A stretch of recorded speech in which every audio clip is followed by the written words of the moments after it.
Welcome to the Elite Podcast, episode 21. I think 21. I'm losing track. I'm losing count, my boy. Yeah, episode 21. Episode 21. Big So bro, many, how you doing? great, bros. Great. So many episodes we're doing. They're just flying off. These things like hotcakes. So, man, it's just love, man. Everybody loving it. We gotta keep doing it. It's a pleasure. You really create a diamond. Mumba, you're a boss. Okay, man. I love from the best. I love from the best. You know how it is, man. Yeah, I love from the best. That's you. You know? You know it is. You Yeah, know it is, man. man. We bounce back with each other. Nobody's the best. It's just a Yeah, good yeah. chemistry. Yeah, it's true, man. It's true. Each one teach one. We work together, we be successful. You know how it That's what is. we're talking about. Yeah, man. So So um again, up there in Orlando, first and foremost, the COVID numbers start spiking again. Hopefully, yeah, you're doing good up there. That's number one. yeah. So you know how it is, man. The news sometimes is accurate, sometimes inaccurate and stuff. I just pretty much just be safe and make sure I stay clean and not be around too many strangers and stuff like that, man. I feel And you. take it easy. Yeah, That's man. the same. I do the same as St. Croix. If I ain't know you, you better believe I watching you from ground to top to ground. Crazy. It But we is, gotta do man. what we gotta do, right? We gotta stay Yeah, safe. you gotta stay safe. You gotta live. So we got kids. You know how it is, man. That's right. That's right. Yeah, man. So previous episode, man. Great episode. Lynn Libon. Man. And make sure I say her name correct. Yeah, you did. You did. Man, Lynn was a pleasure to have on. She was our second young lady who came on the show after Pidy Williams. Yeah. And Lynn was just awesome. I mean, her passion, her pride, her intelligence, first of all, her struggles. I mean, that's one of the number one things we were noticing about all these different episodes. Even though we might call us in terms of legends, we gotta understand, especially the younger generation, all of we had to go through something before we get to where we were, to where we are, where we were, because some of us retired. But Lynn was awesome, man. It was an honor. It was a pleasure. She really knocked it out of the ballpark. Definitely, Lynn, you can come back anytime. I was in our hearts. I noticed her number was 14, so I forgot to ask her. She took my number 41 and turned it backwards because she honor me. I needed to ask her that. I wasn't really sure. I had to check that one out. But Glenn, you can hook me up and let me know what going on with that number 14. That's a good one. I like that. Yeah, Yeah. Her episode was amazing, man. It was amazing. You could tell the mindset she had. She have a mindset of a true athlete. Just like the previous guests that we have had on the show. And then hearing her talk and everything, like she's like you could tell like she transitioned. She learned a lot through her experiences in college and playing sports. And she sound just like a perfect coach, man. She sound excellent. Just her mindset, and everything, her strategies. So I mean, it was touching.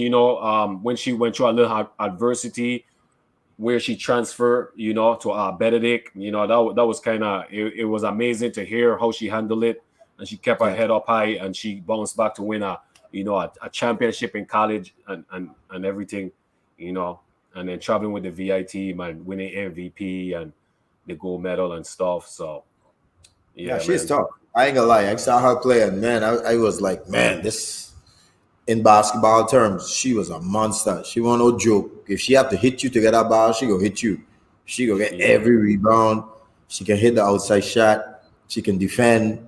She's gonna fight for her nation. I mean, she was one of the greatest examples for the Virgin Islands, and I hope the Virgin Islands is supremely proud of her, especially St. John, because definitely she wanted to pump up St. John because it's all about St. Croix, St. Thomas sometimes, and we'd be yeah. forgetting St. John, and she wanted to definitely um, pump up the hand for St. John. So St. John, we with you always. All of us is one, and we love you same way. But Lynn, you represent yourself very well, and a lot of people love your episode. Yeah, man. Big up to you, Lynn. Big up. So before we get to our next guest, let me do my little shout outs. Always. Always, so legends340.com, legends340.com. You guys go out, support. We have Savory Eats LLC in Orlando by Sheena Fontaine. She have a food sale on August the 15th. She have a food sale. So you guys gonna support if you guys in the Orlando area or just outside the city of Orlando. We have the Good Life Apparel. Good Life Apparel. Big up to my boy Nato. We have Lenique Judge with Lenique Judge with the Island Destiny 340, and that's our Instagram, Island Destiny 340 at Instagram. Serenity Braids by Nikki. Big up to Lenique. We have Apollo Legion. Oh, yo! Yeah, big up. Boy. We have Sabon Caribbean Restaurant. Big up to our Mitra. We have Andrea with the Melting Pot Cooking Class, and that's our Instagram, Melting Pot Cooking Class. Also, meltingpotcookingclass.com as well. We have Rico Canario, www.lulu.com/s spotlight/R Canario as well. Go out support. He have a lot of information about a lot of Caribbean athletes, back in the days, back in the past. So you guys go out and support that. We have the Right Way service station located in Princess next to Avis. We have Paris Enterprise. Also follow Livewire Sports on Facebook. They always live every Tuesday, 7 p.m. We have Midnight Entertainment. Big up to Frenchie, based out in Jacksonville. We have Next Level Up Printing. And then we also have OliviaDesire.com. You could check out some of the, some jewelry, if you guys interested in that as well. OliviaDesire.com. Hopefully I'm pronouncing that right. I apologize if I don't. So, and you guys will see all that information and the sports stick as we, continue throughout the show. All right, Tegan. So, episode 21, we have our guest, Midre, World Series champion, Cummings. Man, this is like a dream come true in many ways, because this is going to be funny for me. And I'm just going to tell a small little story. I've never really spoken to Midre face to face, never really met him face to face in terms of communicating. Yeah. And I've met him a lot of times, and I don't even know if he know who I be. But it's crazy. I remember when I was in 7th grade in Elena Christian. Midre came back. They had just won the World Series. I don't know. I got to ask him this question tonight. Was it whether his mom or his grandma was a counselor in Elena Christian Junior High School? And he came back and he talked to the whole auditorium. And I was a little suckling at that time, maybe around 11, 12 years old in Elena, just watching a big superstar like Midre Cummings. And I was like, wow, this man is a millionaire. He got $1 million. And I mean, this is just all going through my mind. You know what I'm saying? Yeah. But he was just so simple. He was so down to earth. He was so honest. He was genuine. He spoke from the heart.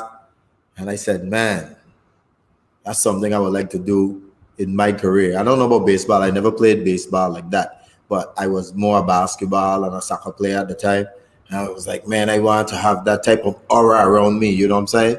Yeah. So the fact that I get to meet this man at such a young age, and now I have the opportunity to interview him today, man, I just feeling all kind of goosebumps within me. It just shows that you don't know who you can inspire in life, even if you don't speak to them directly, just by the way how you carry yourself and the way how you represented yourself. And in terms of the big picture, the Virgin Islands, you can inspire so many more people. And I am one to say, Midre inspired me to really go on in my sport and really go after my dream. So I got a lot of love and praises to ask him. Plus, I found out later in my career, he know a lot of my good friends like Dopey and Cobra and stuff like that. So I definitely have some question about them boys.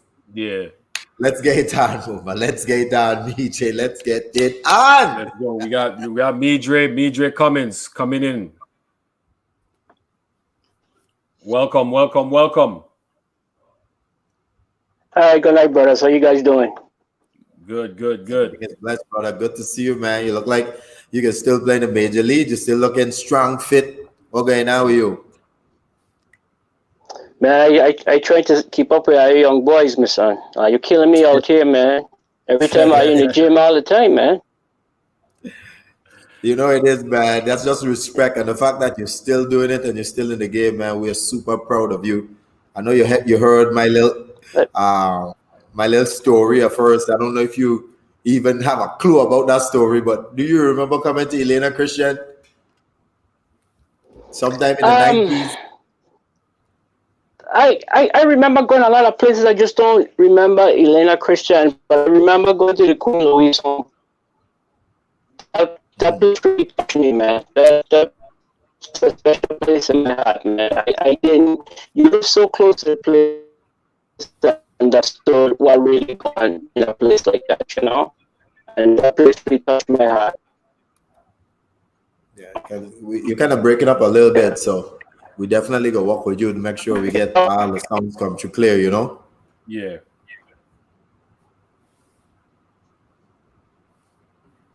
Yeah, it's going in and out. It's going in and out. Yeah, you look good right there now. Can you hear us clearly?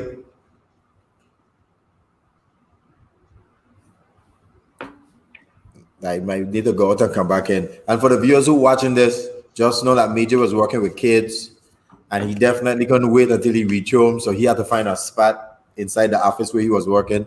So he Yeah. really doing this here on the fly. So we really appreciate it. So we're trying to get his connection really straight.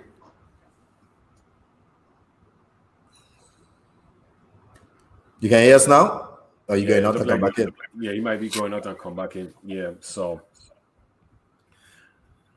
yeah, but when I you know what when I was growing up, playing baseball, I was too young, so I never really got a chance to meet Major myself. I'm pretty much in the same boat as you. I would always hear about him, and I probably hear about him a little bit more often than UT, just because I was playing baseball, and that was up his alley. So you would always hear about him, hearing about this Major guy and stuff. And a lot of my friends and stuff who was older than me, they knew him, and they would get like they would have his baseball cards that he would autograph it for them and stuff. They grew up with him, so they had a relationship with him. So, you would always hear about this superstar, Yes, this sir. 5'2" player, so I'm in the same boat as you, man, excited, happy, being able to have him tell his story. And not just that, but him being a World Series champion. It's just so difficult to win a championship. So Actually, I remember seeing the ring. I couldn't believe how big the ring was. It was yeah. crazy. I don't know if because I was small, but now I'm grown. I would like to see the ring again to see if the ring was really that big. It was like Yeah.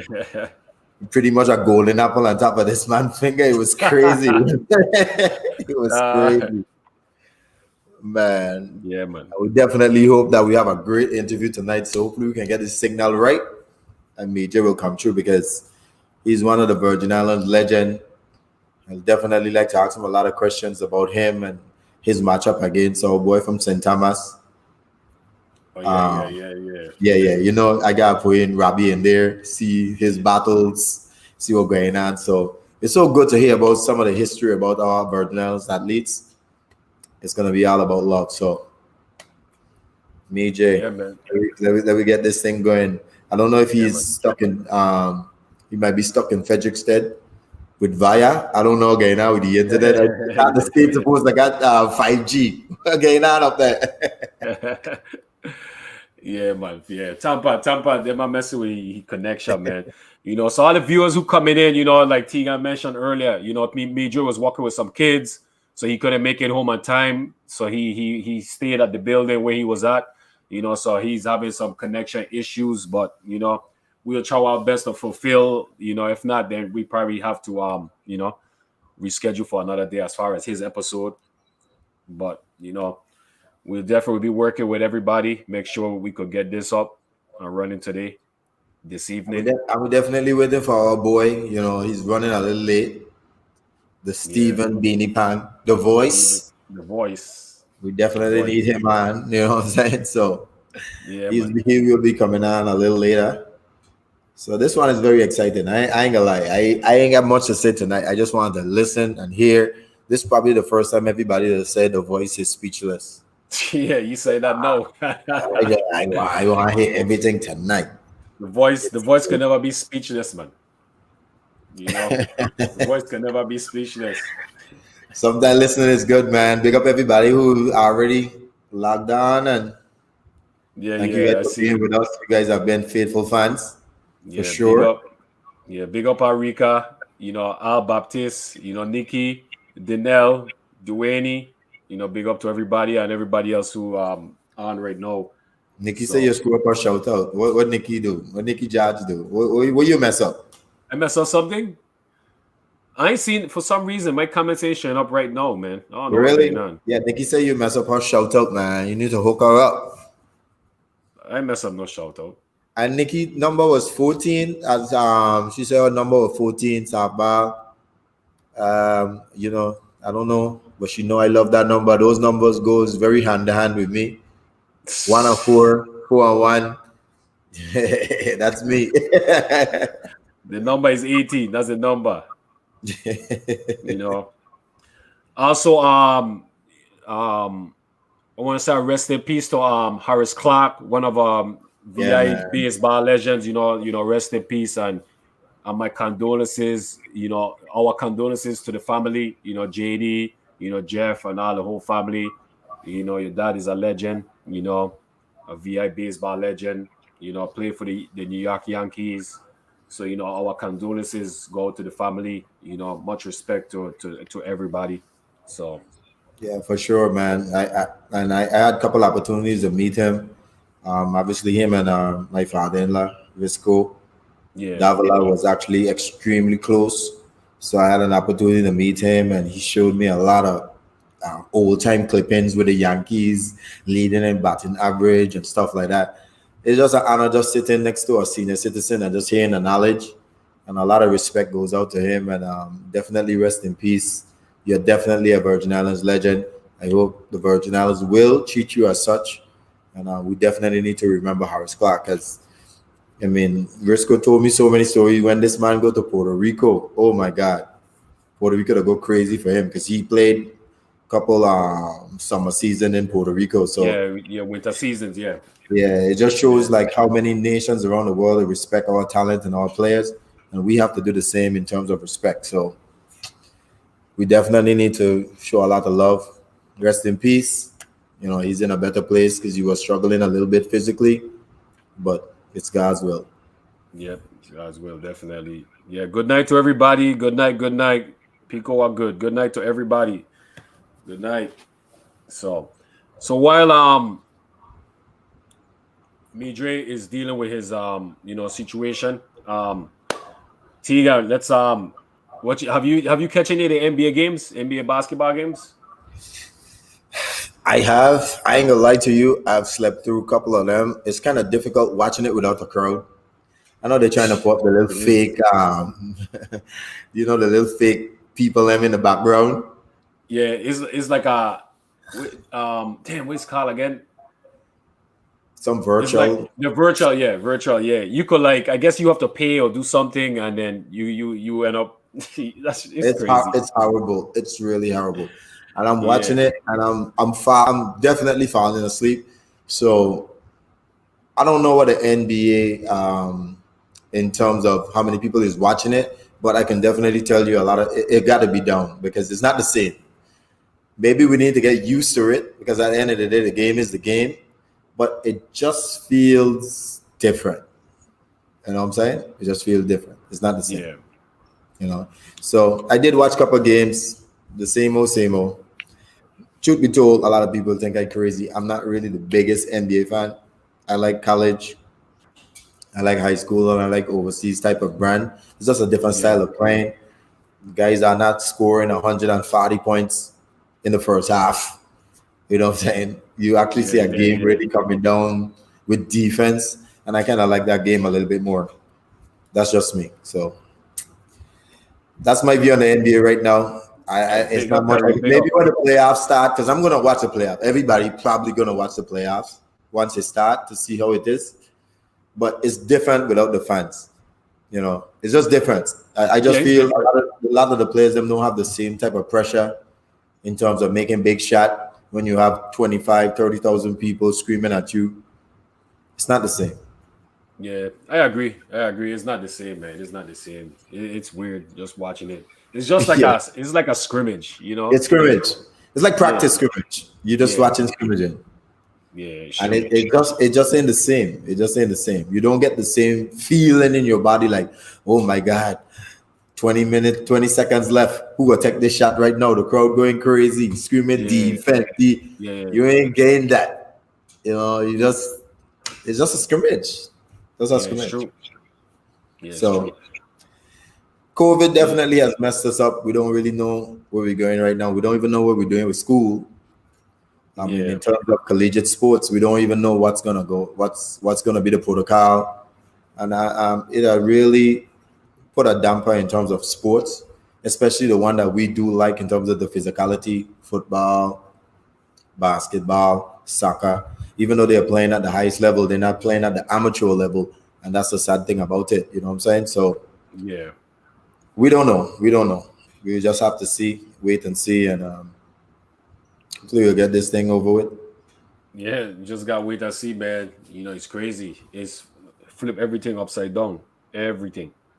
You know, so you just gotta keep. You gotta keep living. You gotta keep trotting. You know. That's it. Yeah.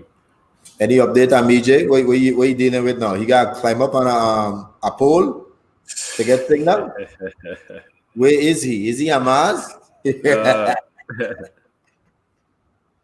let me see. Let me text you. You gotta tell me to get himself in game before I send Dopey for he. You remember Dopey, right, Mumba? Yeah, yeah, everybody, yeah. Every time I come home, I always see Dopey, Chris, parade time, always. Oh So man. my big up to Marky, he give me that special rum punch. So Dopey Of always course. come true. Yeah, big up Of to course. Dopey. Dopey's a legend. You know, Carnival time, BJ come home, he always line with Dopey and Cobra them. So that Yeah, was his live in spot.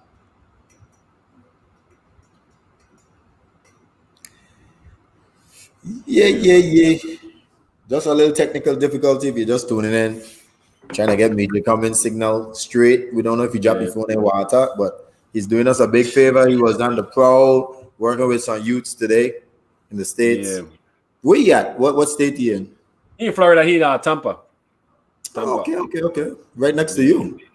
Yeah, right next to me, man. He said he don't come out to Orlando and saw, watch some games. So I said he gotta link me, so we could check out some games together. So that'd be good, That's awesome.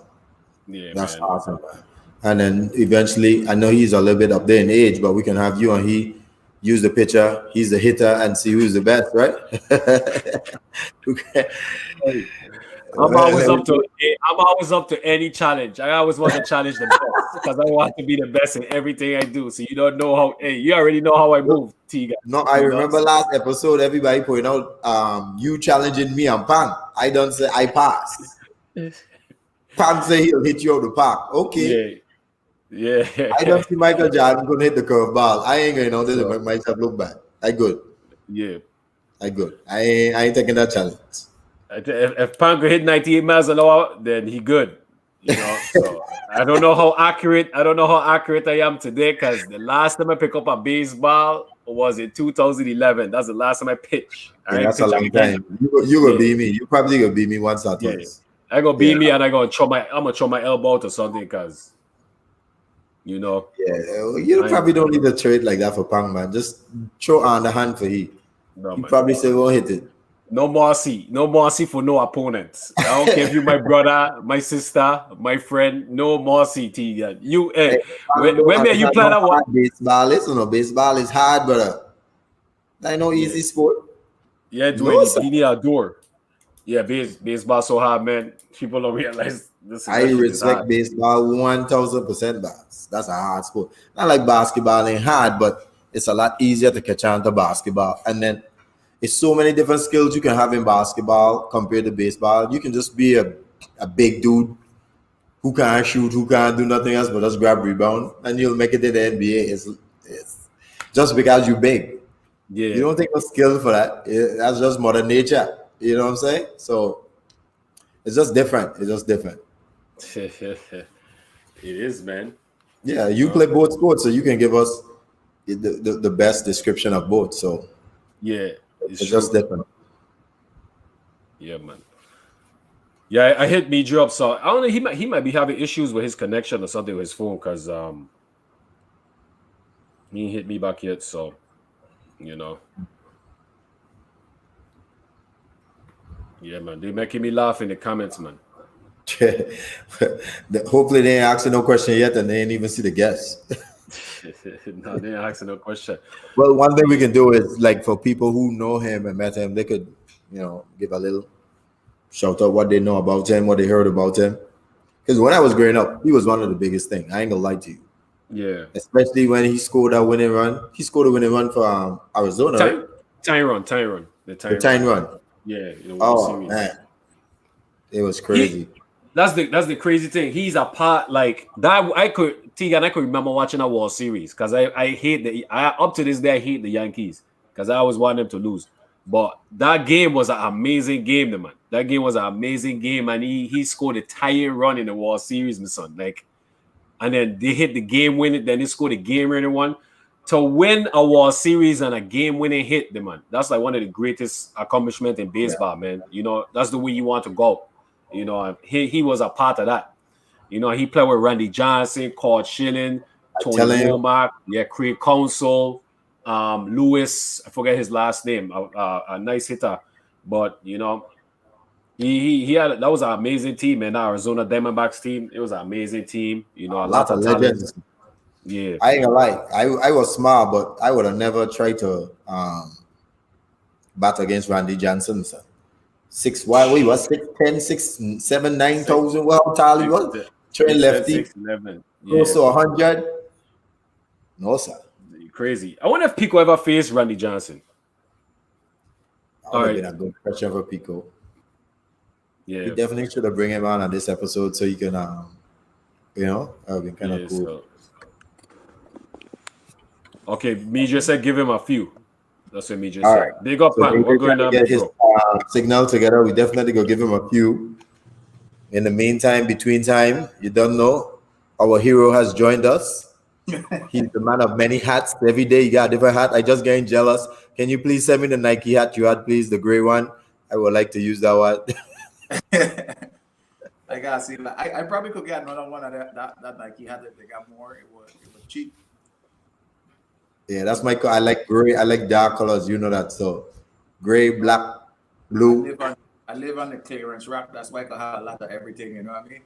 Hey. And don't worry. What clearance up there for you is brand new down here, so you don't know how it goes.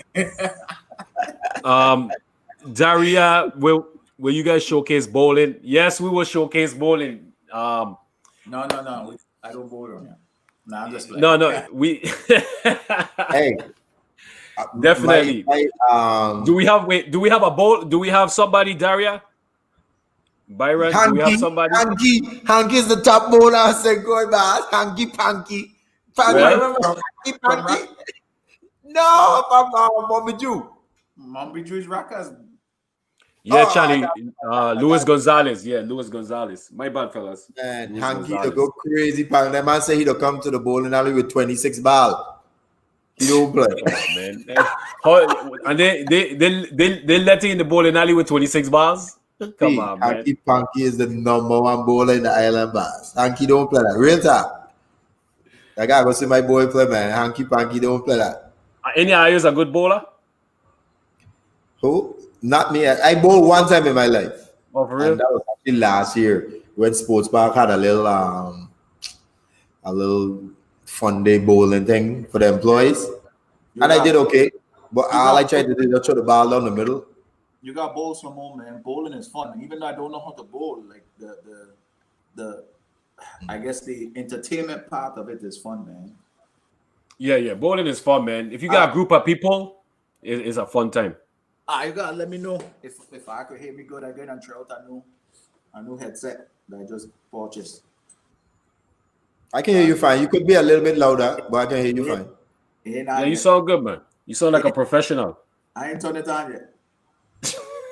Yeah, but you sound better without it. So yeah. You don't know how it sound yet. Well, put it on. Man. The man messing with we, man. He messing with we. It sounds good. It sounds crystal clear. It's not on yet. I don't know But what. I was saying, so you don't need a headphone. So we'll see. Whenever we feel like working a line when it's on. So what's No good, problem. fellas? How are we going? Today is actually my Friday off for the next 2 days. Wow, that's big time. I mean, Senko is All the right, same. we got That's Midre. all right. So the man that are about to come to Beanie. All right. You ever met Midre? First time. All No, right, great. All right, Midre, Midre, you're looking Yeah. good. you look Thank you good. very much. Thank you. Thank you. Sorry about that, man. I don't know what happened, my son. It seems like I got like 20 calls and 20 texts coming at the same time, my son. Oh yeah, that messed it up for real. Yeah. And you know, when you're a So, superstar, things happen, and we always work with a superstar. oh God, man, don't say that, to man. You're gonna make me blush, man. So our Yeah. boy joined us. I know Stephen Hodge. He's he can say whatever he need to say. He's a co-host. So Beanie, BJ. Good night, Mr. Cummings. It's a pleasure meeting you tonight. This is going to be my first time hearing your story, and I just looking forward for you to sharing that adventure with us and all your things that you had to go through and you know to the successful professional baseball life that you had. So excited to hear your story tonight, and it's a pleasure meeting Okay. you. Same here, brother. Pleasure meeting all you guys, man. Hey, you mind if I start this off by saying that we lost a icon this man in Horace Clark, and I mean he paved the way for a lot of professional players in the Virgin Islands. And I would just like to send my condolences to Jeffrey and JD Clark. And I would like to do a 20-second moment of silence because that was Harris Clark number, if you guys don't mind. Okay? All Definitely. right. All right.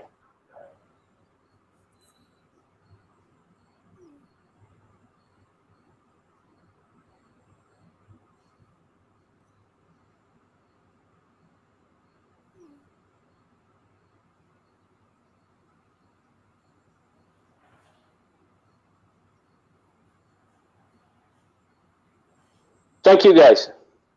Yeah, thank you, You're man. welcome, man. Yeah. Yeah, That's an man. honor Yeah. because we were talking about him earlier as well. Um, Actually, I know you probably know about Riska Davila. Probably know who that is. Yeah, no, Risco.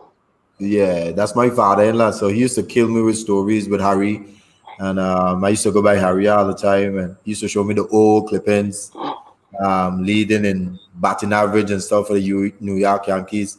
So it was always a pleasure and honor to really see the history behind the man, and that's one of the things we Mm. try to do in this podcast to really let people know in the Virgin Islands. We ain't just got like regular simple people walking through the street. We have done great things representing the Virgin Islands, and none more than Mr. Harris Clark. So rest in peace for sure. Yeah, Yeah. definitely. Rest in peace. Yeah. So I would like to wish you guys success on your podcast. It's doing great things, and congratulations to you guys. Yeah, thank you. I appreciate it. Oh, Yeah. yeah, for sure, for sure. Well, tonight is all about you. So we hear how you started, got you involved in playing baseball. Was that your first sport? Was that your only sport? Be with the nitty Well, gritty. Let me dig into the what? career of BJ. Well, yeah, it was my first. It was my first love. You know, I grew up in White Lady, and I always play with older players. You know, and I developed a skill where I just didn't have the fear like what other kids would have because I would get hit with the ball. I had to do all the little tangible stuff, so I did not have the fear of failing. So that kind of helped me playing in Little League. And I also had an older brother who was 10 years older than I was. So he helped me throughout this process of not being afraid. So it all worked out well for me. And plus, you know, my parents, you know, my mother was a police, so she was very strict. You know, and she used to show us her gun and she put it underneath the bed and she said, "This is for all you when I get out the hand." So, you know, so tough love there, yeah, my bro. yeah, it was tough love, man. It really was tough love, man. I mean, the stuff that these kids go through today. I mean, I couldn't do half the stuff that these kids were doing today in my mother house. Wow. You know, Yeah, same here, you man. know, Same here. you So know. So talk about a little bit. Who was your first coach? Who introduced you to it? Your first well, coach. it's so funny because when I was 8 years old, my mother took me to in Frederickstead. She wanted me to play ball, so she took me to various team, and I remember the Giants, and it was the guy named Book Lynch. He was the coach, and I went out and it was a little tryout, and he shook his head and he was like, "This boy ain't no good. No, I don't want him." Wow. So every other team was full. So my last resort was the Angels, which was Grove. So my mother took me to Wayne Hawley, and she was like, "Hey, do you have any room for my son?" So Hawley told her, "Well, right now we're full because Angel was pretty much a Grove team." Yeah. So Hawley looked at me and he said, "Hey, I don't have any room for him, but if he wants to practice, he's more than welcome to." And that was it. And I stayed in Grove ever since. Man, that is crazy. Nice, man. That's Yeah, already a crazy, crazy story. Yeah, that is, yep, man. yeah, Yeah. Big shout out to Holly. I Yeah. know him very well. You know what I'm saying? yeah, Legends in the game. yep. But man, so So when did you made your way into that Grove team in terms of now you're practicing with them, now you're starting to really honing your skills. When did coach really realize, you know what, we got to put in a Westman in the Grove team? When did that happen? well, to be honest with you, I actually went to play with Dusters when I was 9 because I wanted to play 1 year with my older brother. But after he left, and he was 13, I was like, look, I want to go back to Angels. And my mother took me back there, and it was this one guy that really stood out, and his name was Galen Williams. He was a idol and a mentor for me because this guy was super smart. He had baseball skills. He had baseball knowledge, man, and he was one of my favorite baseball player, not only to watch but to play with. And you had Alvin John Baptiste. All those guys was good. Junebug, we used to call him Buggy. He was extremely fast, and Barnard and for Tyrone. Benjamin. Them boys, man. They accepted me as one of their own. And they made me feel very, very comfortable, and I enjoy playing with Grove, man. I just don't want to play with another team other than Grove. What position you started out playing when you was with the Angels? Ah, I actually started out catching. Oh wow.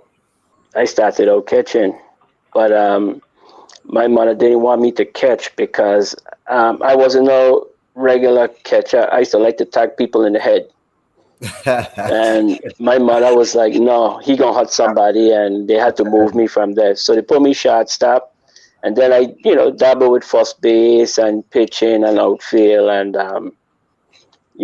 she kind of got me away from catching, but I could still catch. But she put me in the outfield. She said, I don't want him nowhere behind that plate because he gonna hurt somebody. How was the atmosphere back then? Obviously, you came before us, and it's always a knowledge to understand how the Virgin Islands was in terms of the passion, in terms of sports. How was that passion back then in terms of who was the great teams? You said Grove. Who else was good teams in those times? You had the Dodgers with guy named Coy Superville. He was like the Superman. He did a lot of stuff. Then you had another guy named Rajmin Smith. You know, you had guys like Charmy. He was a left-handed pitcher. You had TJ. You had my cousin Riri Saki. All Semper. All those guys was like extremely big in the game. And you just enjoy watching those guys play. Once you see them boys coming, you just move out the way. You know, Wow. yeah, those guys they was the real deal.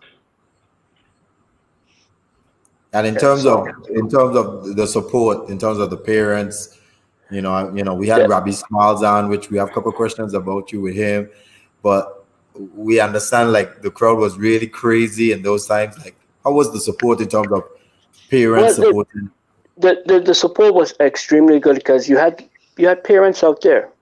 The parents was out there, and the parents was policing everybody kid.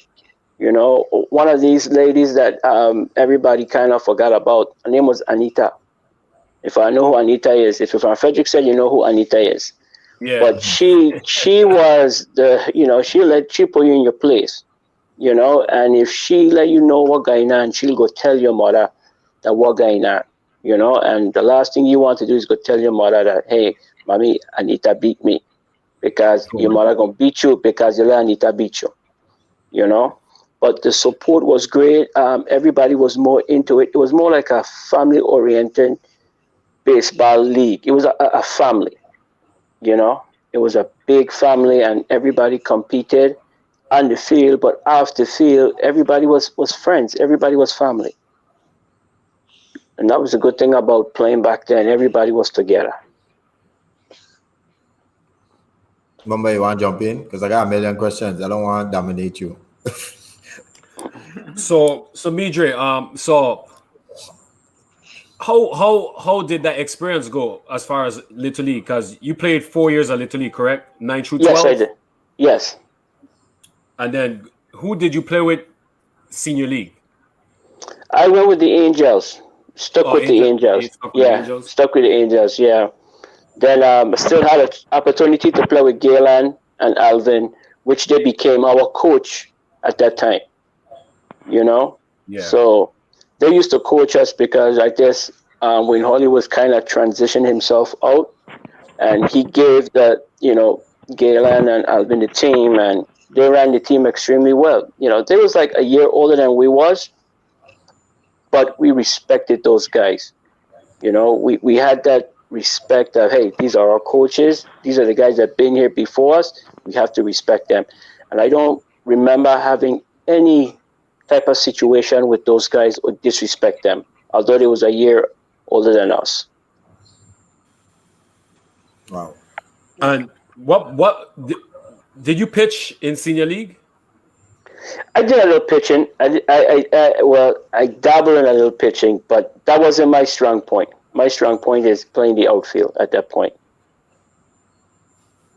You know, So but go ahead.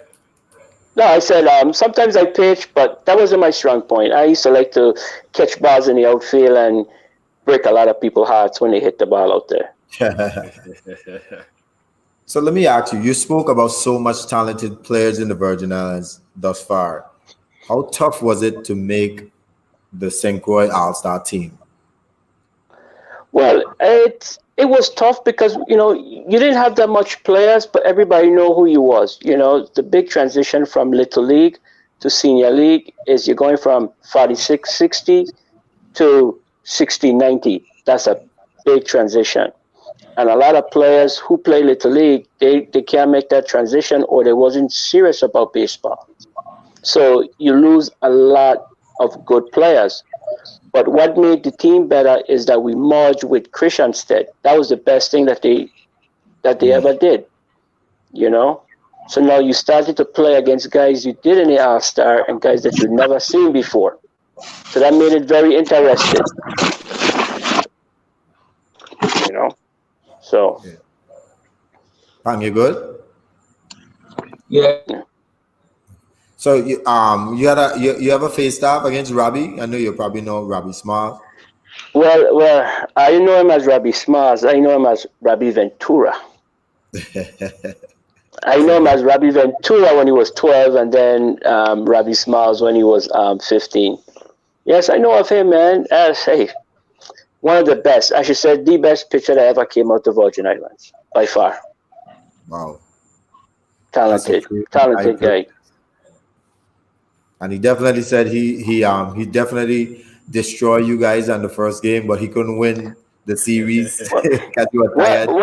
Well, hey, he was the best pitcher on Friday night. hands down. I like that. He I was like the that. best pitcher on Friday night. St. Thomas came over and the big series. Yeah, he was great Friday night. But then Saturday, see the problem with St. Thomas was they would pitch him Friday, then he played shortstop Saturday and tried to come back Sunday. That couldn't Yes. work because he was a power pitcher, Yeah, he did say that. He and said he was worn out and he was tired. And yeah, he said we'll always win the first game though, but after oh that, you yeah, guys had his number. yeah, because Genix was our coach and we was well conditioned. That's one thing I could say about Genix. He used to condition us, Talk So about him a little bit more because we had him on earlier. How is he in terms of a disciplinarian? You just mentioned a little bit about it.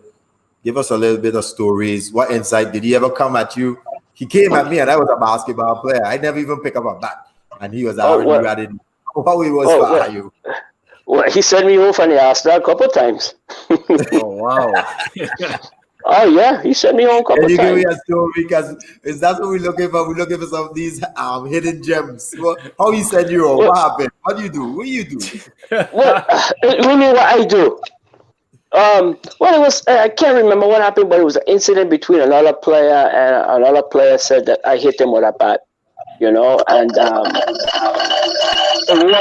it wasn't quite true, and I guess he wanted me to apologize to the guy, but me being strong-minded, I was like, well, I didn't hit him, and he wanted me to apologize, and I said, "Man, I can't do it, son." So he said, well, I will send you home, Midre. Go home. So I went home. So I packed my bags and I was going home, and I turned to the back and I said, "Wait, lady, what are you doing here?" He said, "Man, Midre coming home with you." And I was like, "What do you mean? You gotta go practice?" He said, "Mr. Midre, wherever you go, I go." And ladies, he's my cousin, Lloyd Adams, rest in peace, lady. But he was a close friend of mine too. And when I went, he came with me, and we was like right foot, left foot, and we just went home, and we never came back until just before the All-Star game. And when I mean just before the All-Star game, I mean like if the All-Star game was Friday, we came back Thursday. We missed like 2 weeks of practice. Wow. And You how was the know? return? How was the return? Did you just show up and say, "Hey, again, outfield"? No. I actually didn't play the first night. I did not play the Friday night.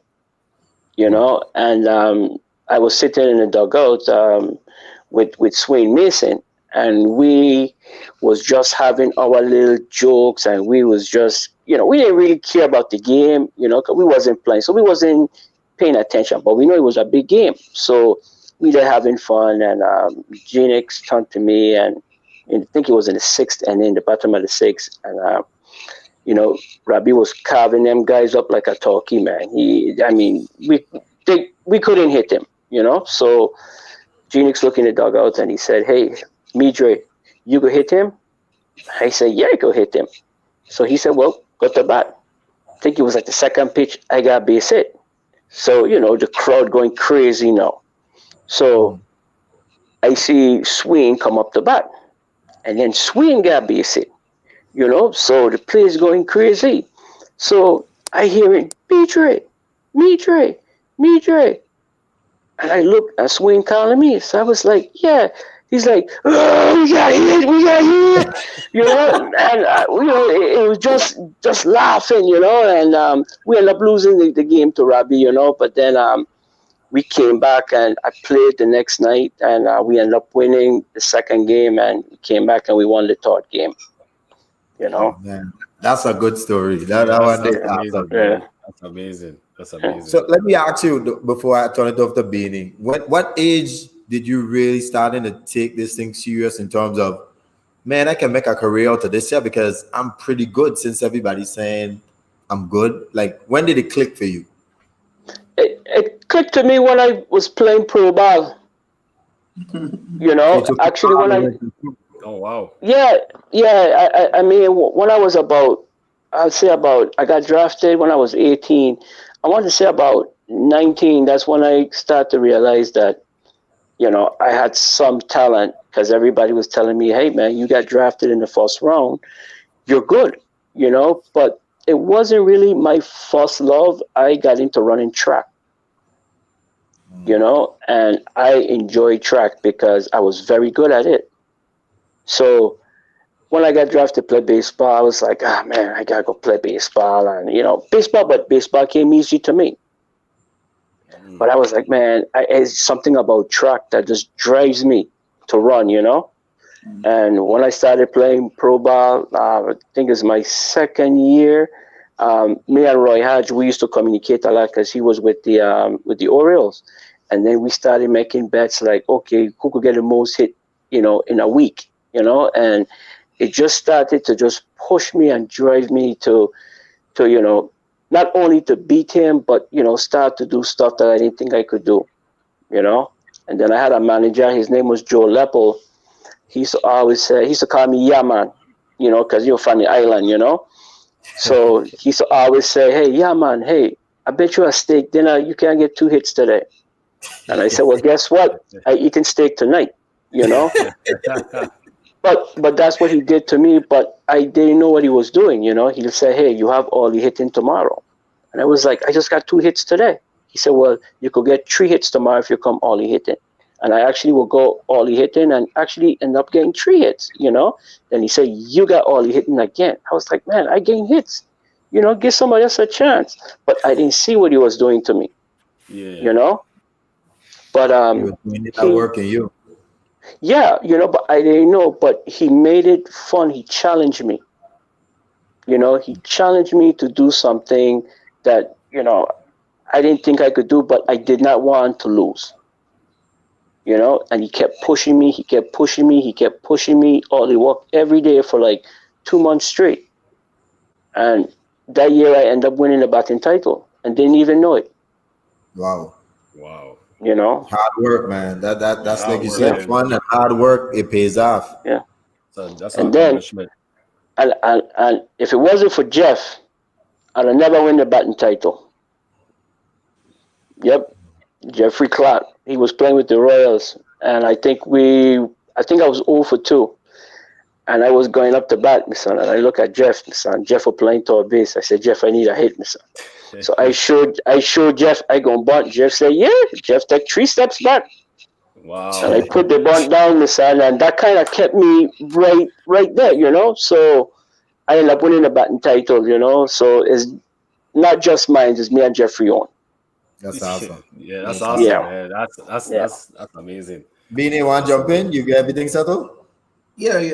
Go ahead. Mm-hmm. Well, something that you glossed over that I really interested about. You meant you touched base on getting drafted. How was that experience? And what I know you said the first round, but what number in the first round? And how did you know you get drafted? By phone or did you watch it on TV like most of the fans? Man, well, I got drafted the 29th player in the draft. It was a supplemental round, but it was only 30 teams, but I was the 29th player to be chosen. I was in school, didn't even know I got drafted. This guy came to my class. His name was Jeff Schugel. And, he knocked on the door and, the teacher said, come on in. And he came in and he said, hey, I would like to speak to Midre Cummings. So everybody in the class is like, oh, what did Midre do now? What did he do? What did he do? So the teacher was like, Midre, you okay? And I was like, yeah, but I didn't know who the guy was. So the guy said, my name is Jeff Schugel. I'm a scout with the Minnesota Twins. And we just drafted you. And I dropped my head and I was like, I can't go to the military. I can't go to the military. I didn't sign up for the military. So everybody was like, what do you mean? He said, no, Major, you've been drafted to play Major League Baseball. And I was like, really? He was like, yeah. So, it kind of hit me, and then my teacher came and she gave me a hug and everybody in the class, started applauding me, and I thought that was pretty special, Man, that's special. Was that in the States? Was that college or high school? No, that was in Miami Edison. So you went high school in Miami? Yeah, high school in Miami, home of the Red Raiders. Yeah. What age did you move to Miami? I'm 17. 17. Okay. 17 years old, yeah. So Was it a scholarship offer? Did a family just got up and move? Were you offer a scholarship to move to Miami? Because we know Well, how hard it is in terms of getting that exposure here in the Virgin Islands, and to be able to leave the islands and go to the States. Normally, you either need a scholarship or your family moving or something. well, funny thing is, 1987. That's the year we actually won the Latin American tournament. You know, so Jackie didn't come home with us. He left to go to Miami. So the rest of us went home, and then I guess it was Victor Applewhite came up, and then Jackie made a call and he said, "Hey, I need some help." And then Eddie Williams went up, and then me, Kareem Sarro, Rasan Foster, everybody know him as Rocky. okay, We yeah. three of us came up same time, and then Sean Nolan came up after, and then Kenneth Milligan. And I tell you what, we had a squad. You guys turned our We program around, correct? Oh well, we turned Miami around. We turned Miami around, especially blacks playing baseball because you didn't see that. You saw a lot of Hispanics and a lot of whites. You didn't see our black team. Yeah. You Wow. know, and we just turned around that program where more blacks starting to play baseball. Because they didn't think we could play baseball, and we turned a lot of heads, man. We turned a lot of heads, man. Were there a You lot of know. jealousy and stuff in terms of, because we heard Robbie told his whole team to sit down and he strike out the whole team and throw five back to back no hitter. With your experience, did you felt any type of hatred? I know you had to, but was it any story or experience you can talk about? Well, it was a couple incidents where, me being from the islands, most of the Americans don't consider us black. You know, they used to Yeah. call me tropical. It's like, yeah, yeah, yeah. I've never They heard would that call me before. tropical. Yeah, they used to call me tropical. Wow. Because I'm not black, but yet still I'm not Hispanic. You know, so they would say, hey, tropical, you want to go out? And I was like, no, because they would, drink beer, and I wasn't a beer drinker. So I would stay inside the hotel when we go on the road, because I had more, more closeness with the Latin players, especially with the Puerto Rican players, because I could speak the language and I understood them a little bit more, you know. So I rode with those group of guys mostly, but the blacks was like, "Hey man, you need to hang out with us." So I said, "Okay, I hang out with you guys." First night I hang out with them, we come in from a little club, like a little bar pub. Some boys roll up in a truck, and then boys say, "Hey, you N guys, what you doing here?" It was five of us. The four guys wanted to go fight, and I sitting back and I was like, "Hey, why are you going to fight for?" He said, "Well, they call us the N word." I said, "So what?" You know? He said, "But they disrespect us." And I was like, "But they didn't hit us." So one guy said, "Well, you're not going to fight with us?" I said, "No, I'm not hitting nobody for the mouth." That's the way I was raised, you know? So I left them there, and I guess they got in a scuffle. So when I got to the clubhouse the next day, they approached me and said, "Hey, you're not black, you're supposed to be with us." And I tried to explain to them the N word doesn't have the same effect on me as it have on you, because we didn't grow up hearing it, Yeah. so it ain't mean nothing to us. And plus we have thicker skin. We could Right. take more pressure, we could take heat, you know, but they couldn't take it. So they got themselves in trouble because I guess they beat up a couple of the guys, and a couple of them got arrested, and a couple of them got released over it.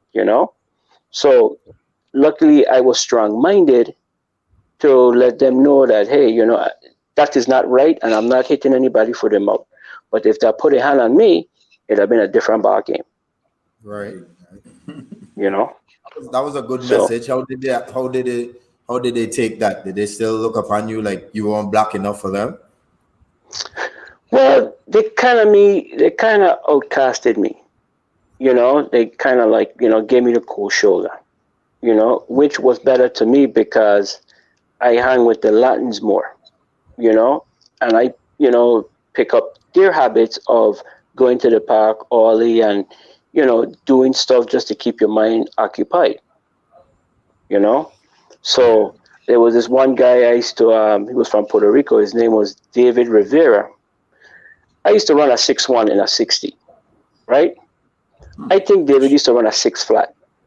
That's fast, bro. Wow. Both of you is fast. Yeah, That's 6'1" is fast. Both of you is pretty fast. yeah. But hey, I used to beat him. If we run 3 races, he'll win one, I'll win one, and I'll just beat him with the last one, But it was so close that everybody would they got to watch us run, But he was Yeah. the best base stealer. He was the best base stealer I ever seen. He was like a Ricky Henderson. He was that good. That good.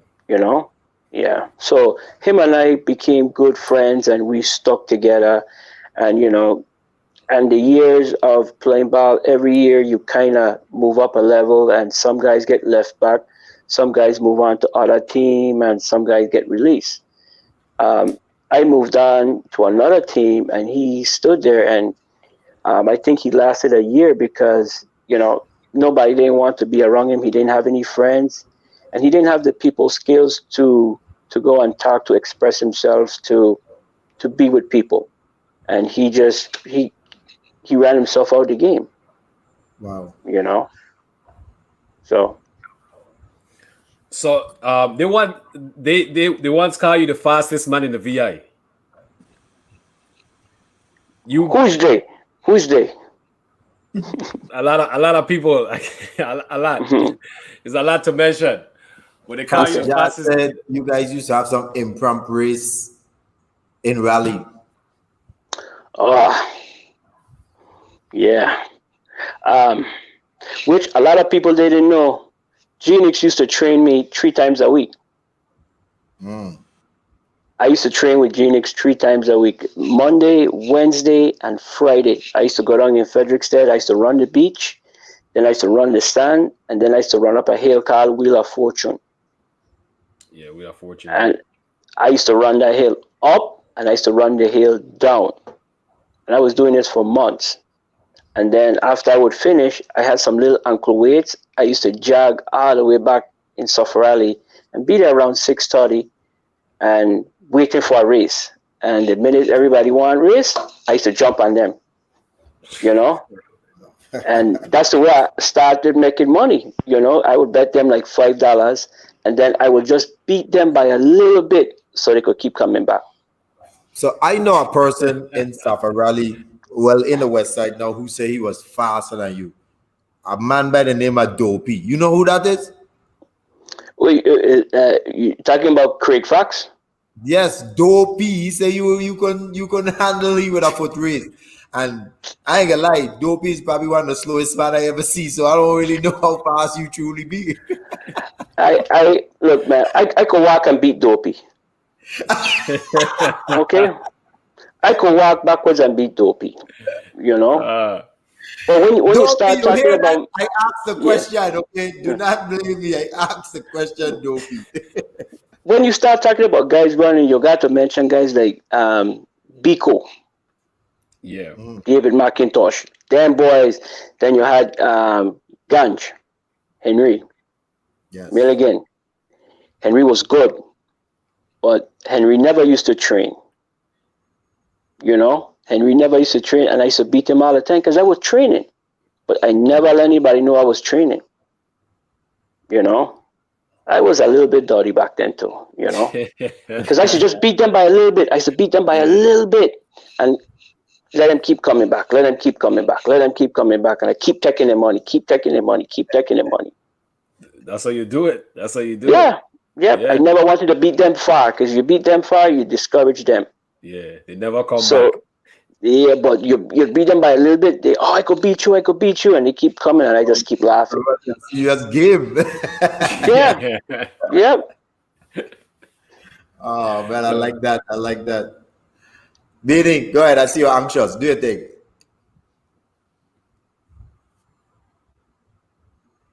Oh, we can't I hear hear you, you. P. P, we can't hear you. Yeah, and his new mic, I told you it his sound better new without the new headset. mic. Can't hear you at all. So let me jump in until Beanie Yeah, go gets ahead. settled. Yep. So, Midre, I want to really get into this discussion tonight about your professional career because there ain't a lot of people really reach that level, especially winning a World Series. But before we reach that far, how was your first experience when you first stepped foot into the major leagues? Was it surreal to you? Did you feel like I made it? Did you feel like you have more to prove? What was it like to you? Could you give some examples and some stories? Well, well, the easy part was making it to the major leagues. That's the easy part. The hardest part is staying. Same. That's the hardest part. You know, and me being from the Virgin Islands, I'm not going to get the second, third chances like what other guys is going to get. So it's like I have to wear a Superman cape every time I go on the field, and it just doesn't work that way, you know. Because one day I'll play left field, next game I play right field, next game I play center field. Those are three different positions, and it's three different mindset, Yeah. you know. So it's like you get comfortable in one position, and then they move you to another position, and you need 2 to 3 games just to kind of get yourself acclimated to that position. And by the time you get acclimated to it, they move you again, Movie again. or they don't play you. So you kind of lose the groove of playing or your rhythm of playing. You know, What was some Yeah. of the external pressures? Because even though I played professional in terms of basketball, the pressures are still the same.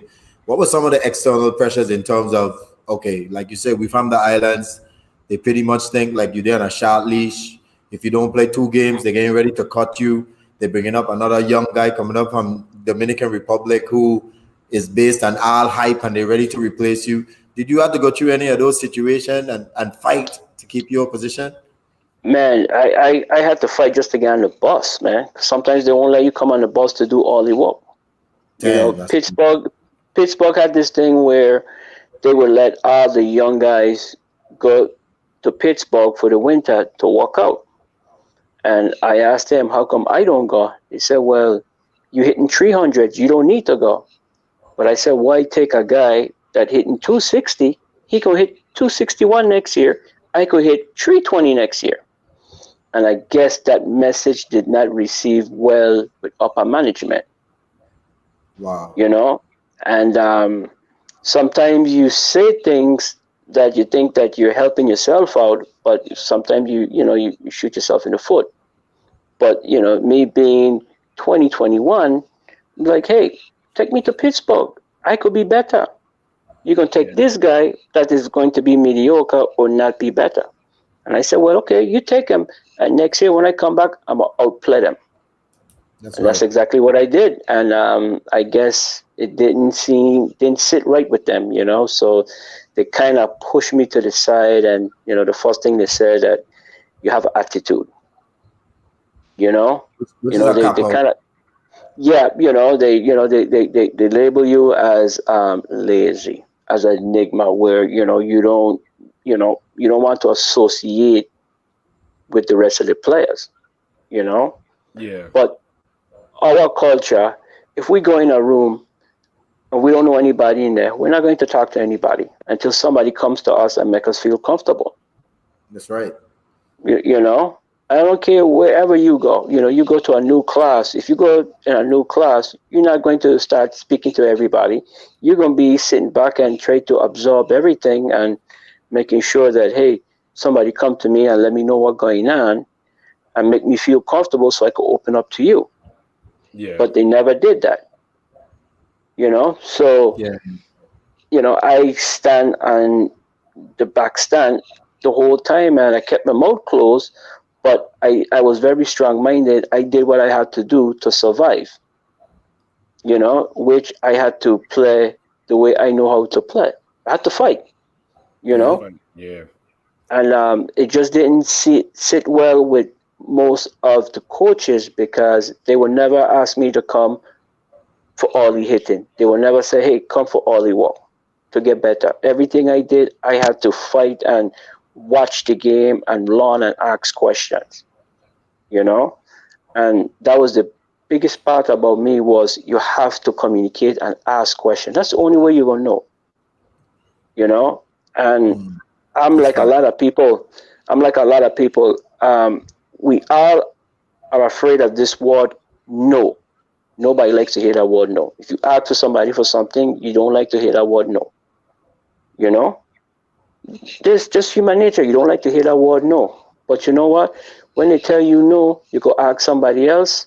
If you ask 20 guys, if one guy say yes, hey, you take that information and you better yourself with it. Awesome message. Yeah. Awesome. You know. Do Let you me ask you one more question for do? Pan come in. When did you kind of realize in terms of I'm trying to give the viewers them a view in terms of professional because they kind of just watch the game on TV, but they don't get to see the behind the scenes where most of these athletes have to go through to be there. And now we Mhm. have our personal insights from you. When did you realize that this thing was much more of a business than just talent? When did it hit you? Because for me, looking at baseball, it always puzzled me to see they go and get a Chinese or Korean and give these man $100 million contract because they're doing some kind of crazy pitch. But yet they have the locals them here who they in America, them man can't even make 5 million a year. So when it hits you like this thing is more of a business than just athleticism. Well, pretty much when I was 26, when I was like pretty much in my prime, like 26, 27 years old, when I was with the Red Sox. I think I had led the American League in pinch hitting, you know, and that year they offered me a contract to come back, and I accepted the contract. But then the guy who was doing the same exact job that I was doing was making twice as much money as I was making, you know, and then you go through this thing called arbitration where you have to, you go in a room with three people and you have to let them know why you should get paid this and why they're gonna let you know why they're not paying you this, you know. So Yeah. you're in a room with three arbitrators and, okay, this is my salary. This is like, let's say if I want 700,000 and they might say, well, we only offering you 400. Okay. Your argument could be, well, this guy played the same amount of game. He's making 850. You know, why can I get 700? And they'll let you know why you shouldn't be making that money. So it's kind of they beating you down, to kind of to soften you so you could come back with your tail tucked between your legs, and they give you what they want to give you. And after I saw that, I say, hey, this is a business. They really don't care about you. It's only what you could do for them. Yeah. But in order for you to survive, you have to put up numbers. Hmm. You have to stay there as long as you can, put up numbers, and then when you get to that point, you can let them know and say, look, I am not taking this. You're going to give me that. you know and once you start doing that, that's when you could establish yourself into more playing time. you know but in Yeah, my yeah but in the way how I came up as a great rookie, and when I be supposed to become a good veteran, the game transitioned back into rookies. So I yeah, was caught in between two walls. Yeah. When I first playing, I was a super rookie, but they won't play me because they got to pay and they got to play the veterans. Veterans. So when I got to my veteran status, they said, well, we're going to try to go back and giving the rookies another opportunity to play, you know? that's crazy. So, Yeah. yeah, but I had a conversation with my manager with the Red Sox, and I said, Mr. Williams, I don't understand. You wouldn't trust me with four at bats in a game, but you will have me pinch hit for a guy who making $5 million in the ninth and then half a guy who is a closer who is making $10 million. That's the only time you trust me. you know. Yeah. And Great he talked to question. me, and he said, "Well, I trust you because I know you could do it," and that was it, you know. But giving me the 4 at bats, it was like, well, we got to play this guy because he's making the money. But believe me, when the game is on the line and you get one shot, you're gonna be the man, you know. And that's when I understand. I said, man, this is a tough business, you know. Yeah. So, but you know, it all worked out pretty good for me. You know, I've met a lot of Hall of Famers in every position. I learned a lot from the game, and I really was very grateful for the opportunity I had and the people I met along the way. Go ahead, Did you Benny. did you as far as Hall of Famer status goes, like name some of your close friends that who became Hall of Famers later on down the line. Like so, Ah, the man, you as Pedro Martinez. that's one of your good Um, friends then. that's one of my great friends, man. Great Is friends. he really You know, crazy? Is he really crazy like that? He say you're gonna New York and hit the Bambino in the ass or something like that. He was oh that yeah, crazy. yeah, oh yeah, yeah, yeah. Yes, he was. But you know what? He only did that on the field. Off the field, he was a class act guy. Just like, you know, me and you know, down to earth. You know, another guy was Ozzie Smith, Okay. you know, Brett Saberhagen. Um, everybody, they know that David Ortiz was my roommate. No, I did Wow, not. Big Papi. David Ortiz. Yeah, Mhm. he was What my was he like? roommate. He What was he was Big was Papi he like? he was with Uh, the twins too, correct? we was with the twins. Him and I got called up together. Okay. Yep, Yeah. him and I got called up together. You know, and Awesome.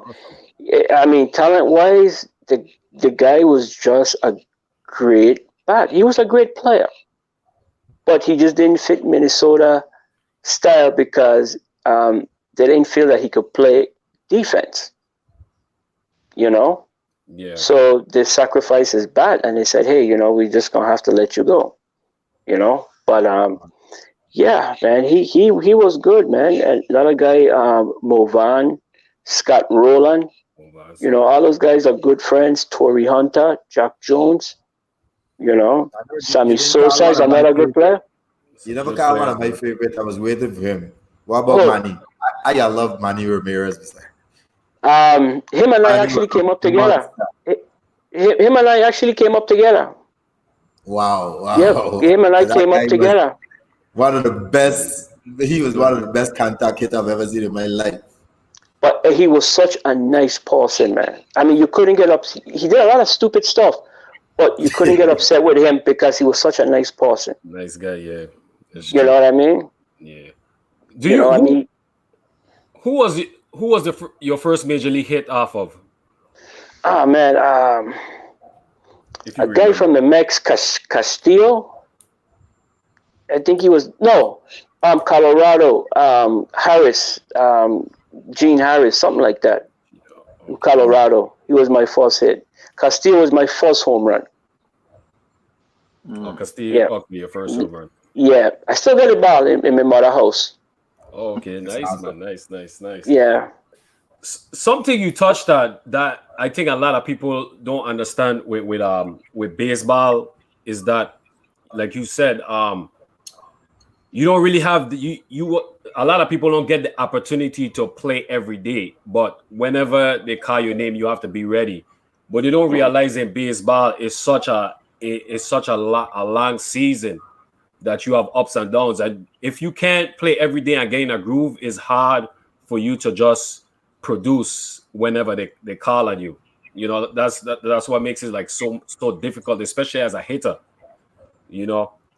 And I think if someone is following your career but they kind of basing it off stats, they don't see what goes on between the lines, Mhm. and on what you go through, because like you said, you have to go through like arbitration, and like if it's easy to get frustrated in baseball, especially if you're not playing every day, and those being frustrated, you're not going to be able to produce as well too. It's so much stuff that it goes against you that you have to have like like a level head. You know, you always have to have like a you have to stay concentrated and try to stay positive, even though so much is going against you. You know, that's what me personally. That's why I think what makes baseball so tough. You know, Uh, Yeah. after Mumba's statement, like what kind of things that you do to stay focused and be ready when it's your call? Well, it's by the years of playing, you develop a routine. You know, you develop a routine where you have to stick to it no matter what, whether you're playing or whether you're not playing. You know, it's like my routine was I had to get up at a certain time, I had to eat at a certain time, I had to leave the house at a certain time to get to the ballpark at a certain time.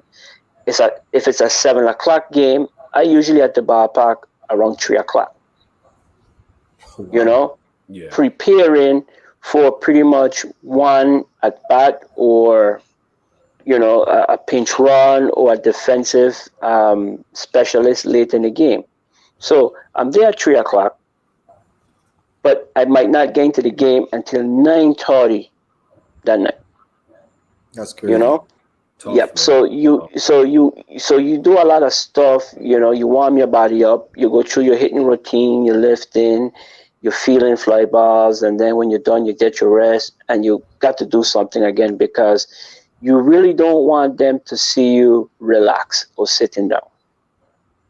You know, you Yeah. want them to see you just moving around, Moving doing around. something. Yeah, You know, So let and me piggyback off of Pang and Mumba because I have to ask this question because you have done everything you can in terms of getting that attention, showing up at a game at 3 o'clock for a 7 o'clock game. When that steroids thing hit, and you saw so many of those other guys who are making that type of money, are found as so and so called cheaters. How did that make you feel? What was your impression of all of that scandal?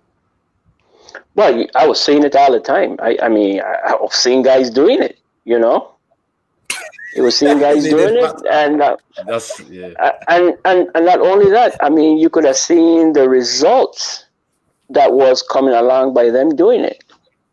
You know, and but I seen a lot of guys didn't want to do it because if they felt that if they did it, you get tested and you're the scapegoat.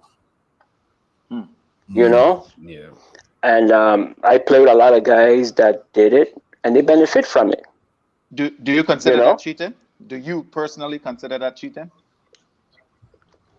well, yes and no, but see, steroids is something that you use to keep you on the field.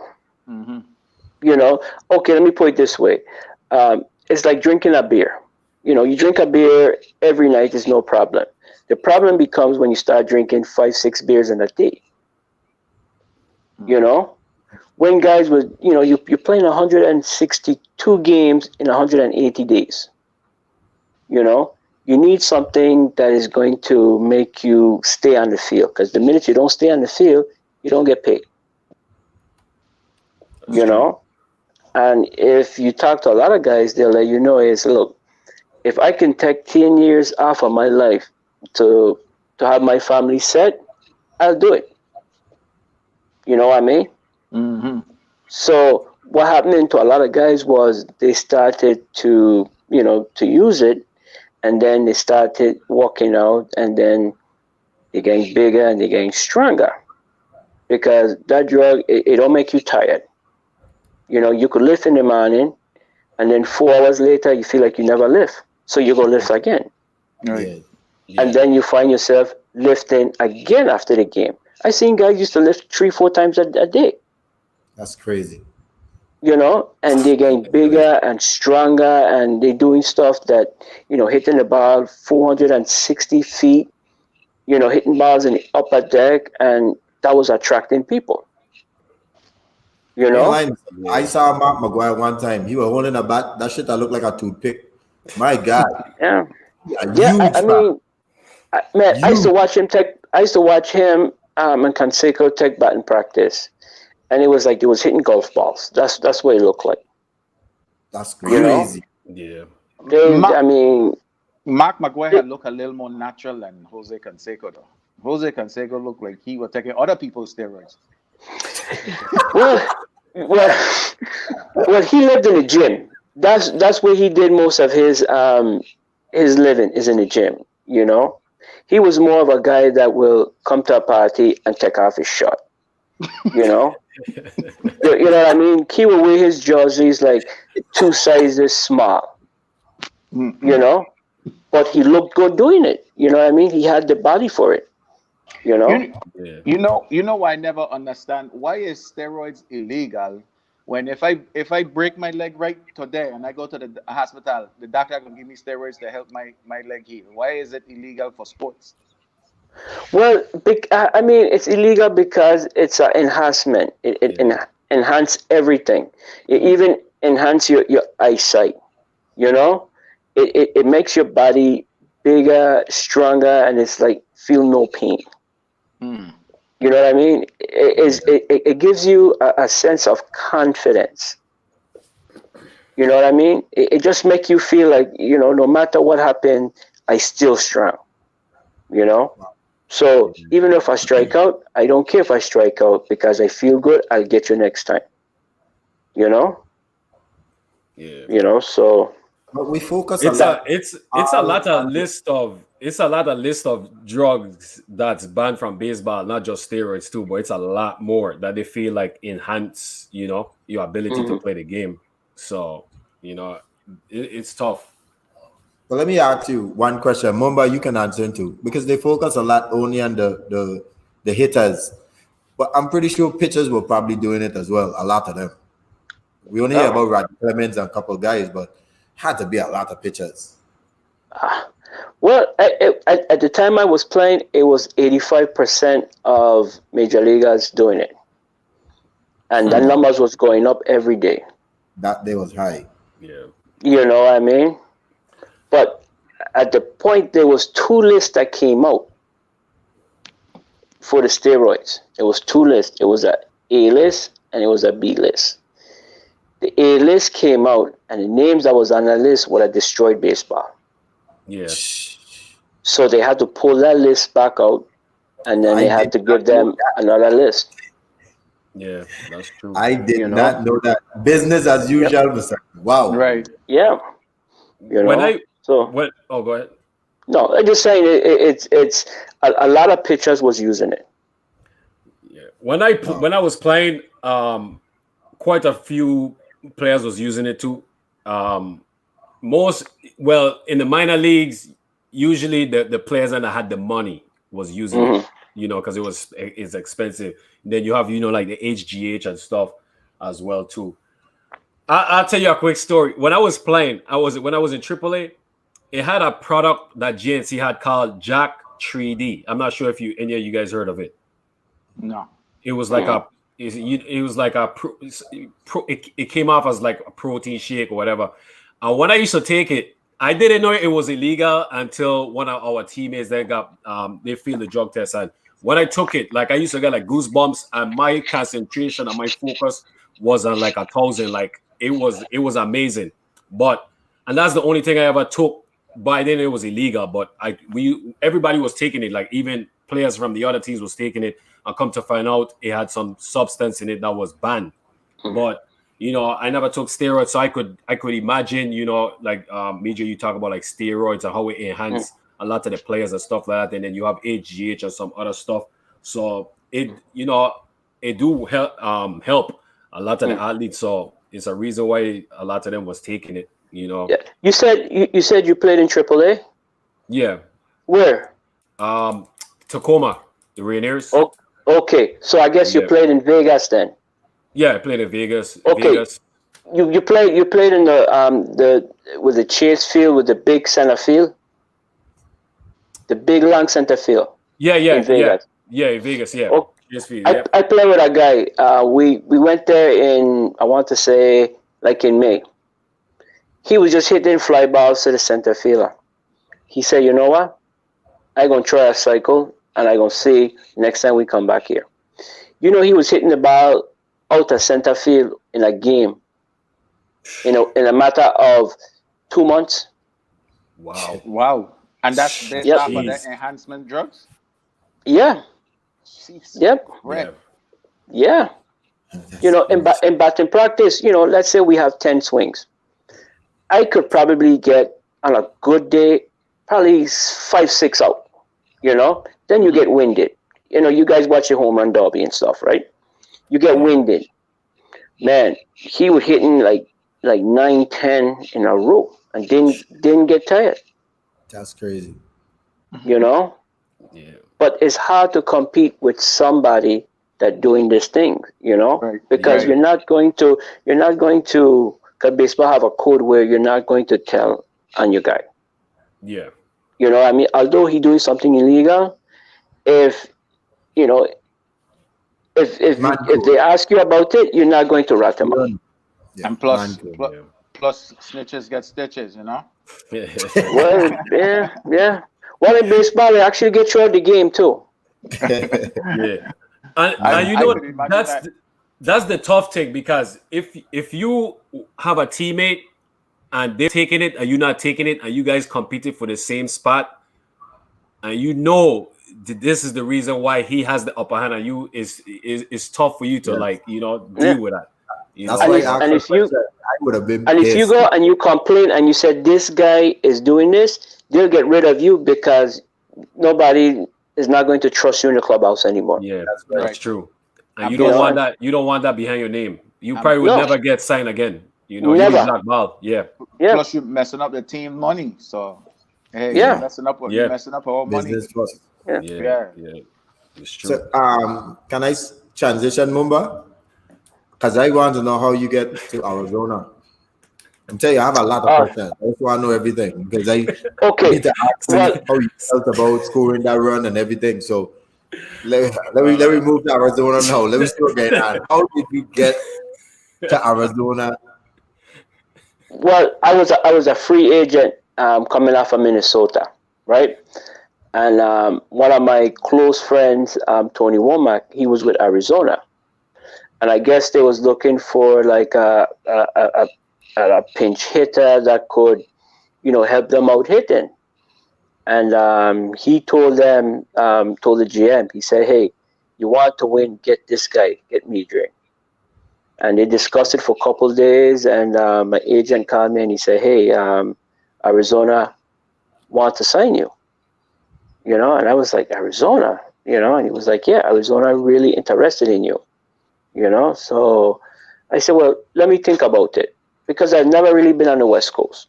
My kids was very young, and it's like you mostly think about them. So I said, "Well, give me a few minutes, let me think about it." And I got a call from Tony Womack, and Tony Womack was like, "Hey man, hey, me try putting a call for you, man. You can't make me look bad." So I said, "Okay." So a couple hours went by. I called my agent and said, "Well, I'll accept it."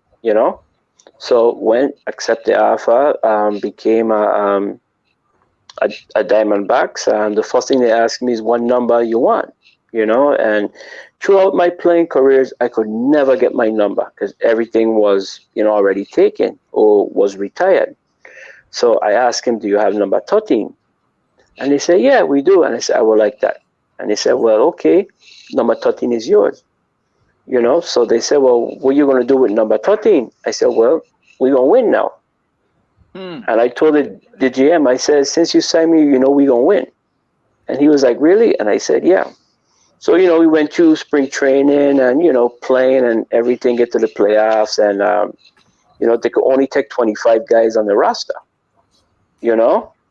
And, I came up in, late and, got my good hits and stuff. And he called me over and he said, "Hey, this is why we brought you here for this." And he said, "You made the roster, you know?" And I was like, "Wow, you're talking about, there's only 750 major league players in the world, Yeah. only 750 major league players.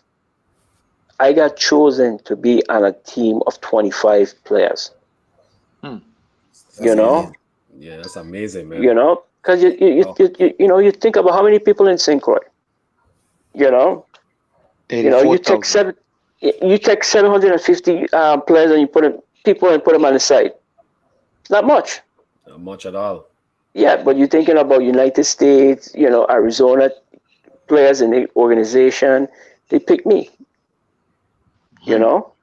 So that's when I knew that, hey, I had certain type of value or a skill. I like to call it. I had a certain skill that they needed. Yeah. So, but other than that, man, everything is history. I know I don't want to ask me about what happened with New York, but I guess something for our New York fans if I bring up anything. I guess something for IO. What's the manager name for that Arizona team that won that World Series? I can't remember. Bob Brenly. Yeah, he coached Pittsburgh too, correct? Right? Then he coached. I don't know if he coached Pittsburgh. No, I think that was his first. I think that was his first manager job. Okay, I think it was somebody. Yeah. But the guy that was actually the brain behind us winning is Bob Melvin. That's the guy who's with Oakland. Yeah. Okay. That man is a genius. That man, he was the captain of the ship. He was the captain of the ship. He was very good, man. He did all the moves and he did the pitching. He did everything. I got a question here from the legend Zorro. He's asking for you to explain that moment when you scored that tying run before the winning run for the championship. Take us through your feeling. How do you feel when your name was called? How you felt when you was at base? Well, they told me if he gets on, I'm going in for him. So it kind of gave me a little bit of a leadway to get myself ready. And and I'm gonna say this. I've never seen the game. You never Really? Never seen the game. I was watching that game live. I've never seen the game. Wow. I never see the game. If you ask me what happened in the fifth inning, I can't tell you. I refuse to watch it. Is it because you don't want to ruin that authentic moment that you had been in the game? No, I get too nervous. I get real nervous because even when I was in the dugout, I wasn't watching the game. I was just kind of like more looking in the stands and going in and out the clubhouse. But it was so nerve-wracking, man. We had a couple guys in the dugout actually throwing up. They were vomiting. I was just about to ask you if you were throwing up. No, I wasn't throwing up, but I had a couple guys was actually vomiting. And every couple innings, the guys would come down with the hose and wash it down. Yeah. They never showed that on TVP. They ain't showing that. They ain't showing that. But geez. No, man. Yep. Again, Cork Chilling. He would come in and he would put his head and he would put a towel over his head and earplugs. And when it was time for him to pitch, they just kind of like tap him on the shoulder and he knows it's time for him to go out and pitch. He didn't watch the game neither. I could remember because when they zoom in with the camera, you could see he always had the towel over his head and he always had his head down. Yeah. Yeah, he had earplugs in. He didn't. I mean, the place was so loud. I could be sitting like right next to you, and I'm talking to you, and I can't hear words. But again, I can't believe that. Is but that again, yeah, you get nervous. You get real nervous. You get real nervous, but then once again, the game, the nerves goes away.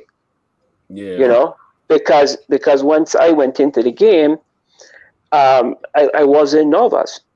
I just had to make sure that, hey, I know what I have to do, and I just didn't want to mess it up. Because it's a critical time. They brought me there because I was a good base runner, and I just didn't want to mess it up. So I said, let me just do what I'm supposed to do and just do my job, and that's it. What was the atmosphere like in the dugout in that bottom of that ninth inning with Mariano Rivera and the mound? Because when Mariano is on the mound, it's pretty much automatic save. Yankees win. So the odds was against your team. How was that atmosphere in the dugout? Was it just the same as throughout the game, No, it changed, man. If you guys know, Arizona never rains. We've been there the whole year and it never rains. As soon as they got the thaw out in the top of the ninth, I don't know if you guys see it. You'll see like the wind starting to pick up, and then it started to rain. It never rained, because we had the roof open, and it just started to rain. And I could remember Mark Grace came in the dugout and he said, "Boys, this is it. We're gonna win." You know, I forget you guys had Mark Grace on that team. That's yeah, crazy. we had You think we that had was some Mark kind of Grace. weather control? Because we're also a conspiracy theory No, kind of thing. Right? no. We not. It's too late. Nah, It's too late for that now. It's too late for that now. nah. But it just started to rain, and it just everything just changed. Like the temperature changed, the paper them starting to pick up and swirl around. If you go back and watch it, you'll see like how everybody like the paper swirling and everybody get the pom poms, and it just changed. And Mark Grace, I think he was the leadoff hitter, and he said, "Boys, we gonna win." And he said, "Follow me." He went up there, he got base hit, Wow. right? And then I guess they had a pinch run or something with him, and he came in. He said, "Guys, this is it. We're gonna do it." And then we pick, and then when I get my opportunity, Womack was hitting, and he got a big hit. Big hit. He had a big hit. And after that, we pretty much knew it was over. We just didn't know how we was going to beat them, but we know we was going to beat them. That's But then the funny thing about that was the only game the Yankees was actually winning. Oh, They so were they supposed to get. Yeah. They are supposed to be swept. Yeah, that's true. They are supposed to be swept. Yeah, they won the 3 games in New York. But the first game it went extra innings, and then the next 2 games they hit 2 2-out home runs in the bottom of the ninth. Yeah, you guys control that series. The whole series, you guys was in We control. can accept the last game, but we took it. We took it from them the last game. Yeah. How was that celebration after? Champagne Man. down your face. I know you say you didn't like beer. You like champagne? Well, that night it was extremely special. I mean, it's like a high, man. I wish everybody could experience it. It's like on a roller coaster, man. It's like you get up to the top of the roller coaster and you come down. It's just like that 1,000 times. It's just like you feel no pain. You're just enjoying the moment and the thing you just did that you're gonna be in history for the rest of your life. That was so much fun. But I got add this story now. He might get vexed with me, but I'm gonna have to say. After the game, right? I'm in my club. We're in the clubhouse, and I had just gotten my first cell phone, right? So I look in the. I can't hear nothing in the clubhouse because they park in and stuff like that. So I had about 24 missed calls. I don't even think texting was out back then. Right. So I had 24 missed calls. And you see all type of people calling, but you couldn't pick it up and talk because it was just too loud. Yeah. So I had this one call said unknown. So I was like, well, I ain't gonna pick it up because I ain't gonna be able to talk. So I said, you know what? Let me pick it up. So I pick it up and I was like, hello. And one of my good friends that I grew up from home, Rafi Gums, he called me.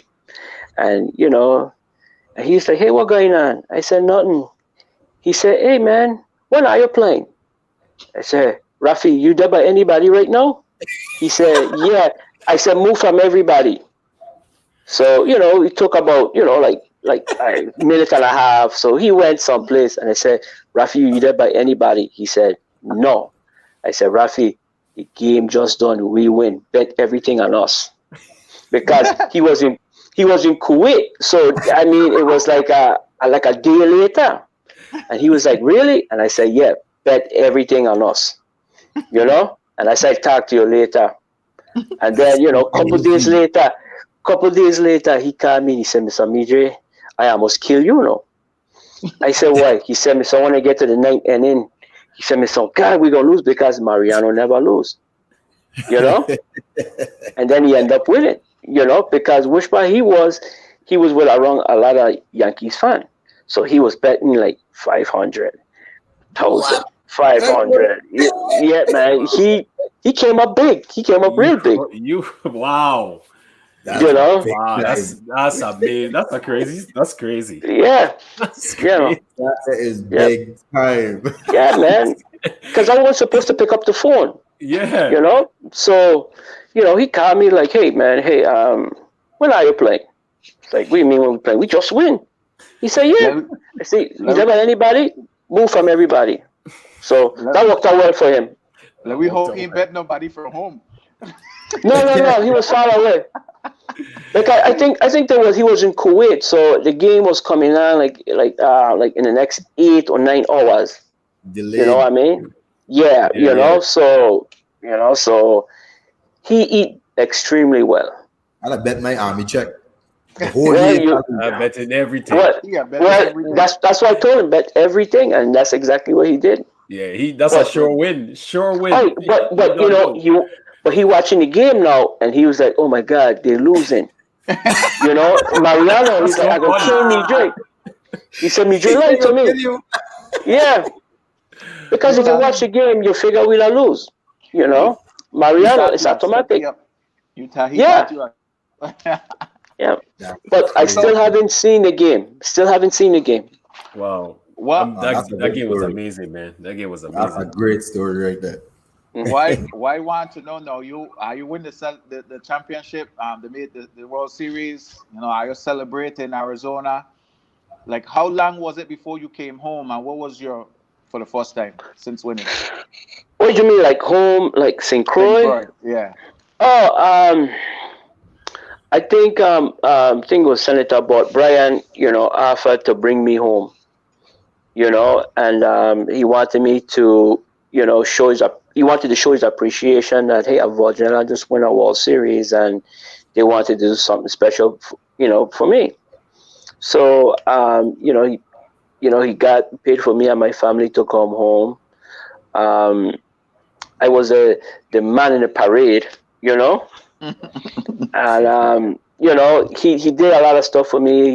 You know, he had me go around and he speak to the schools. Probably I've been to Elena, but I don't remember. I'm sorry. That's my apologies. Yeah, you've been But there. I won't forget. I probably I've been there, but I don't remember. But Mm. I did a lot of like promotions, and you know, I spoke to a lot of people, and the one that you know I spoke about earlier was you know Queen Louise. You Mm-hmm. know, Yeah. you know, I used to go Alexander Hamilton school, so um, I had a couple friends used to go to Queen Louise, but you know, you figure Queen Louise was just like a you know, like you know, stay for a couple months, finish school, and then you go home. I didn't Mm. really know what Queen Louise was about, you know, until I Yeah. actually went there and I saw that, you know, some of these kids they have sheets on the bed or they have no screen on the window, you know, and it was around Christmas time, you know. So, you know, I asked one of the kids them, I said, well, are you going to the village? They said, yeah, we don't go to the village, but we don't have to come home around 6 o'clock. I said 6 o'clock. That's when people start to, you know, getting ready to go down Ready to there. go down there? They said, Yeah. Yeah. yeah, you know, but you know, one of the girls told me, she said, well, you know, we could have to take them early because, you know, we gotta take our family too. You know? So they had to bring them back and then I guess the employees would have to leave, go home, get their family and go down to the village. You know? So they never really had that enjoyment of, you know, going to the village and getting on the rides and you know, doing stuff that, you know, what normal kids would do, you know? Mm-hmm. Yeah. And you know, I really really felt like man, if I ever you know could do something, that's one of the first place I gonna target is Queen Louise. Mm. You know, help out them people.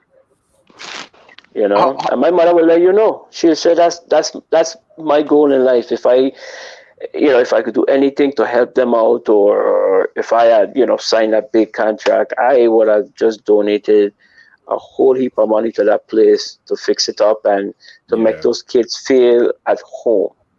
right. Yeah. You know. Beautiful, man. When you was doing your tours around the school and different places, how did that feel to you? Like, did you feel like you was on top of the wall, or you just still felt like a regular one of us, regular Virgin Islander?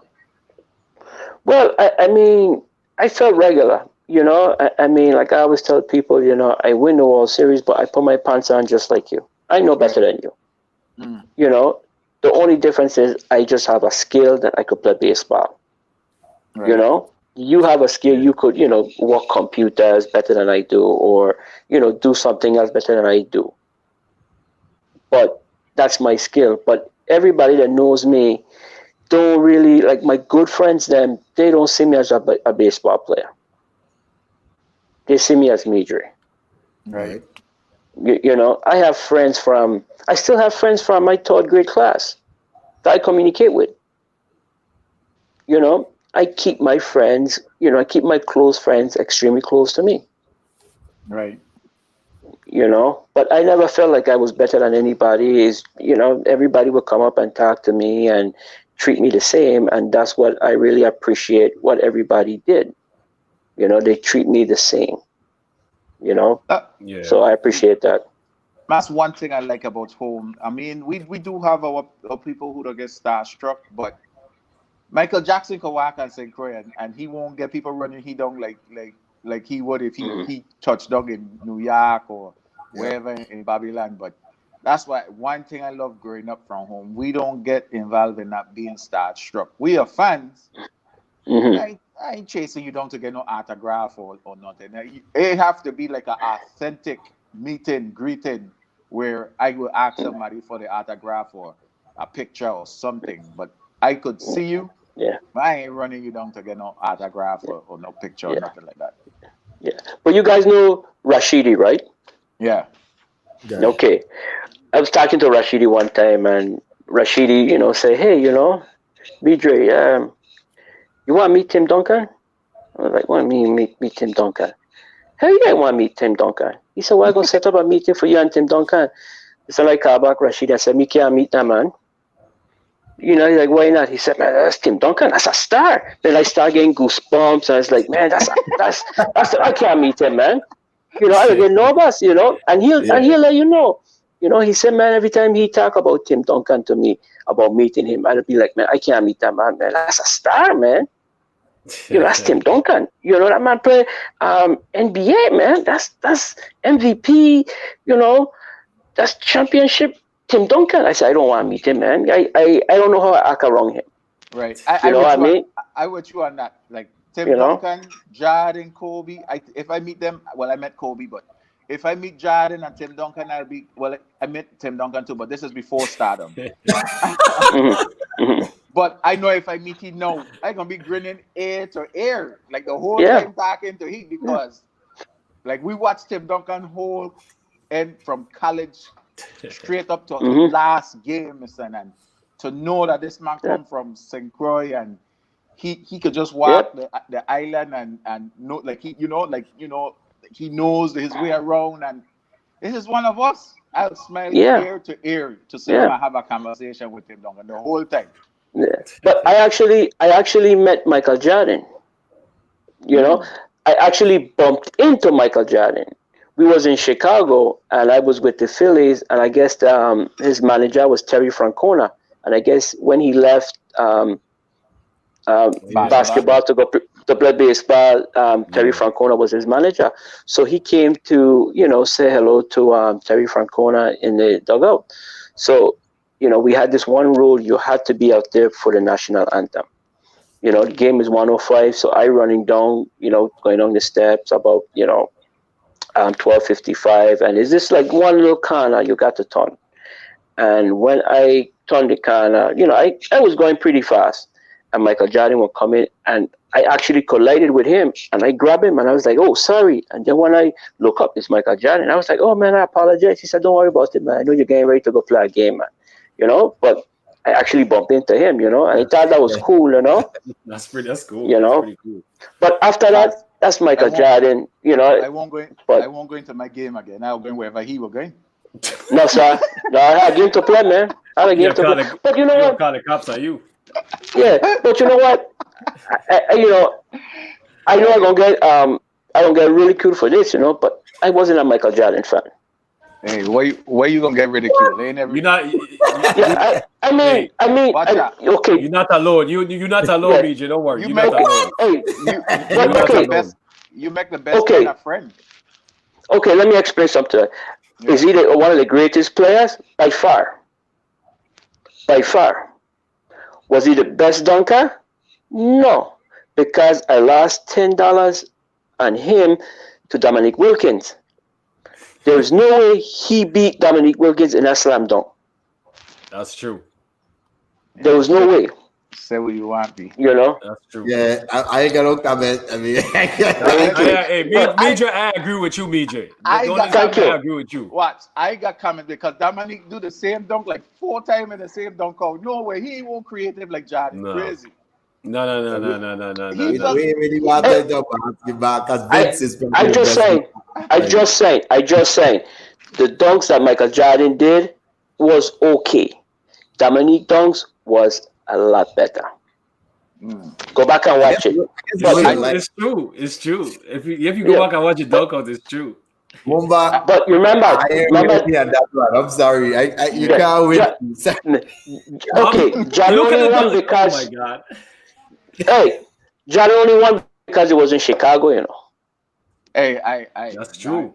No, I ain't You got know? no about you. If you watch the dunk contest, and when they gave Dominique a 46 or a 47 or 45 or something, they went crazy. They couldn't believe it. Listen, Mumba. Yeah. That was the 4th time Dominique did that dunk. Why again No, another pan. 55? No pang. All right, That was the All right, we was the split. 4th time Dominique did that dunk. No, We sir. split 50-50. We split 50-50. Okay, then everybody in the chat saying Dominique. So No, sir. Thank I you. watch it. That's a lie. That ain't working, Mumba. Don't try to pass that one. no, man. All right. So Major, couple of people had some questions, and everybody watching, I'm getting a delay with the comments, so I'm trying to keep up with the questions. I'm writing it down, but one question. Okay, Terry mentioned this earlier about you racing Ellington. He asked who win that race between you and Ellington. Terry Wicked, man. I beat Ellington. I beat Ellington twice, and I felt sorry for Ellington because he swore he would have beat me and he couldn't do it. So I beat him. Another question is, what was your favorite baseball stadium to hit in the major league to bat in? I like Cleveland. Okay. Yeah, Cleveland was very good to me, and Minnesota was very good to me. I just like hitting indoors. Okay. Yeah, indoors was pretty good. Minnesota and Cleveland, but I said Cleveland was the best. Cleveland. How was it adjusting to the cold weather, playing baseball in the cold weather? You get used to it, man. It's just like any other thing, man. You get used to it. You have to learn to warm your body up. Mm-hmm. But once the game start, you really don't think about the cold.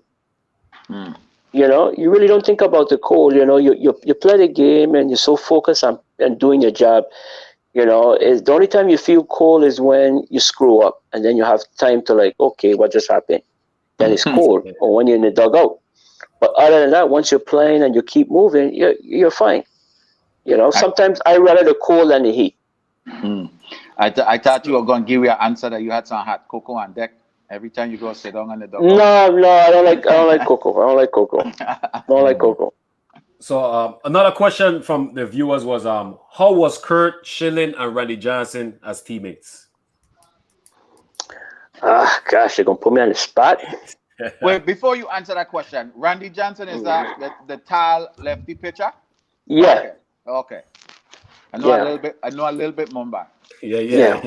You're baseball man now. They competed against each other. Did they like each other? Yeah, they like each other because they both had a skill, But we was playing a game one time and Coach Chilling had just thrown a four hitter.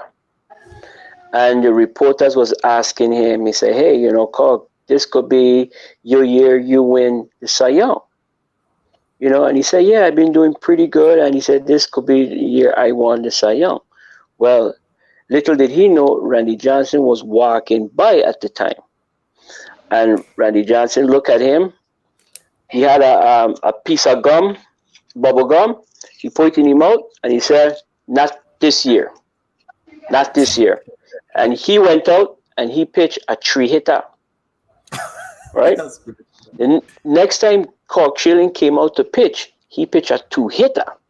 Wow. When Randy came out, Randy pitched a one-hitter. So they was going back and forth, back and forth, back and forth, back and forth. But they competed. Yeah. But if you're asking me, who would I have pitched for my game 7? Cork Schilling. Cork Schilling. That's like he's a gamer, man. That guy's a gamer. Hey, I tell you what, the preparation that guy did when he come in the game, man. I mean, when he pitching, when he pitching, you want to jump in a foxhole with him, But the days he pitching, the days he's not pitching, you kind of want to push him in a foxhole, if you know what I mean. Yeah, because he started at 7. He started the game 7 of the World Series, right? When you guys. Yeah, he started game 7. Yeah. Game. Yeah. He went. He went 1, 4, and 7. 1, 4, and 7 in the game. Yeah. And then Randy came in and closed the game out in game 7. Somebody in the chat asked if you remember coming to Shabbat to see Sherry. I'm a sister. Yeah, I'm a sister. Dwayne, what you were the person named Dwayne Crowser. Dwayne, were you there? So another question was, what made you bat left instead of right-handed? Well, the same coach again stopped me from switch hitting. That's why he had me come out to Ollie Walk. He said, you have a good right-hand swing, but that's not your money swing. Your money swing is left-handed.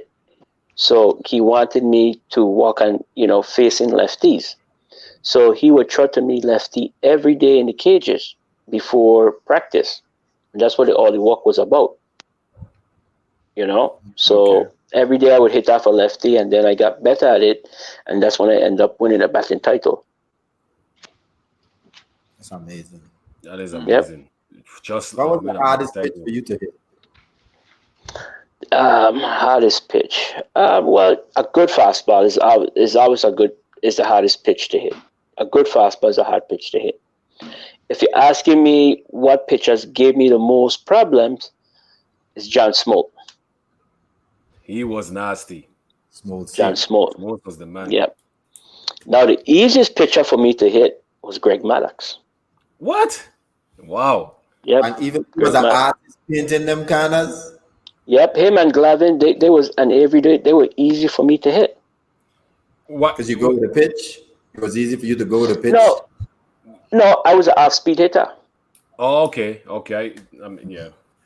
And I would sit off-speed 90% of the time, and I would square the ball up on them pretty good, pretty much 90% of the time.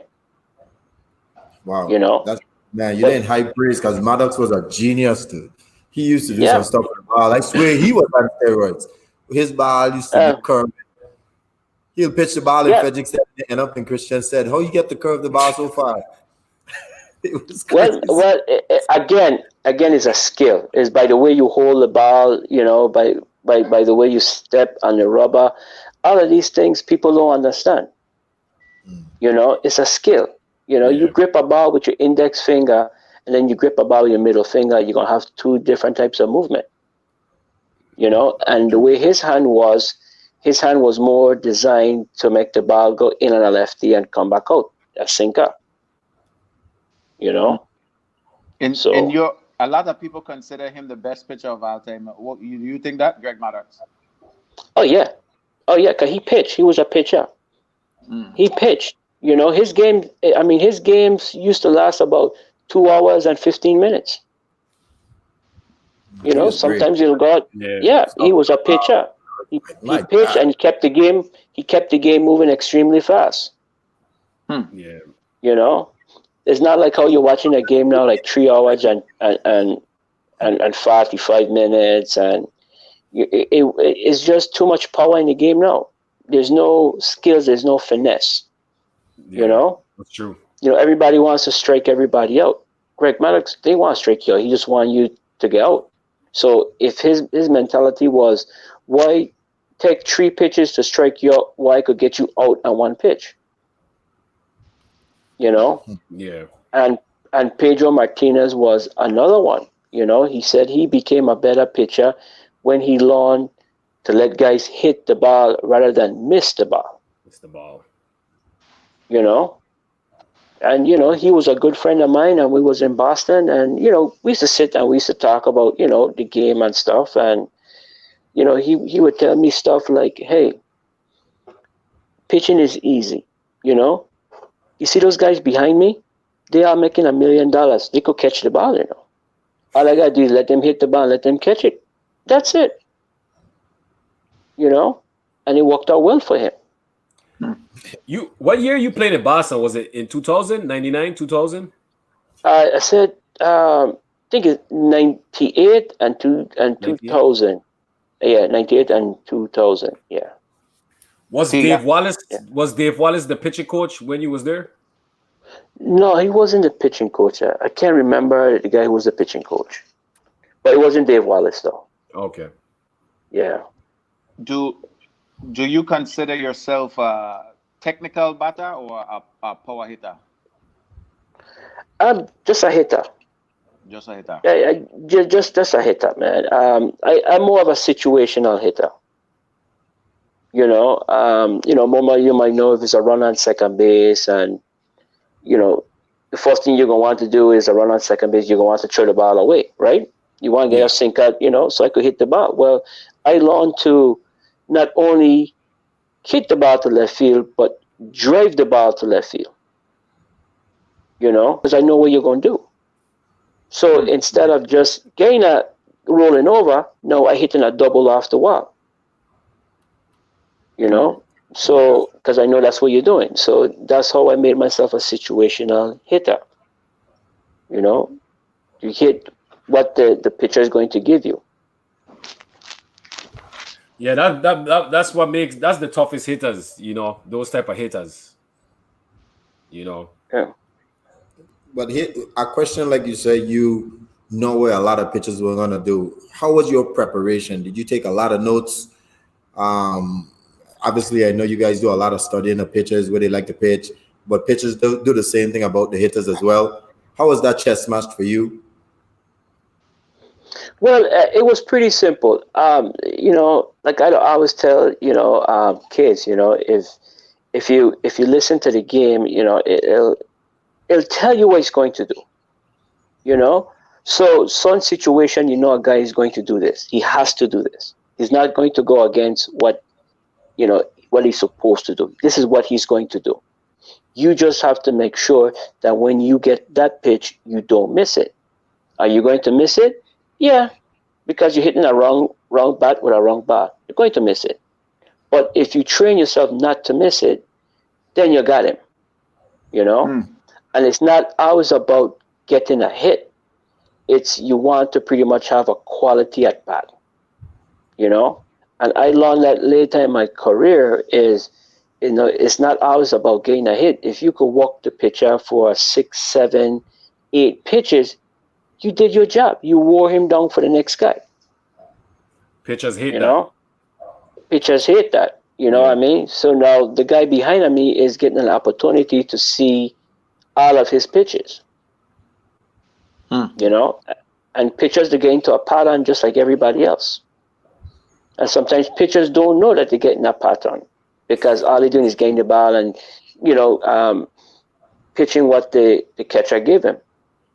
And then he just keep going. He's a robot. But once you figure out the scheme, then you got him. You might not get a hit, but you did damage where you hit the ball hard and you get the pitcher head scratching. He said, I just throw that pitch, which he's not supposed to do, and he hit it extremely hard. we got you, you know. But it's not always about getting a hit, and that's where everybody is so worried about. Hey, you know, you need a hit to be successful. You don't need a hit to get successful. You just want to have a good quality at bat. Right.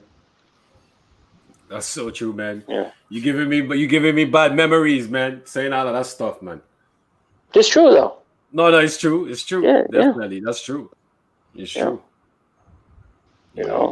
know, with Boston, what we used to do was we had this thing where we used to say, okay, let everybody try to have a 6, 7 pitch at bat. Let's wear him down. Let's wear him down. You know, even if it's strikeout, so what? Wear him down. You know, next thing you know, he could be in the fourth, fifth inning with about 65, 70 pitches. Yeah. You know, and then after you wear him down, then it's time to eat. Then we go out there and we eat. We tear him up. Eat food. Yeah. Oh Yeah. man, that is true, man. That's true. Any more You know. questions, Mumba, from the people? Yeah. There were Dwayne Crozer asks, have you, in your journey through the major league, have you met up with any other Virgin Islanders playing in the major league at the time? Man. Yeah. I met up with this guy from St. Thomas, Calvin Pickering. Man, what a yeah. character, man. What a character. But what a great person he is, man. You know, I you know, people have said that, you know, they're lucky to meet me. I was lucky to meet him, man. You know, and watching him play, and actually my highlights with him was we played in an all-star game together. We was on opposite side, but we played together. We took pictures, and I mean, just standing there with him, man. I was so proud of him. I was more proud of him than, you know, proud of me playing. You know, I was just so happy to see him, man. And he's a great friend of mine, and I really love that guy, man. He's a good person, man. That's awesome. And one thing I always tell him, he had one of the best starts in minor league history. He had the best start. I never see anything in 2004. He had like 10 home runs in the first week. Wow. First week. His story, but he was a beast. Yeah. His story is crazy. He was a tremendous hitter, man. You know, and I would go in the clubhouse and everybody would be like, "Hey, Midre, what's up with that guy Pick, man? Is he hitting from second base?" And I'm like, what? And I was like, "What?" They said he hit another home run. What are they pitching him underhand? I said, "Oh yeah, seriously, man. That's no joke, man. He had a tremendous first month, man. It was so unreal, man. I mean, I remember they were saying he was on pace to hit at least about 100 home runs that year. That's crazy. Yep. Fire. Yep. Fire. Man. Yep. Yeah, man. That's amazing. Yeah, man. Yeah, man. Yeah, he don't like to talk about that. You know. But I don't remind him about that because, you know, that's something that stood out to me about what a good player he was. Yeah. You know. Yeah, you could definitely. I enjoy. You could definitely tell he's a good person too by our interview with him. You know, he was very humbling. And he was giving everybody around the praises. Rather than himself, he was giving everybody the praises. All the people that he came up under, and he pretty much talked the same about you as you're talking about him, which is good to see.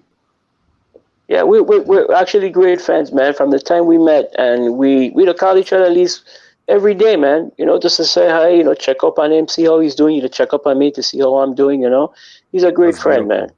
That's beautiful. Yeah. There's another question. He always talk. Go ahead. Oh no, I was gonna say it's another question. They say ask him about playing ball in Atlanta with I don't know if it's enough to pronounce that. Lalacos, a couple years ago. Jackos. Oh, Jackos. Oh, Jackos. Oh man. Man, that was experience, man. I play with one of my good friends, man, Rocky, man. Invite me to come play, and you know, I really don't want to play anymore. I had my day in the sun. It's for the next generation. But they get a little upset when they say, "Hey, you can't hit this guy." You know, so I made up on myself to go play. You know, Right. and I'm playing with the new generation, man, and watching them guys play, man, and I mean, playing with that team, man, it gave me a lot of life just sitting back and just watching them play. I didn't care if I get to play or not. I just wanted to watch them play. And Yeah. playing with guys and guys playing catch with me, and it was like, I can't believe I playing catch with you, Midre, man. Guys looking to cry and them thing. Wow. Yeah, man. Hey, there were guys looking to cry, and I was like, man, you can't cry on the field, man. You There's can't no cry on the there's no field, man. there's no crying in baseball. Yeah, yeah, you know what? That was the same thing I said. And then the person Steve said, "Hey, Midra, you know what? Your name was the first team I ever played on." I said, "What do you mean?" He said, "There was a little league team named Midres," Mm. and I was like, "No, no." He said, "Yeah, man. I guess he called his mother and he take a picture of the shirt and he showed me. He said, 'Look, Mm.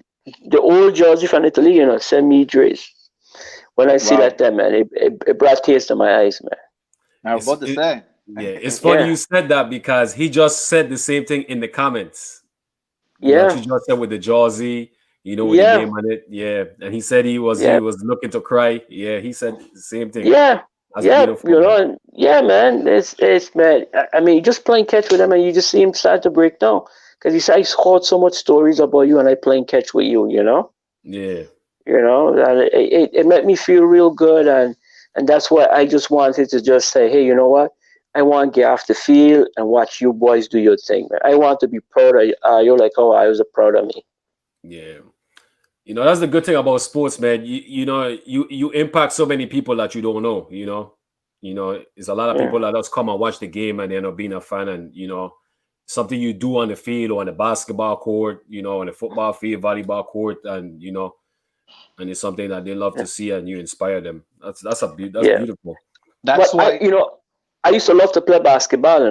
I Mm. used to love to play basketball until I play against Zorro.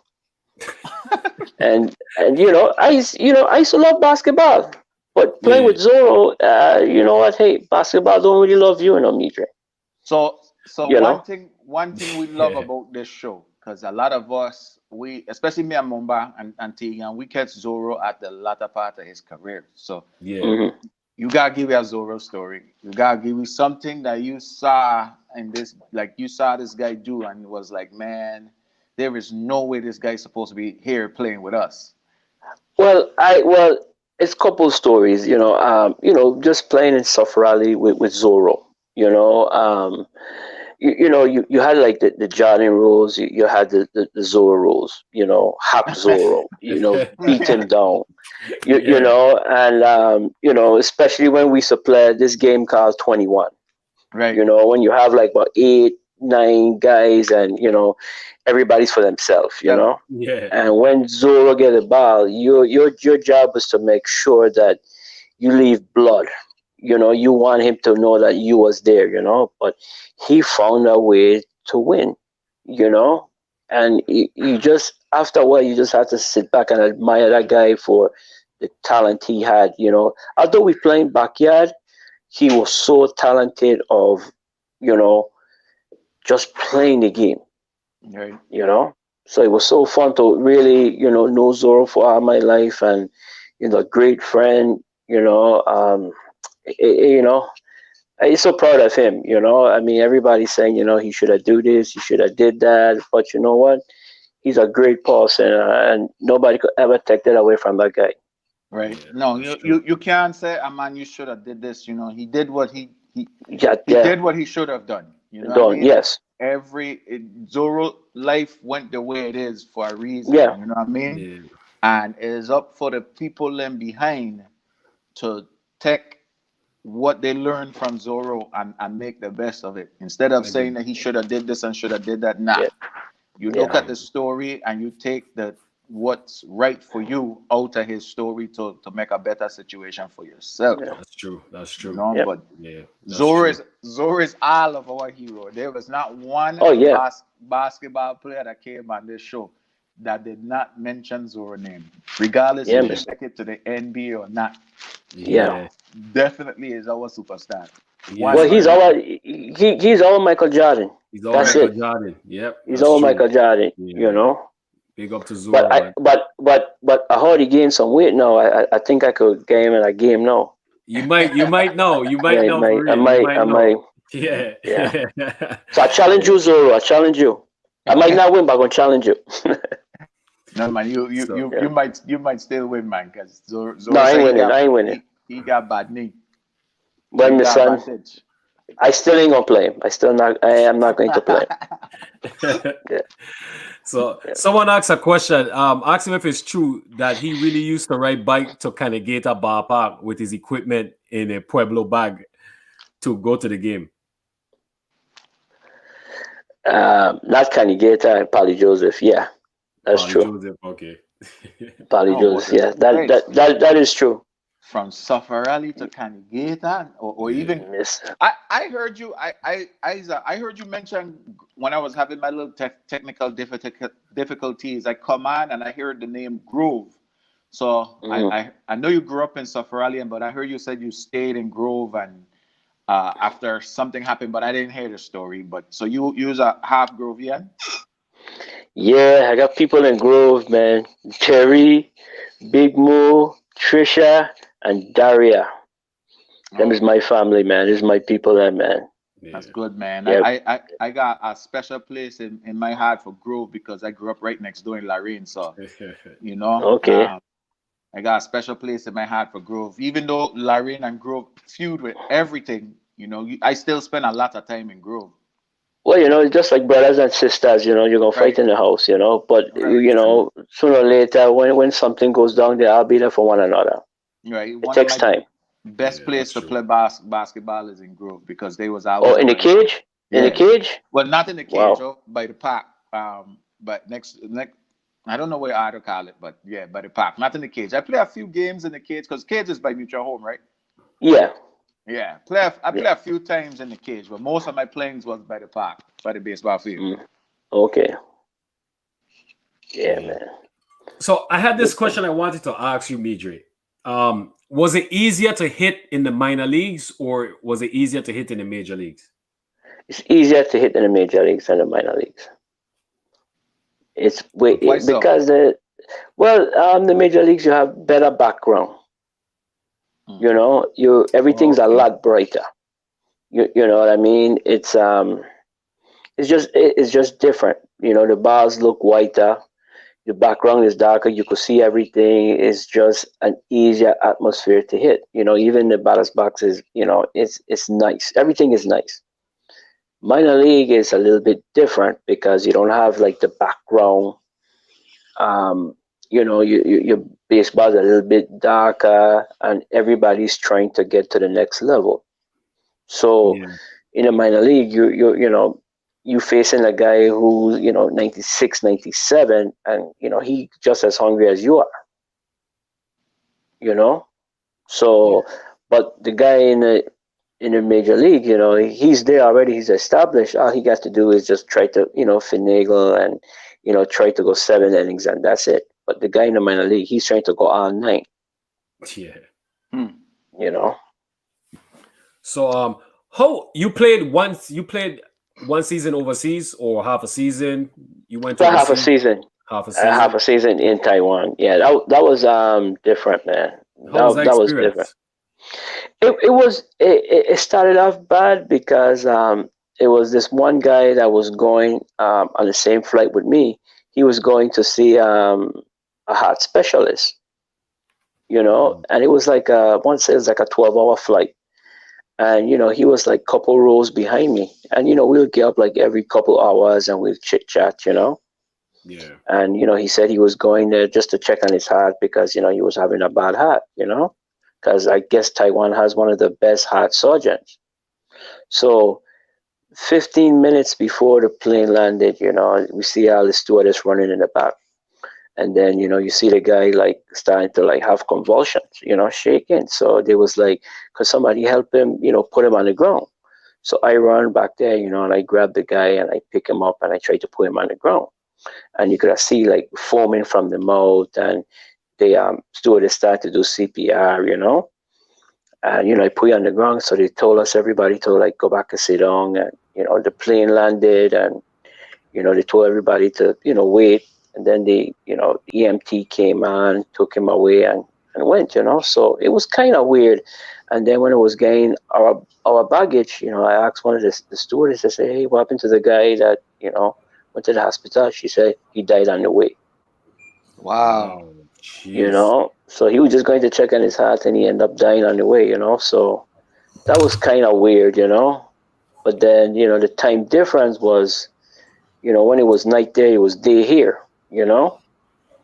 And Yeah.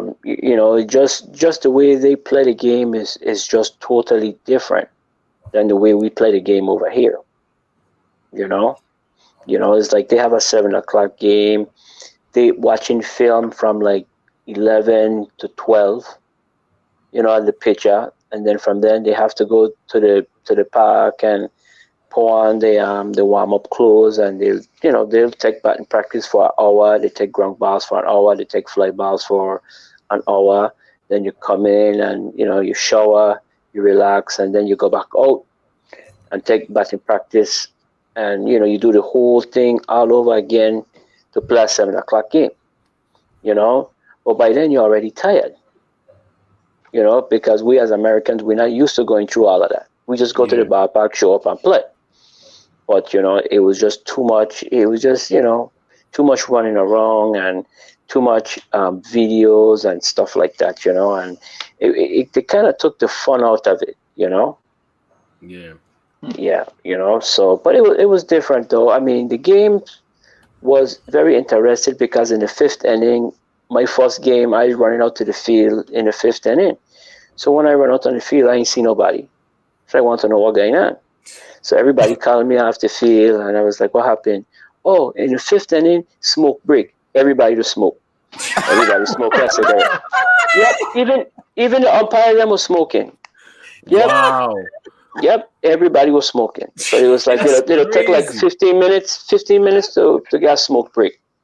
That's What? Yep, crazy. In the middle yep. of a Wow. baseball game. In the middle That's of a game, they crazy. stop the game. 15 minutes smoke break. Umpires, players, coaches, everybody go back in this one room, and everybody just starts smoking cigarette. Yep, yep. It was weird, man. It That's was weird. weird.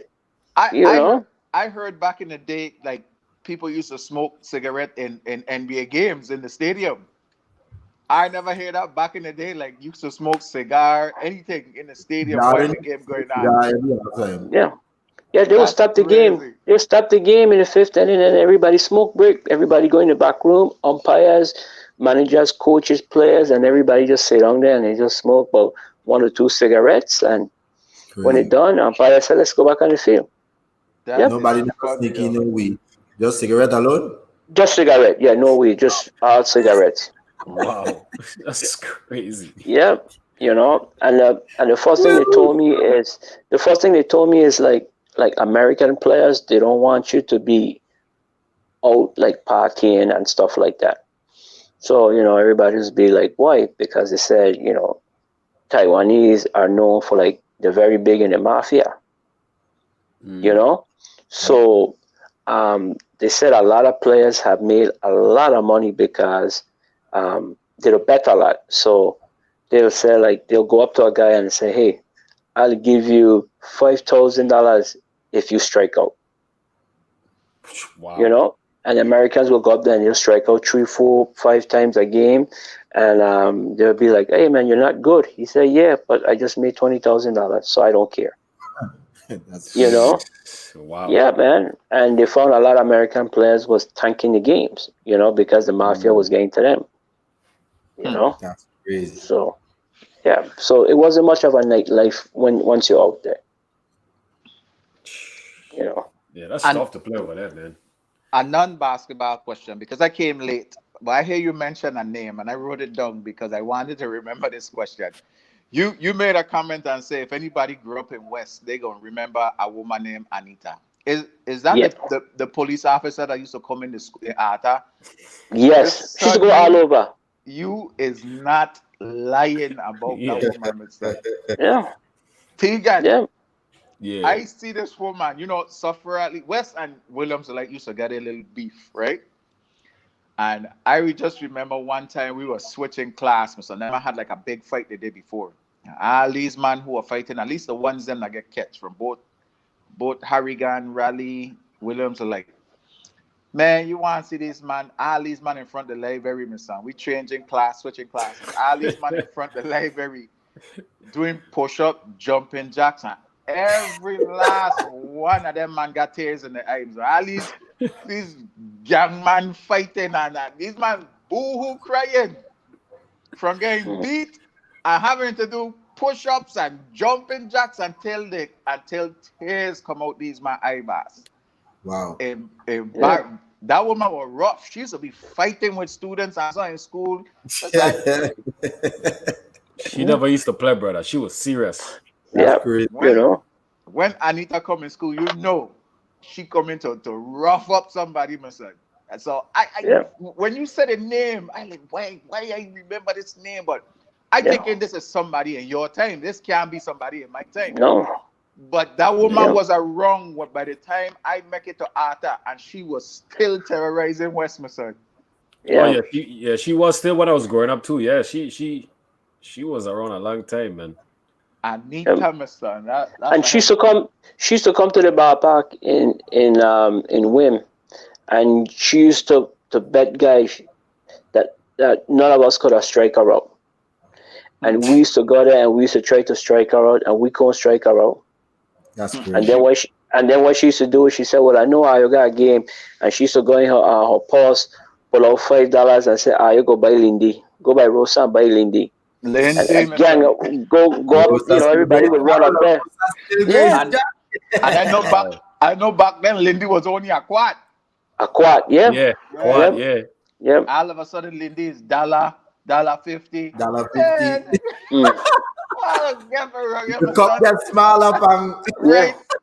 The cup small and the price gone up. Yeah. Oh man, it's crazy. It's crazy.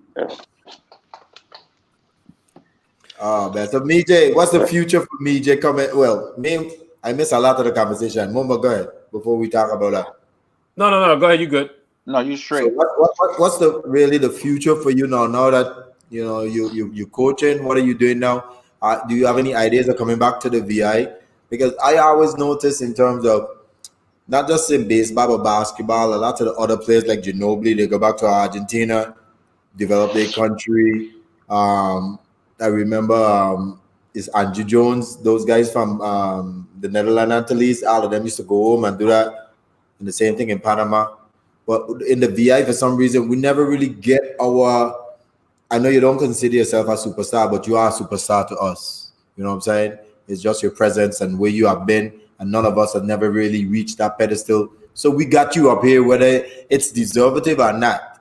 You know what I'm saying? But we never really get the return back home in terms of building a new future. You have any vision about coming home, trying to raise more major Cummings, trying to send more people to the major leagues, or kind of teaching them the way? Well, I had did a proposal to the government years ago about coming up with a plan to bring back something to the Virgin Islands, but for some reason that never came back to me. And that's crazy. And that's the thing that'll be killing we on this podcast.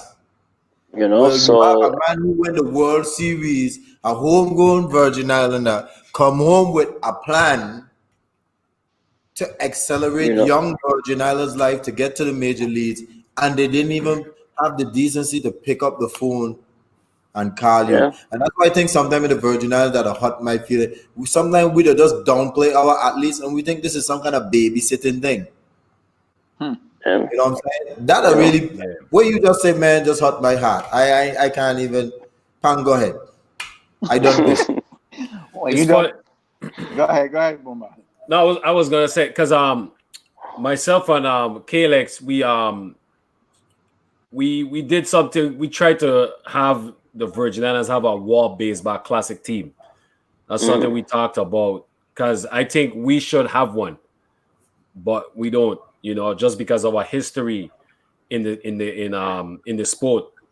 You know, and I think that would definitely help the Virgin Islands having a wall baseball classic team. But if we had like the infrastructure and a good stadium, we could actually host some games. But you know, that's not really our fault, you know. I mean, what the Virgin Islands should have did years ago was merge St. Croix and St. Thomas together. You know, I Somebody, was talking to somebody. I was talking to somebody the other day, and I told them, I said, you know, if St. Croix had merged with St. Thomas, you know, it would have been so much better. You know, it had more rabbis. You know, it had more Calvins. It had more, you know, Midre Cummings. You know, it had more guys to represent the Virgin Islands. You know, because if a team from St. Thomas wins, nobody from St. Croix is going to watch the games or support them because they don't know anybody over there. You know, vice versa, as St. Croix win, nobody from St. Thomas is going to support or watch, you know, the team from St. Croix. But if you blend the team together, you force both places to watch the game. And you know, and I mean interleague, or sometimes they should have St. Croix come over to St. Thomas and play. You know, if it's little league, so people from St. Thomas will get a chance to see different players. You know, we only saw Robbie you know, twice. You know, twice in 1 year. You know what I mean? Was he good? Yeah, he was good. But in St. Croix term, well, he was only good for 1 day. So they didn't see him as being good, as St. Thomas would see him most of the time. right? You know? So if they had did that, you know, he could have been noticed more. He could have, you know, probably been a lot further into playing ball or get more kids involved and wanted to be more like him, more like Calvin, just to play. You know, because the strength of the Virgin Islands is just not our Crucian or our Centomians. It's a Centomian and a Crucian put together. That's the Right. strength, Facts. That's so true. you know. That is so true. That seems like a common theme with most baseball players. Like most you guys said the same thing. If they Yeah. would stop if St. Croix beat St. Thomas, St. Croix will be the team that travel abroad to go play in some big tournament. If St. Thomas beats St. Croix, St. Thomas will be the team to go abroad to play in some big tournament. But if they would stop doing that and put together, you know, all the best players from, you know, the both island, we'll be able to represent better. But it don't seem And like probably win Yeah. because right. we had the talent. Because we used to go far, but we were just missing that extra piece of the puzzle. Yeah. Right. You know, because I know St. Thomas had that one hitter, Moscoso. That was his name from St. Thomas. That boy was a beast, man. You know, that boy could. I mean, he could have helped us out, or he could have helped out the Virgin Island. Yeah. You know, and a lot of players get, you know, on the back burner because St. Croix win, they ain't gonna take no St. Thomas players, or St. Thomas win, they don't take no St. Croix players. You know, and a lot of us suffer. You know, Do and How the did kids who that, want to play. Hmm? how did that come about in baseball? We don't have that in basketball, now basketball, not at volleyball. all. What happened in baseball? Something happened that we don't know. Somebody needs to tell me the true story. Like what really happened Well, with baseball? Basketball and volleyball don't have that problem. well, I mean, this was ongoing before we were even here. Hmm. You know, the history between the two islands, you know, speak volume. You know, one don't like the other. You know what I mean? And it's just gonna always have that love hate. Yeah. You know, and then people and a lot of kids suffering for it. You Definitely. know, And how? future professional athletes. Because like Yeah, you said, talent was so high. You never know how much talent you could have produced. Right. Yeah. Yeah, you You could have know. produced more, and then you create more opportunities for, Yeah. for It's so everybody else. funny. I mean, like most of you guys in the States know, I'm right now in St. Croix, but the whole Virgin Islands have been wracked with the youth violence and stuff like that. And I'm you listen to all the radio and everybody in the newspaper, they keep wondering, like, we don't know what's going on. We don't understand why the youth keep killing each other. Because the youths them been speaking out, having something to do, some type of format, but they never listen. You never provide for them. And now they are rebelling against the system. Now you're trying to understand why they think this way. But every generation is a reflection of the generation who came before them. You know what I'm Right. saying? And because so many of us have been so selfish, only looking out for our own self and our own family, it's coming home to roost. You know what I'm saying? So we need to get rid of this St. Thomas versus St. Croix and all these. Time have changed. If you're divided, you're not going to be the strongest that you can be. And that's just the Yeah. bottom line. Yeah, that's You true. know. And we actually never really send our best to these tournaments. We never send our best. That's true too. You know. We never send the best. You know. I'm still stuck on the Again, fact. I'm still stuck on the fact that you had a plan. You sit at home. This is what a lot of people don't understand. This is the pride and the heart of you. And I'm gonna preach it because people need to understand. You're a World Series guy. I don't know how much money you make, but I know you were making a good living.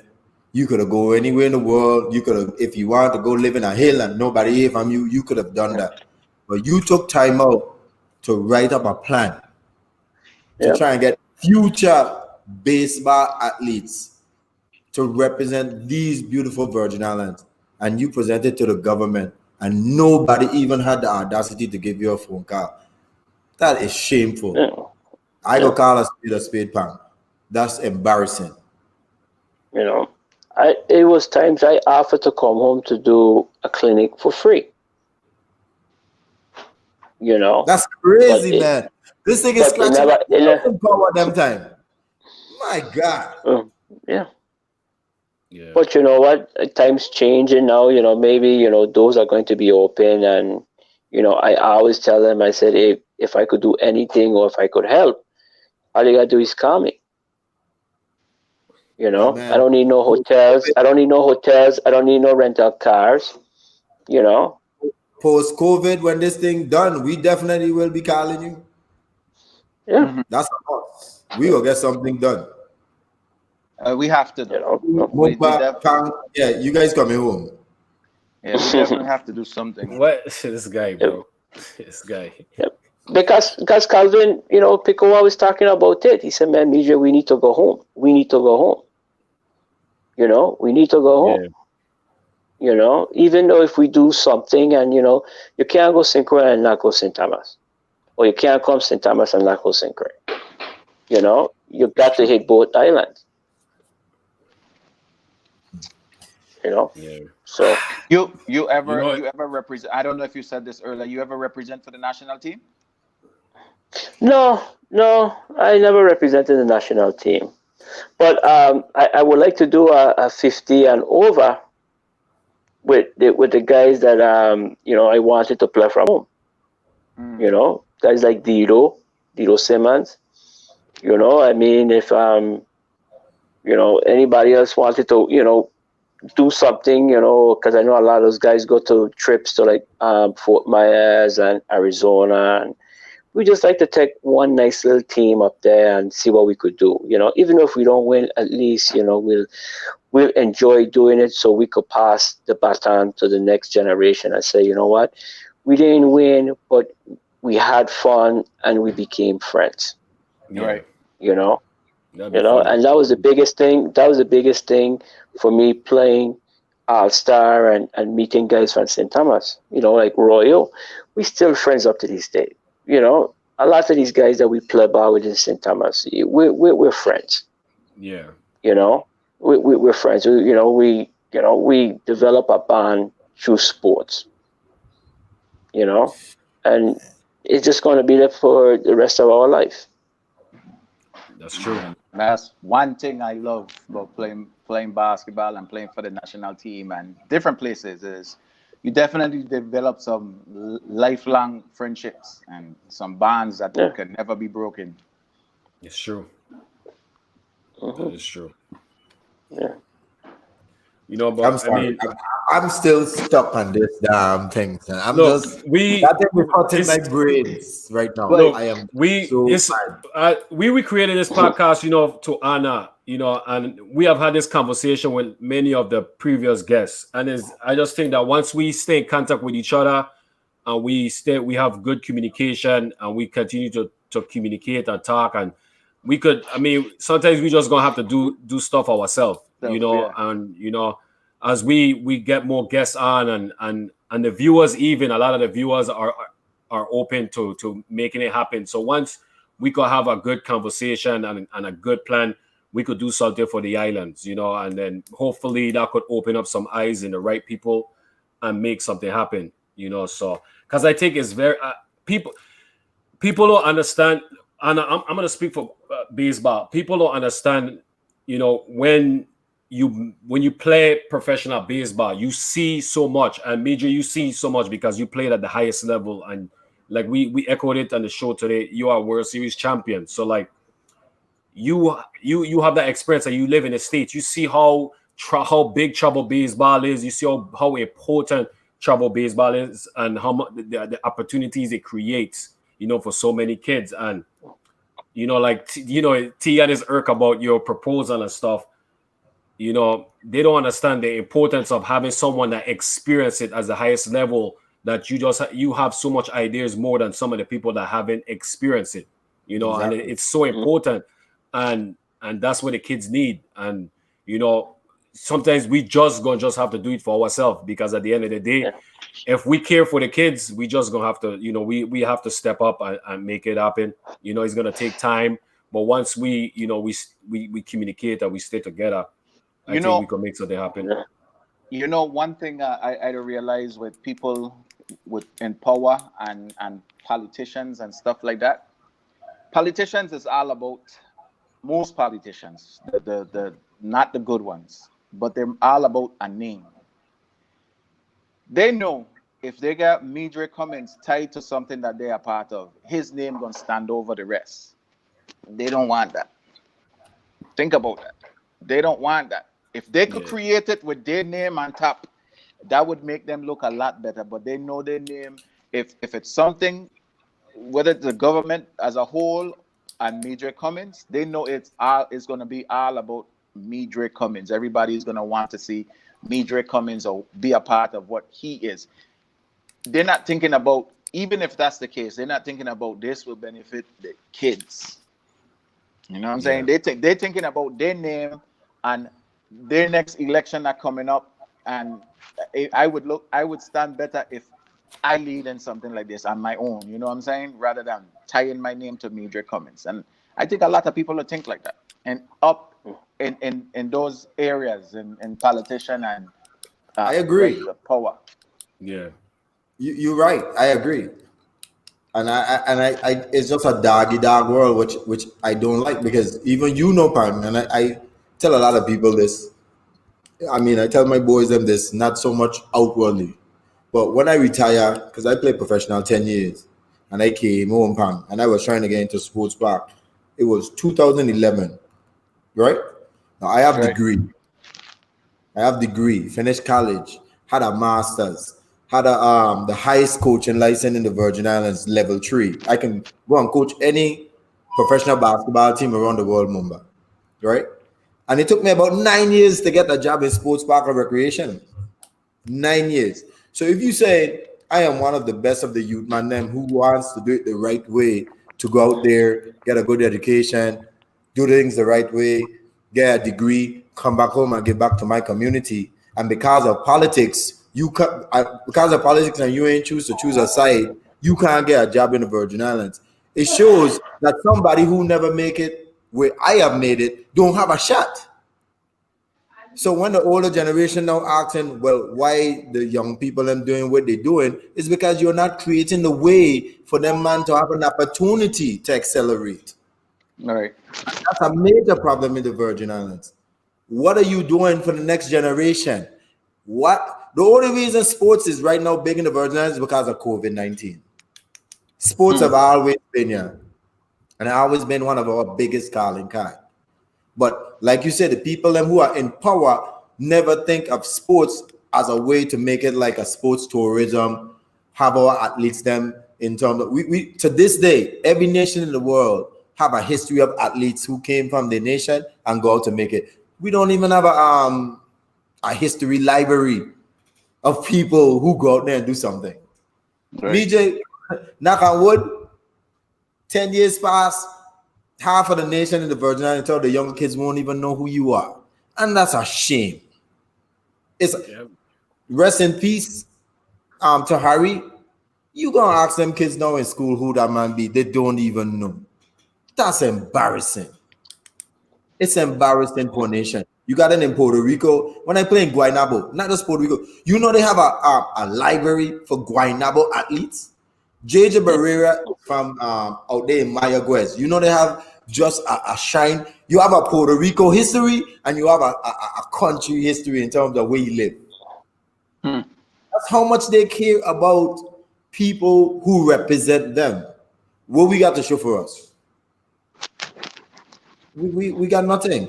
And until we can change that, and the youths them can't look back on the history and pull back and say, you know what, Midre came from we and he went all the way to the major leagues. Pan came from we and he went all the way. Mumba went all the way to the Marine. Until they can pull strength from the history and the past, there's no future for them. They're gonna create their own future, and that's just a fact.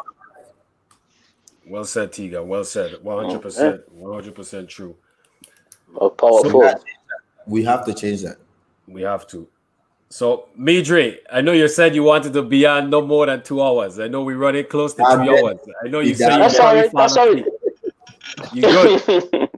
Yeah, I'm good. I'm good. You good? So, I had a question someone asked, and I wanted to get to it. What was your favorite baseball team to play on in the major leagues? Which team that you enjoy playing with the most?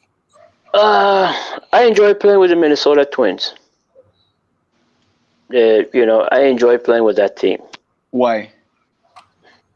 Well, because everybody was more your age, and I also had a spot. I had fit it. I had my role. I know what I was supposed to do. It's like when I went to the ballpark, I know exactly what I was doing, so I could have prepared myself from the morning to go to the ballpark. And it was beautiful for me, and I was doing extremely well. And I said the Minnesota Twins, and I played for a manager that actually explained the game to me. That was the biggest thing about, Tom Kelly. He explained the game to you, and, the biggest thing he always preached was you hustle, and then he wants you to ask question, well, why should we hustle? He'll come out, he'll point in the stand. He said, you see these people out here, a family of 4, they just pay $40 to watch you perform. You're a performer. You have to perform for them. You want them to come back to watch you play. That's how you make money. Because if you don't hustle and you don't do what you're supposed to do, guess what? They're not coming back to watch you perform. They go do something else. So then when you want to make more money, you're not going to get it because there's nobody watching you. Does that make sense? That is true. Right. That is so true. Because, you want to inspire. There's always somebody in the stands that never seen a baseball game, a basketball game, or football game, or hockey game. They'll never see one. Your job as a sport entertainer is to make them want to play that sport. You want them to want to come out to play that sport because they like the way you play and they want it to be like you.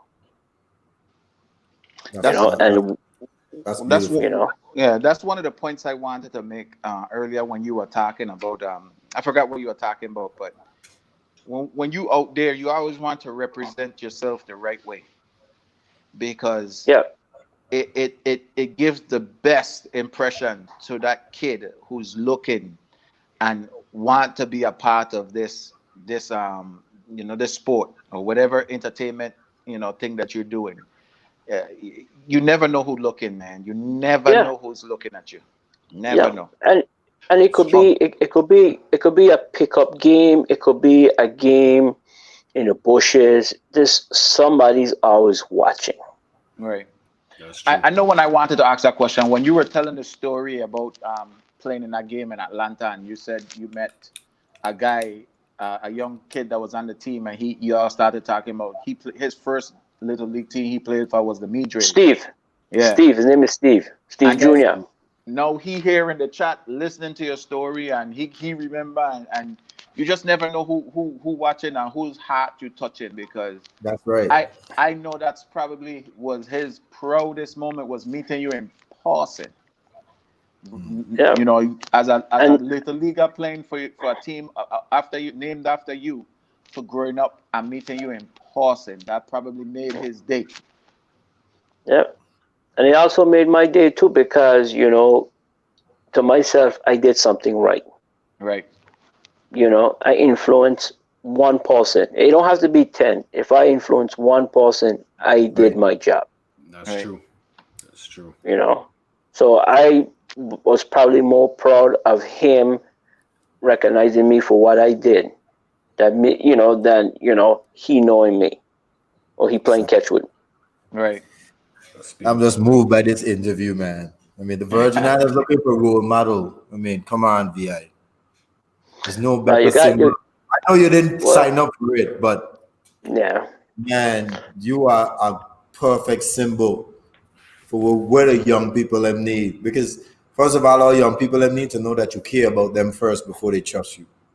And when yeah. they There can is. invest their future by looking up to you and saying, man, you don't know how that thing go a long way. I never even played baseball, and you don't even remember coming to Elena Christian. And I remember you today, and I'm 41 years old. And when I been in Elena, I probably been 11, 12 years old. And I remember you. That's how crazy this thing is. And I'm saying, I wasn't a baseball player, but I was like, God damn, he's a professional, making millions of dollars. Well, maybe I can do the same thing too. And Right. Yeah, my brain cell just gone. You know what I'm saying? So you don't know, because the Virgin Islands, when we watch people on TV, we don't really get in contact with them. So when we see them, they kind of look like a symbol of our imagination. People drop from stars, people come from Mars. But when somebody actually come from you, who actually beat the odds and go out there and make it, it's a little different. You, Different. I Yeah. think Duncan, a Roger Bell, knowing that, yeah. man, I can touch and feel this man. If that man can do it, I can do it too. It's a different And feeling. And you and can they also empower people. sound like you. Right. Mhm. That's the Right. key. Yeah. It Yes. sound like Exactly right. you. I like you. It makes a Because difference. It yeah, makes a difference. yeah. Because I did an interview in Arthur Richards, and I was telling the kids where I was born and raised, and when I point, white lady, they was like, white lady. I was like, yeah, I was born and raised there. And it was like, but why you don't talk like an American? Well, I'm just like you. I could talk the same language you to talk. I get the same dialect, everything. Right. And most of the kids was like, wow, that's impressive. And if I could do it, you could do it also. Hmm. You know, It's true. That's Man, that's just the storyline of this whole interview. You did it. The future of the Virgin Islands have an opportunity to do the same thing. No excuses. And that's yeah, and that's the key about all this and what we're trying to do. There's many Virgin Island athletes who have gone out there and represented the Virgin Islands to 100% and beyond. You know what I'm saying? And if you want to achieve that goal, you put in the work, you be disciplined, you be respectful, and you go gay. yeah. That's just the That's true. bottom line. But, but That's true, then, T. but then you always can't do it by yourself. You need to support the people because there's going to be days where you're going to feel alone. Even though when you're playing and you're among them, you still feel alone. You right. know, And it's nothing like, you get in a car or somebody coming to visit and, you know, take you out to eat or you take them out to eat and just for you to get stuff off your chest and, express yourself talking, our native language and using our slang. That's like a stress relief for most of us, Right. Yes. Yeah. How was you that for know. you dealing in the major league? Like, yeah, did you have a lot of moments being homesick? Oh yeah, man. Yeah, yeah. All the time, man. All the time you get homesick, because especially when things are not going the way it's supposed to be going, you don't have any friends up there, you Mm. know. So you find yourself being isolated and going to your room and, not being sociable, you Yeah. know. And That's you true. just find yourself in a place where it's just dark and you don't trust anybody. And the minute you get a little bit of freedom or, even to run into somebody that, you see from home is like a breath of fresh air, It is. It's you, true. you know, So true. and, It, So and, true. and, and people don't understand that, and it's like, well, how you to get it's important. homesick? I'm gonna Yeah, tell it's you very important. crazy. What a crazy story. And I know I probably saved it for my story, but this one for you, Pam. Mm-hmm. I remember when me and Pam was in Jacksonville together. And obviously we had to try and speak proper English because the Yankee man didn't understand me. Right. But as soon as me and Pam get together in Jacksonville, oh my God, crews that start kicking in. My partner there used to be like, oh shit, Pong is here. He's not gonna talk Hmm. Yankee no more. They're gonna be like, yeah, the Jamaican shit. And me and Pong used to just go crazy. These man didn't understand nothing we Yeah, saying over. And we are just be comfortable just trying to speak natural. You know what I'm saying? yeah. Yeah. That thing was Get stuff amazing. off your chest. It was amazing. It was amazing. That's His true. teammates used to just be in the room. They would just squat a seat and they ain't talking no more. They just laugh. And me and him just going back and forth talking. Mm. And they like Yeah, they like this. What are they yeah, saying? yeah, yeah. And all it is just getting Hey, stuff off your chest. we Right. we Yeah. even used to say, and I know we can't get black like this because they don't understand. But I'm telling you, a soccer bud. Yeah, yeah. But I'm gonna tell you one word. I'm gonna tell you one word. Still this Make retarded. famous is that word, mother skunk. Yes, Yeah. yes, What Yeah, yes. I yeah, was playing. I yeah. was playing with a guy named Agi Ohira, and he came up to me and he said, "Hey, Midre, what is a mother skunk?" And I was like, "Where you hear that from?" He said, "Pick always says it. He said for everything. It's like that's the only word he knows. You know." And I was like, "Jeez, I'm bread, man." I say it's not a good word. You know. Oh man. But Yeah. but yeah, man, it's sometimes we actually need that, especially when we're far away from home. Yes. Even Definitely. though if we go to, I was in Durham one time, and it was just raining, and I'm driving, and I saw it was like a island restaurant, Mm-hmm. and I just went there, and because the island restaurant, just to hear like people from St. Lucia talking and Trinidadian talking, it made me felt like I was home. Right. You know what I Yeah. mean? Yeah. And just talking to people and they're looking at you and they could relate to you, they understand, and you're just going, and next thing you know, it's like 2 hours done pass, and but you feel better when you leave. You get off your chest, you know. And Yeah. sometimes, I know a lot of stuff to happen home where a lot of people that get caught up and busy and don't contact you. But sometimes when people come to the States, we need that support still. That's when we even need more of the support. Yeah, man. Yeah, You we do you are definitely. you are That's not true. lying. You are That not is so lying. true. I could remember my first time meeting the first island person outside of like our school, because I went to school with a few people from St. Croix, including my brother. And when I would go out there on my own and meet somebody, that was like the refreshing, and we could just Mm. sit on there and just talk for hours and just not realize it, because Yeah, you could have sometimes even been like somebody that you didn't even like when you were home. But now I yeah, become the best of friend because hey, what we gonna carry a little beef from home to bring it up here and do what? And we, yep, it's only us up here. For Yeah. what? Yeah. No. And, That's and and true. half the time you don't even remember what happened. Yeah. You know. Yeah.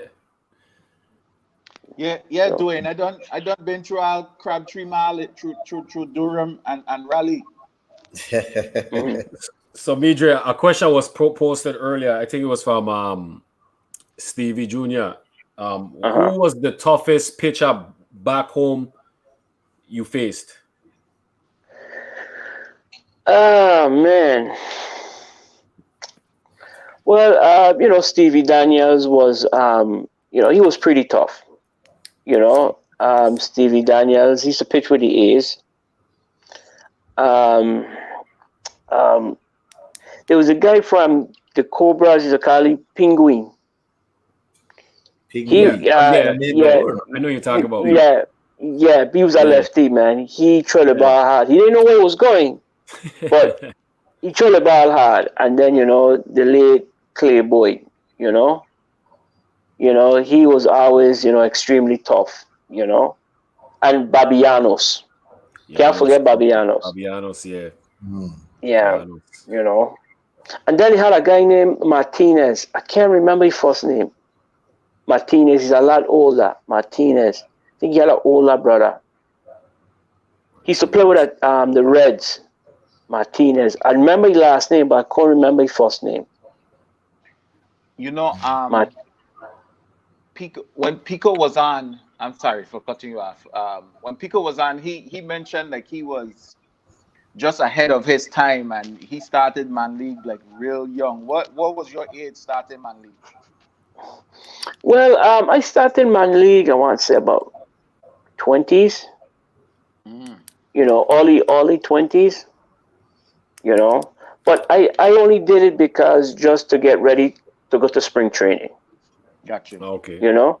Yeah. So it wasn't like, I was just trying to dominate it. I only using it like how them the Spanish Puerto Rican then would use like winter ball. That was my winter ball to get ready Okay. for my Operation. season. Yeah. Yeah, you know, Yeah. and it helped me out a lot because everybody didn't just want to get me out. Everybody wanted to strike me out. So everybody was on top of the game trying to to strike me out and to make me look bad. You know, Yeah. and just between them doing that, it helped me out in my approach when I came to the States because I'm I seeing the best and I'm used to it. I always like that concept of sports. Like when you have a little talent, you know you do because everybody to bring their best when it's time to Mm. play Yeah, you. Yep. Like I always say that when once people know I could play and I just used to always find it like dude would just always try to play me like will not try. They would play me Differently. harder and different that hmm I could watch them playing against somebody else and like man, this man is pure garbage, man. But when he come to play me, yeah, it's like he's the best in the world and playing me hard and trying his best to D me up. But that's just because you got a respect, Yeah. yeah, and which it's kind of like a compliment. It Yeah. is. It is. It yeah, is. You know. Who you play with? Was it you play with the Vikings in my league? yeah. I play with the Vikings. Yeah. Oh man, that wasn't fair. That Uh, wasn't fair, hey, BJ. hey. Well, I tell you, we had a guy. We had Dingo. We had Eddie. We Yeah. also had this one guy, Kenny Jackson. Yeah, Kenny. And I gonna tell you this about Kenny, right? Kenny was like the Dennis Rodman of baseball. Mm. If you play against him, you hated him. But you That's play true. with him, you appreciate what he brought to the game. You know, Yeah. Kenny knew one way, all out. He played the game like it was his last game he ever gonna play. You know, and just by watching him play, I just took a part of his game and took it to me when I went back to play ball. You Okay. know, Yeah. and Kenny, he opened up my eyes. I can't speak for everybody. He opened up my eyes on the way you're supposed to play the game and it's hard. Yeah. Leave it out there because tomorrow is not promising. True. That's true. Yeah, and he played professional too. Played in the minor leagues. He's Yeah, still here. He's Yeah. still coaching here, still yeah, doing his thing, still on the yeah. battlefield, He And still like I play said, too. He just still he play. don't play. He just go around coaching. He Good. coach complex team. He does his after Okay. school programs and stuff like that. So he's still doing his thing. Yeah, and he was a tremendous player, man. He was a good player, man.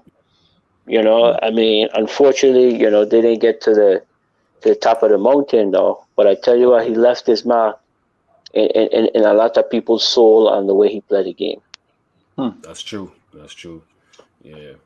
I think he will be a great story from what I heard about my father. And like he actually was close to the major leagues, and he took the contract to play when major leagues went on strike, and Okay, that kind a of hurt him a replacement little. player. You're a Yeah, replacement player. Yeah. Yeah, and that kind of hurt That's him a little bit in terms of his pursuit. yeah. That hurt a Yeah. lot of players. He That did. hurt a lot of players. Yeah. It's like they. But It's like you crossed the line. You know. yeah, but it only worked for certain players though, if you know what I mean. right. Yeah. That's true. Because we had a replacement player who crossed the line and they still accepted him on the team. Yeah. That's true. You know, A lot of people still accepted them. Yeah. So yeah, you know. It's just who they want. yeah, Like I Yeah. I said, mean, it's if you're when you from the get to the Virgin sport Islands, and it'll be tougher. business. Yeah. yeah. You know. Earlier you said you had your time, and you leaving baseball to the younger generation. But is there anything that you miss about the game? Like, what do you miss the most? The preparation, the preparation before the game, like that half an hour before the game. I miss that. Smelling at the like the Bengay, like the heat, the music playing, guys getting themselves ready to play because everybody has a routine. Yeah. You know what I mean, right? Right. Just No, like you're that not. half an hour Yeah. before the game. You know what? You You know what time in Benga is icy hot, but we know I what see you that. mean. And Well, I it ain't was like I Bengay. ain't been spending that jet. My Yeah. nose don't big Well, already. That thing used to mash yeah. me up.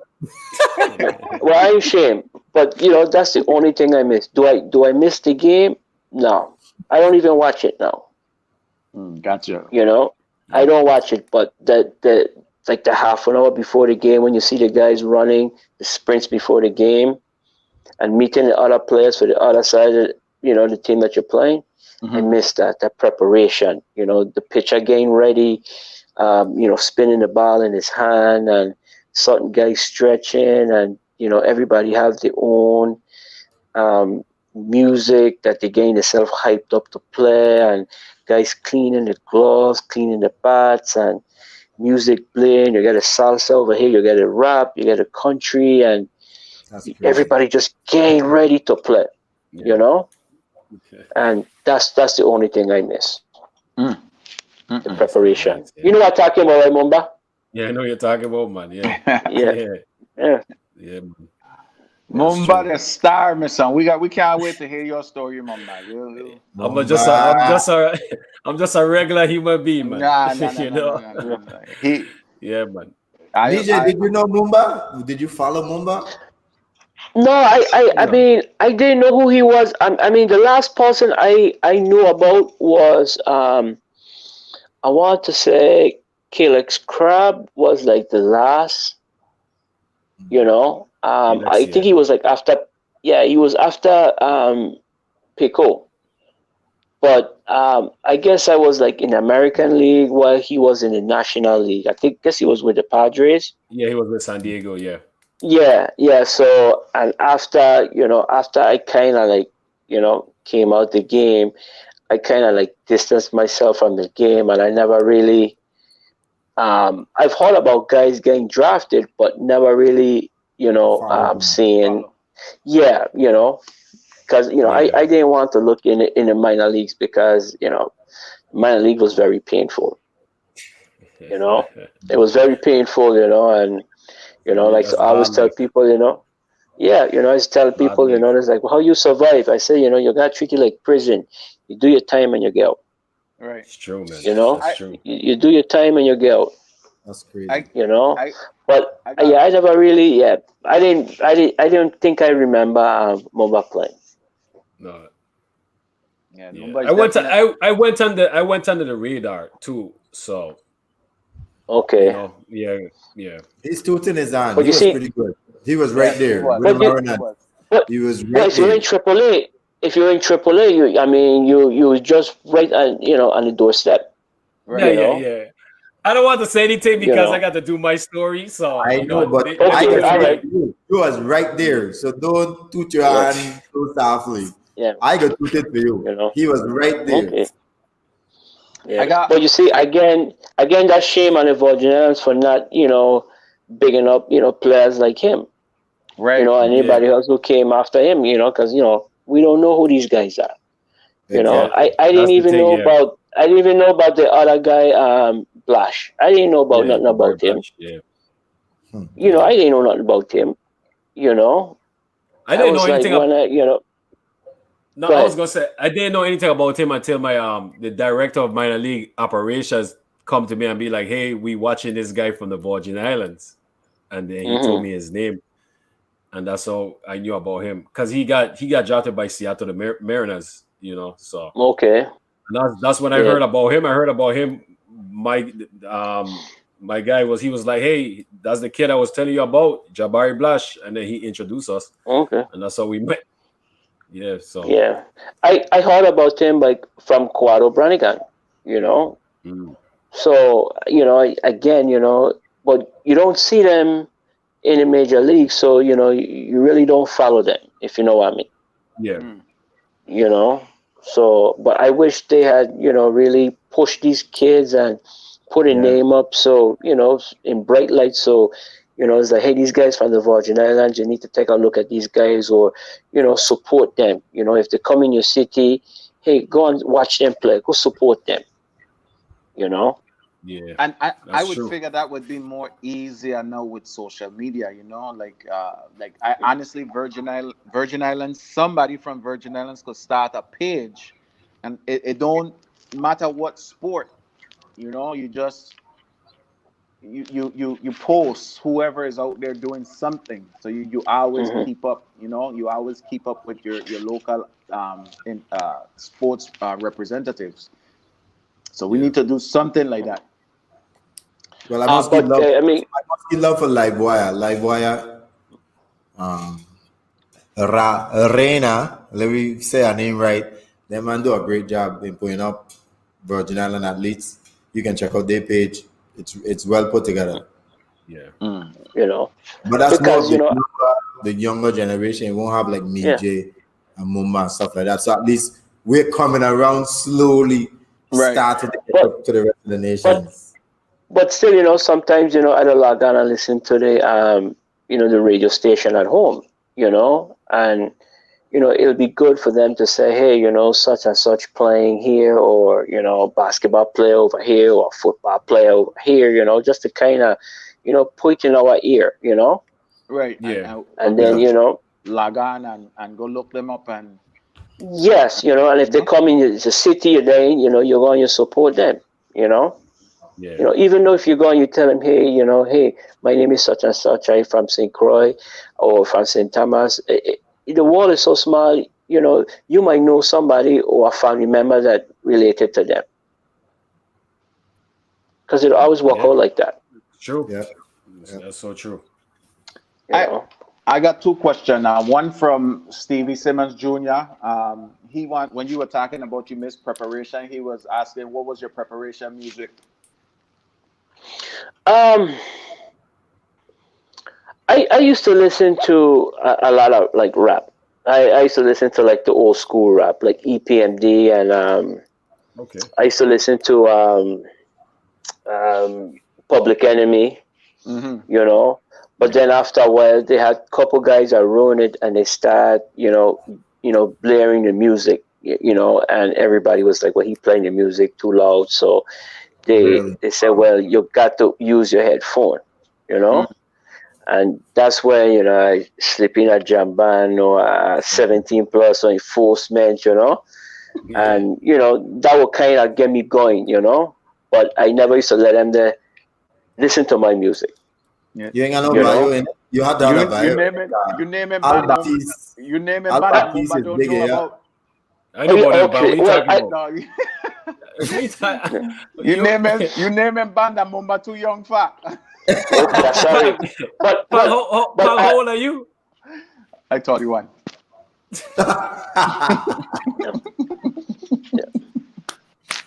But yeah, but I used to listen. I used to listen to a lot of the local music. I remember I went to a Universal Soul um, Focus. circus, and I was watching it, and they played a enforcement song, and I went crazy in that place, Mister. And everybody's like, "What going on?" I said, "I went school with these guys that make this song." I was so proud to hear our music in a universal soul. I was so happy. They got But a small traveling circus up here. Maybe about 2 years ago, they came to Jacksonville, and part of the act is Makajumbi, and it's uh it's huh. it's three young dudes from St. Thomas. No, two of them from St. Thomas and one from St. Croix. And when we hear that Jamban command, man, we were like, wait a minute. And then you see three Makajumbi come from behind the curtain, and then man just. Mm, But I can't remember the yeah. name of the circus. Mm. Yeah, I hear you a Was it big a Jamba fan. who me? Yeah. Well, back in the days, man. Back in the days, I was. Well, I was a music fan. Yeah, I was a music fan. Yeah. I was a sucker for a boat ride. I Yeah, I never you even know. been on a boat ride, my son. Not to this day. No, No, Not yeah, for man. a Calypso jam, no. No. both right, man. No, I never experienced that. I got experienced it one time at least. Mm. Both right, I Tell know Yeah, us, you man. used Bobby. to sneak. I know you used to sneak home for carnival because a couple of times you sneak home. Dopey them will be like, "Yeah, man, we just checked Midre. He got another job in behind some big batty girl." I say, "What? Me Hold it see? down, man. Hold Hold it it down, down, man. man. Hold it You down. know Hold what it you down, doing, man. Wait, man? wait, wait, wait, wait, wait, wait, wait. Wait. What going on, yeah? Who watching? somebody, somebody need to 20 minutes. some somebody need to cut a piece of cheese for that rat, man. Oh God! Yeah. Yes. Midre, you're trying to tell us now. Bullet. Yeah, man. Yeah. You know. You can't be pulling the fire like that on social media. Yeah, Definitely man. can put that back then. Because you're Yeah. a star, I can pull that Yeah. back for you. Yeah. Yeah. I know you used to No, sneak man. home. Yeah, man. I used to come home, for the Crucian Festival. It was hard for me to go to St. Thomas Carnival because that's when I was playing. Mm-hmm. So True it, that. it was hard. It was harder for me to go. You Yeah. know. I remember I was in Labor Day. We was in Labor Day, Minnesota. I just flying to Labor Day, and I said, "Man, I finally gonna catch a Labor Day in New York." Right. Oh, And I was yeah. so excited, listen. I was because I could never catch Memorial in Atlanta. It was either I just leave in Atlanta or I was coming in like 2 weeks. I could never catch that. But it just happened this one time. I was going Labor Day in New York and I couldn't wait, listen. And then I get a call that I just get traded to Boston. Wow. Wow. The Friday. Oh my The gosh. Friday. So that matter have to Man, fly me out the week after, brother. Wow. What? That's listen, I great. tried. Hey, I cry, my son, because I had all my friends and waiting. Yeah, Mm-hmm. So I have friends driver from Maryland and Virginia, and we about to hit this nightlife hard, and I ain't going to sleep for 2-3 days, and man, they say you get traded, my son. So I had to wow. leave Friday, That you Wow. know. insane. That's Yeah, crazy. That's So yeah, man. crazy. have you ever Wow. have Yeah. you ever catch a Labor Day in Eastern Parkway? No, no. But I did catch the one in Toronto. It was in Toronto where Toronto had a Caribbean festival. That's the one in Yeah, yeah. August, or is it Some something with a C? Calabash, not Cala. something like that. Yeah, it Yeah, was in yeah. Toronto. It was in Toronto. Yeah, I happened to catch that one, and that was fun. yeah, Yeah. that That would was fun. that would be That like. was yeah, that was different, and it had the guy on the mic, like in the park, and he was like, anybody from Guyana, everybody jumping up, anybody from Trinidad, everybody jumping up, Dominica, Saint Vincent, Saint Lucia. And I said, but wait, when they gonna come to the Virgin Islands, man? Yeah. And you said me here the Virgin Islands, my son. So the guy said, my son, anybody from Dominica, my son? I said, yeah, my son, right here, my son. I, right here, my son. I had to claim something, my son. But Yeah. I had to claim, my son. uh, They said VI, so hey, Eh, but that was fun though. I had a lot of fun, man. I really had a lot of fun with that, man. We were talking about like when you meet up with somebody from the islands when we first came to America. My son, my first Orlando Carnival was like the wall to me, my son. Like that, there was because Yeah. it's Memorial Weekend. This is before I start going Atlanta, and the funny Hmm. thing about it is once I start going Atlanta, I never went back Orlando, my son, because Atlanta yeah. Carnival Yeah. never went back Orlando Carnival because Yeah. That's Atlanta crazy. Carnival hit different. That will yeah. hit Yeah. different thing, guys. Man, But then, hey, but then, but a lot of people, they know about Miami Carnival when it was like 183rd, when Born in Flames and Jamban used to play, like in a supermarket, mister. And I the tell you what, that used to be mass, mister. the Them That two the band does. only alone, thing I could imagine. the only thing I didn't like about Miami Carnival, right? Tegan, if you do not get there early, don't go again, Yeah, Can't get in. Mister, you yeah, can't get in, and then because they see the line, Tegan, the ticket could have started from 40 before the night done. The ticket is $160 a game. Oh, Lord. That man That's yeah. crazy. crazy. That's For crazy. it's just insane, man. But like he said, everybody would come for that Born in Flames jam, son. It's like Yeah, that heck could be 200 degrees in there. Mr. And yeah, people partying like yeah, it's no tomorrow, Mr. Tegan. yeah, And that mister. was Miami? That's Yes, in Miami Miami, Carnival. one Oh, eighty wow. third, 183rd. There is nothing like a Born in, and this is when Born in Flames, like the old man, that man is old man and coming out of retirement to play. Yeah, There is nothing, but I'm telling you, Tegan, Yeah. it's nothing yeah. like a Born in Flames jam Uh, in I know they Miami used to go to Carnival. New York for Labor Day for sure, because I went to a couple of them in New York when I was smaller. Hmm. And Jamban was same thing with Jamban Burning Flames. They used to be there all the time. My son, So a we used Born to in go to Flames New York jam. every year. It wasn't about Jamban in Miami. It wasn't about Vio. It wasn't about none of them soca artists that like in their prime at the time killing the scene. It was all about Born in Flame, and they just Yeah, waiting for that Bush song. That's all everybody yeah. waiting for is that Bush song. Everybody got it Bush tagged Dag up. alone. Miss son, Stegan, hey, and it's They ain't play 100 degrees in there. they ain't play Man for Whole House. That's the big jam. Well, I ain't a Calypso man, so I ain't know Man for all the Whole jams, House, no me a big jam. uh, I just did it for one thing. Anything could have been banging. Any pan could have been banging. They only there for one thing. So find that big body you talk about all you have to come up. And you gotta make sure nobody know her. You hear it? that's true.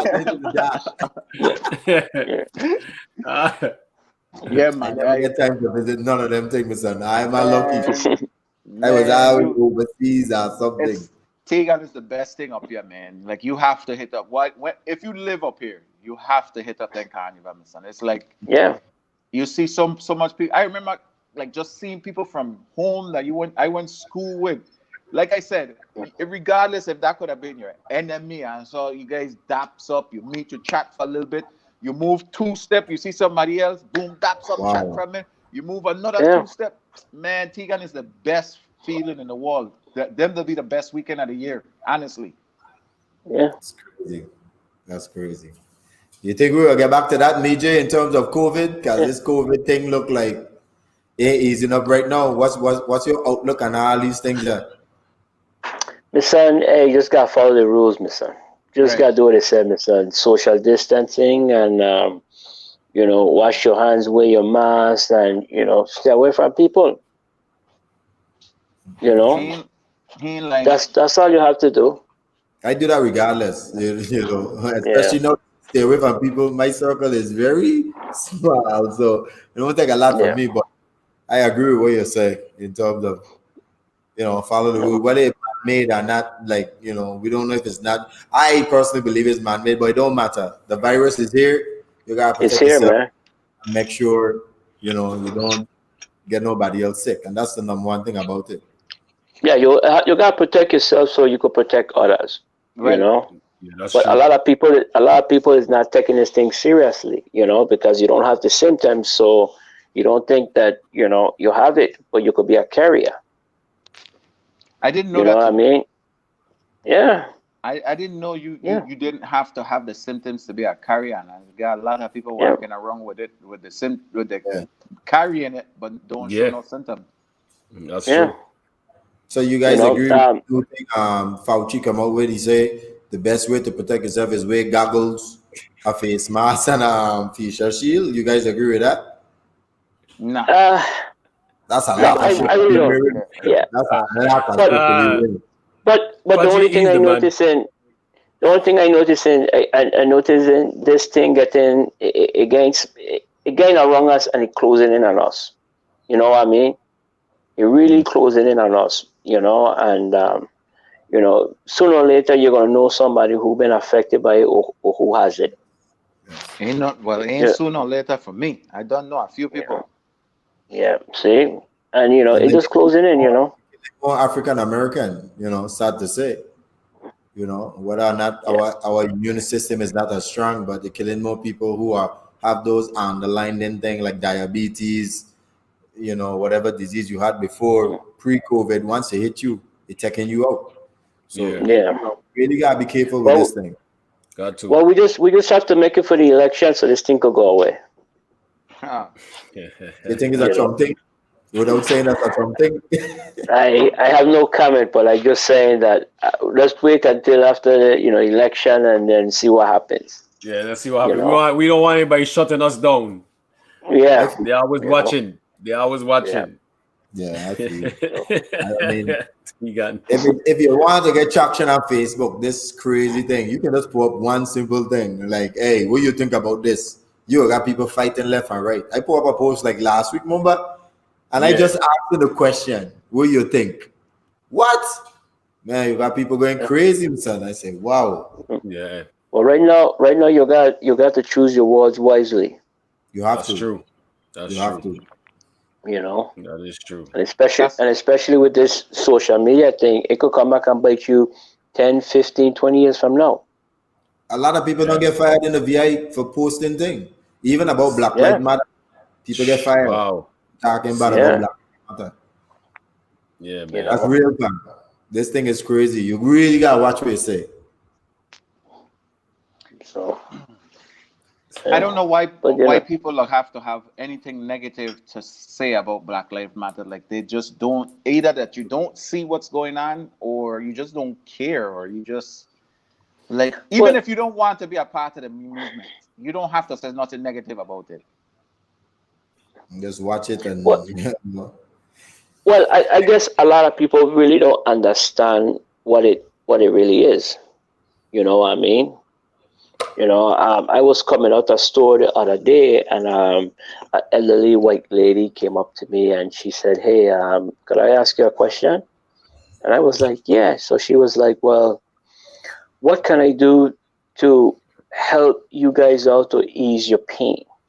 So, so I said, "Well, what do you mean?" She said, "Well, about the Black Lives Matters, you know." So I asked her, "Well, do you understand what it really means?" And she was like, "Well, well, it just Black Lives Matters. But she said, but don't all lives matters? And I said, yeah, but that's not what they're saying, you know. And so she was like, well, I still don't understand. So you had to break it down in their language, you know. So I said, well, it's just like if you guys talking about saving the whales, you know, whales life matters, right?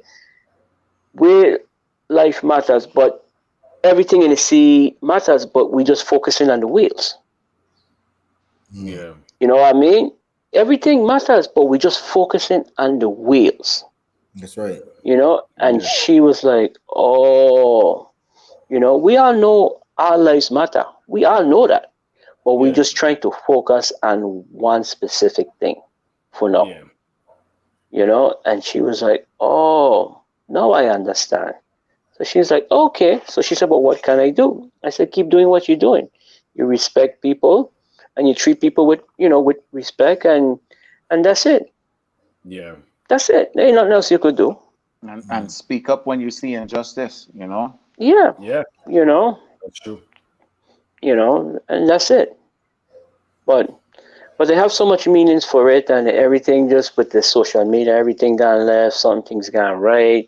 You got Yeah. this over here, you know, and it's just so much thing on TV now talking about the same thing, and you know, it's like Groundhog Day. You know, talk about the same thing over and over and over again. You know, so that's Yeah, about it. I can lie to you. I don't even watch much TV unless it's sports and weather news. Yeah. When You watch Halloween comes, sports? I watch sports on TV because, like you say, it's just the same thing over. You know how long they tried to impeach Trump from Russia Gate? They still talking about that, man. Jesus Christ! Yeah. Give me a break. But he got impeached. But I guess when it went down to the final vote, who to do the final vote is The The Senate, house. the Senate. House, Yeah. The the house. House Yeah. impeaches the Senate. the Senate. Yeah, when it come down to the final vote, they were like, no, sir. You create this man bringing the most traction that we had in such a long time as far as the presidency goes. You think we putting this man out? Mm-mm. But that's what I'm telling you. It's just round in a big circle. So it's just the same thing over and over and over and over again. So How I watch often sports do and I you just hear watch weather channel. Right now we're in hurricane season. That's Mm-hmm. what tennis them there. how Weather, Yeah. often you don't hear Trump talk about like something important, but all day long this man talking about invoking TikTok or get this man off of Twitter or get this man out the NBA or get this man out the NFL or you don't hear those stories more than you don't hear this man talking about what he actually doing for the country. Yeah. hey, when I Uh, hear the things, because my mind think funny, I always look for where the money flow in the sun. When they yeah. start making all these bullshit on facial media and social media, I kind of watch what the last game passed that nobody paying attention to. And Yeah. I just go Follow on the money. the government site. You can just go and see the laws them. Then they got some crazy law coming up, and a lot of people ain't Oh paying yeah. attention to. Like that Yep. 666 law I oppose mobile that nobody talk about, Yeah. where when coronavirus do get serious, they can come in your house and test you whether you want to or not. And if you don't want to get tested, they can put you in jail. Nobody Yeah. talking about it. So if Yep. you decide, Pam, you don't want to get tested, once that thing come lock, they gonna lock you up. Yeah. But Yeah, man. nobody know that because Trump would tweet some dumb crap about he go pray in front of some sculpture in a church. I don't be seeing these things like misdirection. That's all I'm saying. That's He's right. an idiot. Distraction. He is an idiot. You distract. I You won't say distract the he's public. dumb. You You know distract what the I'm saying? public and go back door. Yes. That's You all. gotta look at the backdoor shit they doing. They're doing a lot of backdoor shit, man. Hmm. And that's all I'm saying. You just gotta Yeah. he says something stupid, go online and look and see something that getting passed. Yeah. Yeah. And then when you find it, you know why he said that dumb shit. Yep. And it's done too late. Yeah. Yeah. Because when it done pass, you dead or no? We dead. We dead.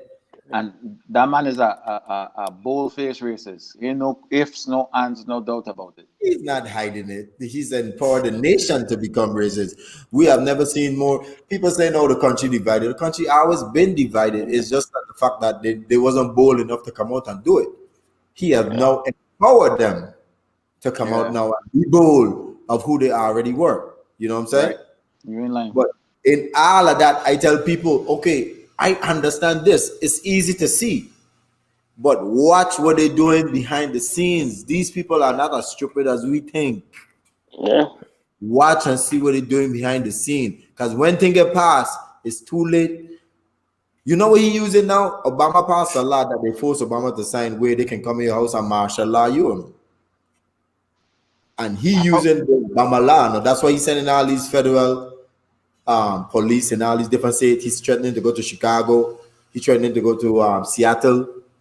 He didn't put that in law. No. It's Obama did that. He is using that now. So that's what I'm saying. You gotta watch hidden laws that get put in places that people are going to enforce on us. So we might keep watching the ignorance. Yeah, listen, but we better watch the misdirection, and that's all this thing is about. Watch it. Just watch it. Yeah, very true. He actually know what he's doing. He know what he's doing. He's very intelligent. He's not stupid like I think. He's a racist and he's an asshole and he say what you want to say. But please do not take that man for being stupid. Follow the money, my son. You will always find what going on. But follow the money. When I was talking about it, they say he trying to force TikTok to sell the company. He giving them until August something to sell the company. They said behind the scenes is he's the one that want to buy it. That's it. This is how this man roll. He forced them to sell so he could buy. But isn't he like the most richest president? You know, that come into office, because he always said that he don't want to get paid. He just want to do the job. Yeah, you know. He did say that. He didn't even want to say the White House. He wanted to stay from some dumb. Yeah, you want to stay in your house. Yeah, that's what he said. Yeah, he's a retarded dude. So I must say, that guy crazy. The guy crazy. That guy is hilarious. Trump made me laugh because he see this is some dumb shit. But I'm just saying, I'm just knowledgeable enough to know that when he say these things, people need to watch behind the scenes. They'll think they're getting past. That we are caught up on his racist rhetoric and the stuff that he say. He moves our emotion to concentrate on that. But these things getting past, and once they become law, your dog dead. That's just fact. Yeah, it's true. So we got a question, Midre. Would you have preferred a long career in the minors or a short career in the major leagues? Well, I mean, what do you mean by long career in the minors? Long, 10, 15 years in a minor league, or like how short in the major league? Yeah. I mean, you gotta be a little bit more specific. Give me some numbers. Yeah, Dwayne, be more specific. Be more specific, Dwayne. Yeah. But I mean, it depends. If you can make a good bit amount of money in a short period of time, eventually.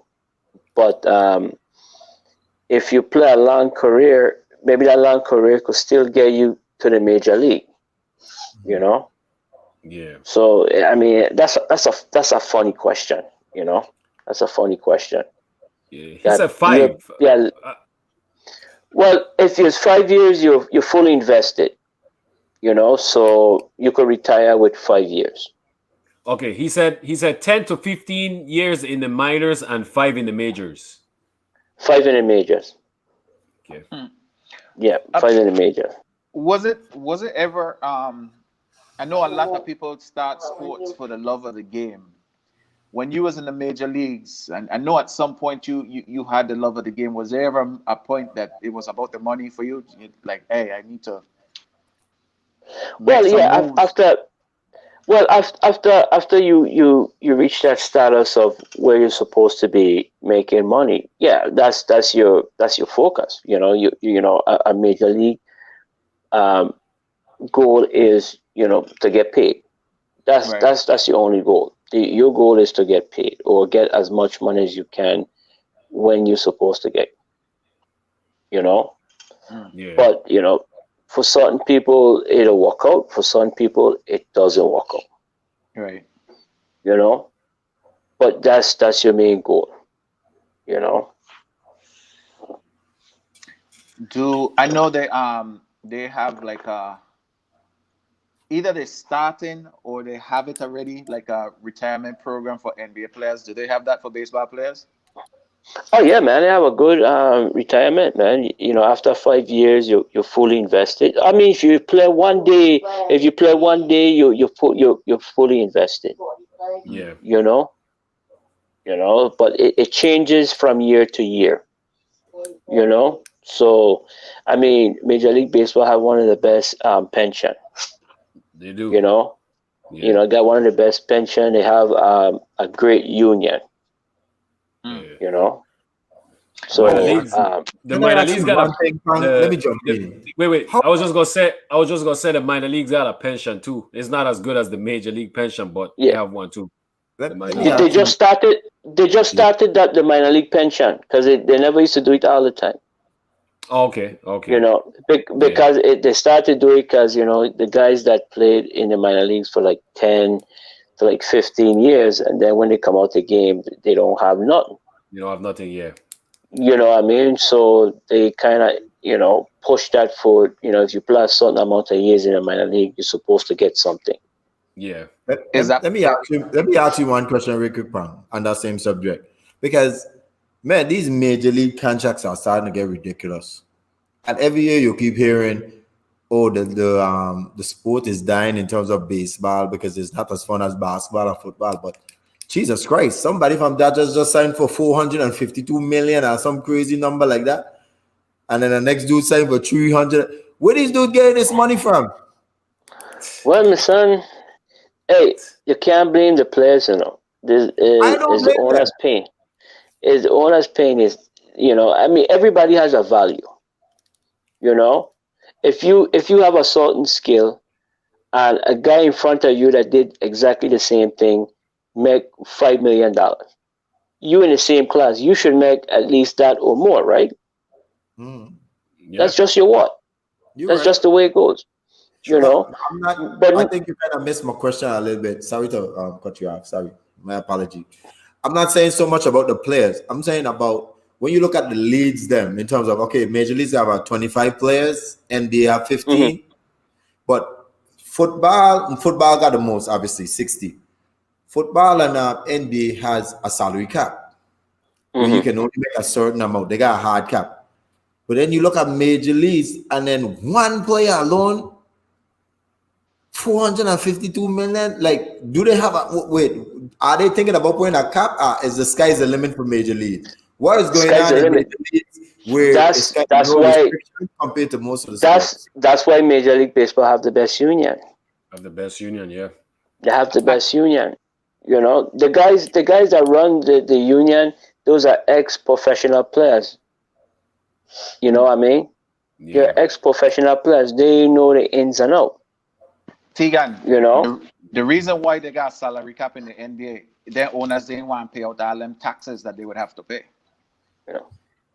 Yeah, but they make just as much money as major leagues. That's But my I thing, and think even more because NBA is actually international. So their revenue stream is a monster, and you only have less players to pay. So you would think economically, NBA players should have been like The splash. union, the players' union, the play. Yeah. That's Okay, what I it got a is. question for you They now. got So now if you are owner a team, right? Would Hmm. you pay one of your players $20 million? If I would pay that, if I Yeah, would you jam pay them? right, brother, rest If in peace. You're damn right because I want with that championship. All that money in the world, okay, like we pay, let's do our work. but now, if you only making 40 million, would you still pay that guy 20 million? No, you can't. Obviously, you Oh, can't. okay, Yeah, but okay. NBA is not making that. When you look at them revenue stream in terms of NBA, right now they're about to raise the salary cap again because they're making so much money. but they make sure they put a hard cap on the NBA players and what they could make. You know what I'm saying? Because the owners them, the you know what the owners them truly make in the NBA ban? No, but it go back to what Pang just said. It go back to what Alright. Pang's saying. Because it's the same thing with baseball. With the salary, baseball don't have a salary cap, but the teams that will pay a luxury tax, like the Yankees and stuff, they have to pay a luxury tax because I understand that. I do. But So, but the team, go ahead. Go ahead. no, so Go ahead. go ahead. Like a team like Tampa Bay, right? They're making as much money as like the New York Yankees, you know, because of the luxury tax. They gain money, you know, because everybody team's supposed to be the payroll supposed to be $70 million. That's the average. You know, the Yankees are paying it, and they're paying a luxury tax for other teams to put inside, you know, the little bag so they could pay players. But the team like Tampa Bay or the owners, well, if I gain $15 million for losing, why am I going to put that back into the team? Why I could put that in my pocket? That's what it is, yeah. I totally understand You that. know? I understand the economics of it. I'm saying NBA has a hard cap because they have teams like Los Angeles and New York used to pay the luxury tax as well. NBA has that as well, but they have a hard cap in terms of okay, you definitely can't pass this. Whereas the revenue is probably 10 times what they pay now. When you look at the Last Dance with Jordan them, and you see what Pippen were making, and we all know that the owner for Chicago Bulls were making, he was killing, but he refused to like really give Pippen a little couple of million.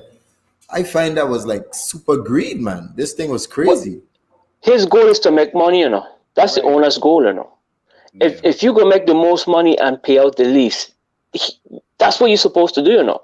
Because in any business you own, you want to pay less and make more, you know. That's what they're doing. He specifically told Pippen not to say. He giving Pippen the contract, and he telling Pippen, "Don't sign this." Don't sign it. Yeah, it was Pippen foul. It was Pippen foul. Because once you get this, he don't know in the back of his head, there is no breaking this. Once you sign on that dotted line, that's it. He know he ain't going back on this. Yeah.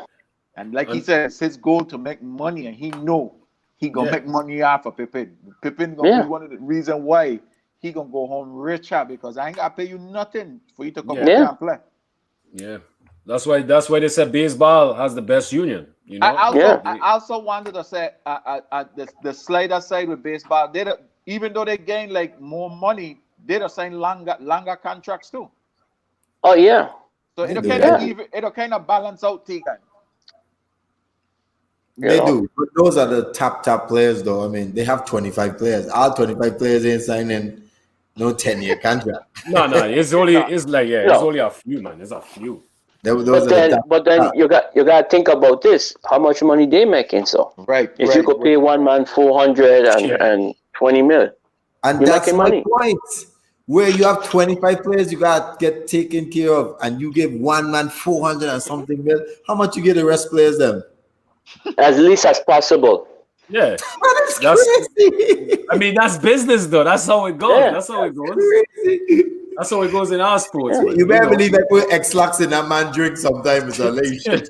What? Let you shit dog himself on the plate so I can get some of his money. Yeah. Well, you don't get him because he gonna end up going to the emergency room and spending it over there. So you lose out. Yeah, that is just crazy. But you know, like you said, business is business, brother. Business is business. At least, like football, they contract ain't guaranteed. You know, so think about that. Football is the roughest sport, and they're going through the worst. Their body going through the worst. Their career can end in one play. Yeah. So. And some of them contract ain't guaranteed. They will cut them on in a heartbeat. That's why you play baseball. That's why they have to play. They're leaning towards guaranteed contract though, because they're getting too much heat for it. Oh, I hope because they do them football players bad. Yeah, they're getting too much heat for it, man. And just like basketball, the power is shifting. It really is shifting. Hopefully it shifts because the players need more. They need more power in these leagues, man. Because especially in NFL, they're being raped, man. Yeah, they get it. He's gonna. They make more money than baseball and basketball. That's crazy. Oh, shit. They're the He's- number But one money again, making sport in but America. again, they don't have the union Major League Baseball has. That's yeah. Hmm. Union, man. That's what it is. You know. That's the thing about baseball. They will strike. They're not playing no games. I'm Yeah. just gonna go Black Lives Matters and RU. I just think it's just too many black lives in football for them to be too much millionaires. And to say they were basketball, son. I'm just gonna keep it that way. Yeah, but they're gonna keep the millionaires, but they will never be billionaires. Only You the know. selected few. That's right. The LeBrons, the Kobe's. Yep. They're rich, but they're not wealthy. Mm. You know, It's crazy. owners them are wealthy. Them players they're rich. Yep. That's just a fact of life. That's true. You know, they only got a few NBA players that's like up there in money, like That's right. Magic, LeBron, Kobe, Jordan. But they make Kevin- most of their money on endorsements. I mean, yes, that's what I was just gonna say. That's where they make most of their money. That's They true. make, Not at the they make game. about 80% on endorsements. Yeah. That's my point. Not at the game. Alex Rodriguez signed about in back-to-back $200 million contract or some craziness like that. Yeah, $250 million twice. Twice. Yeah. Yeah. Yeah. Come on, Bang. Come on. Like Zion Williamson. Zion Williamson, That's a money. his true contract was more than his NBA contract. So, you know, it's just business, man. Crazy. Is it? We say his shoe contract. Yeah. This is what's gonna happen, BJ. When you come on with a plan, I hope you enjoy it away. And we start sending a bunch of Virgin Islander into the major leagues and everybody start coming rich, like A-Rad. I bet you we got a high salary cap. I bet you. Oh, definitely. Because nobody gonna want to pay that out. Exactly. You got a hard salary cap, period. Yeah. So we'll see how it goes. Yeah. I wish it happens though. I would love for it to happen. Yeah. Love. Midre, a question was, do you have baseball cards of yourself or any other players?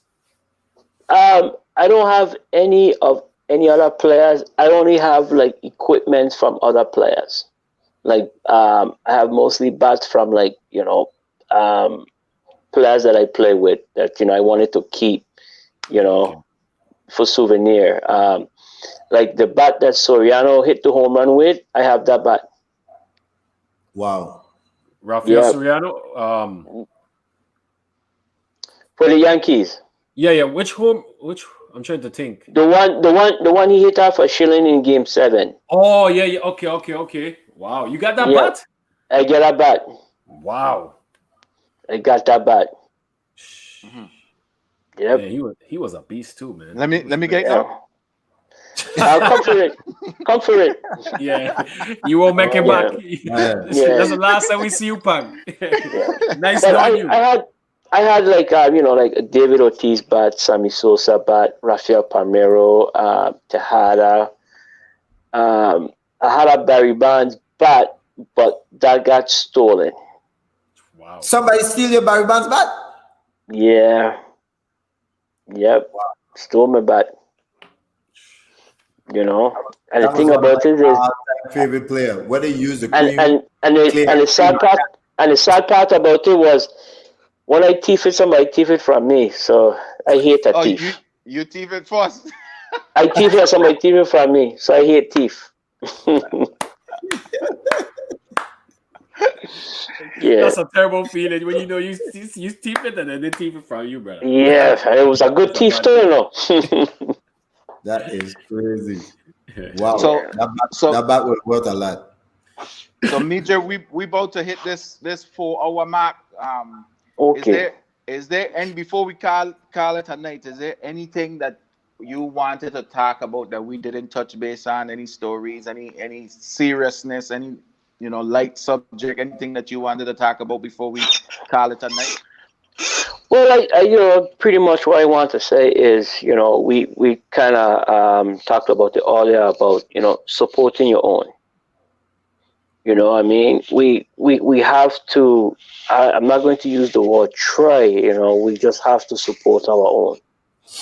Even though if it's in a local village or you see somebody in the States with a VI flag, or go and support them. You know what I mean? Or or pretty much get to know them, and maybe you can network and make it a little bit bigger and better for the people who coming after us. Right. You know, I mean, we just have to find a way to come together and stay together. That's true, man. You That's know, so true. yeah, we have to support one another. We've been doing this for years where we don't support one another. We ain't going to this booth or me like the way they do that. You don't have to like it, but you can support them. Right. Support. Yeah. Support them. You know, That's good, so man. We're gonna that's pretty much it. let Tegan ask his favorite question for the night, and then we're gonna call it a night. Everybody got do their work thing tomorrow in the morning. So I Tegan, go feel ask your favorite 5 question. top five. Top 5. Your top five major league player of all time and your top five VI player of all time. Man, I'm gonna have to go with Barry Bonds, Pedro Martinez, Yeah. Kobe Puckett. Wow. Um, I'll have to say Ozzie Smith, That's it. and I pretty much gonna go with Ricky Henderson. Wow. Why That's you a are like Kirby and why you are like yeah. Ricky? I can see Ricky with the cockiness, but why you like Kirby and Ricky? Kobe's the goat. Because Kobe was more of a helper. He took me under his wing. Like the first time I ever met him, he was hitting off the curveball machine, and it was like 20 guys hitting off the fastball machine. So I walk over to him and I say, "Hey, why you not hitting on the fastball machine?" He thought to me and he said, "Because I could hit a fastball. It's a Wow. curveball that give me problems, so I walk in on this." So I was like, "Really?" He said, "Yeah, you want to come?" And him and I just started to hit, and we develop a bond. Wow. You know, and he could have easily tell me, "Hey, you go over there, and you don't need to be here." But he accepted me, and he said, "Hey, you know what? Go ahead, and we learn to do this together." And that's why I became a good speed hitter. Man, Awesome. that's You know, awesome, man. Yeah, rest in peace to you Maybe Kobe know. that's why you Puckett, man. bump into Jordan. You should have shown you how to hit that vicious curveball. I ain't had a chance, man. You see how you look when you play baseball? Yeah. But but I'm gonna tell you this: the guy he hit his first home run off of, his name was Kevin Rochelle. I play with that guy, and up to this day, that guy still have a paper bag over his head. Yeah. Yeah, Wow. man. But in the Cause Yeah, man. documentary, they said that the catcher was telling Mike what pitch coming. Hey, Mike, curveball coming. That fair? Yeah. Well, it's not cheating if you get caught. So you know what I mean. So Jordan, yeah, but up to this day, he still have a paper bag over his head. That's You crazy. know. Yeah, that's crazy. And okay, you said my top five VI player. Yeah. right? Yeah. You don't have to be baseball, right? Yeah. I hope it's Yeah. baseball. That's a Baseball. Ah, No, we well, are it, yeah, Yeah. stick 'em. well, first of all, Harry Scott paved the way for us. rest in You peace. know, he has to be up there. You know, then you get Elmo Plaskett. You know, Yeah. um, I gonna have to go with Galen Williams. Mm. You know, another one, Eddie Williams. Williams.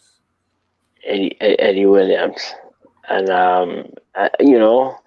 and then is a quick toss up between Tim Duncan, some guy named Keith Swanson. You know, You know, but I put two of them together and make them one. Beautiful. Yeah, Tim yeah. Swanson. Tim Tim Swanson. Swanson. Or keep Duncan. Tim Swanson, keep Duncan. You know For a lot of what? us who don't know about some of the names you call, I know the first one in terms of Harry, but you call those other three. I know Elmo Plastic has the Lily name after him. Could you give like a little, just a small little summary why it was important to you for the younger generation? Because like myself and Pang, I know Pang and don't know none of them either. So it'd be Oh, nice that we well, get history from you, and that's the lack of history that we don't have. well. Elmo was more about life lessons. You know, if you really know Mums, that's what we used to call him. He Yeah. never really spoke about baseball. You know, he spoke about life. You know, and relate life into baseball. You know, you go to the field, you don't do your job, you don't play.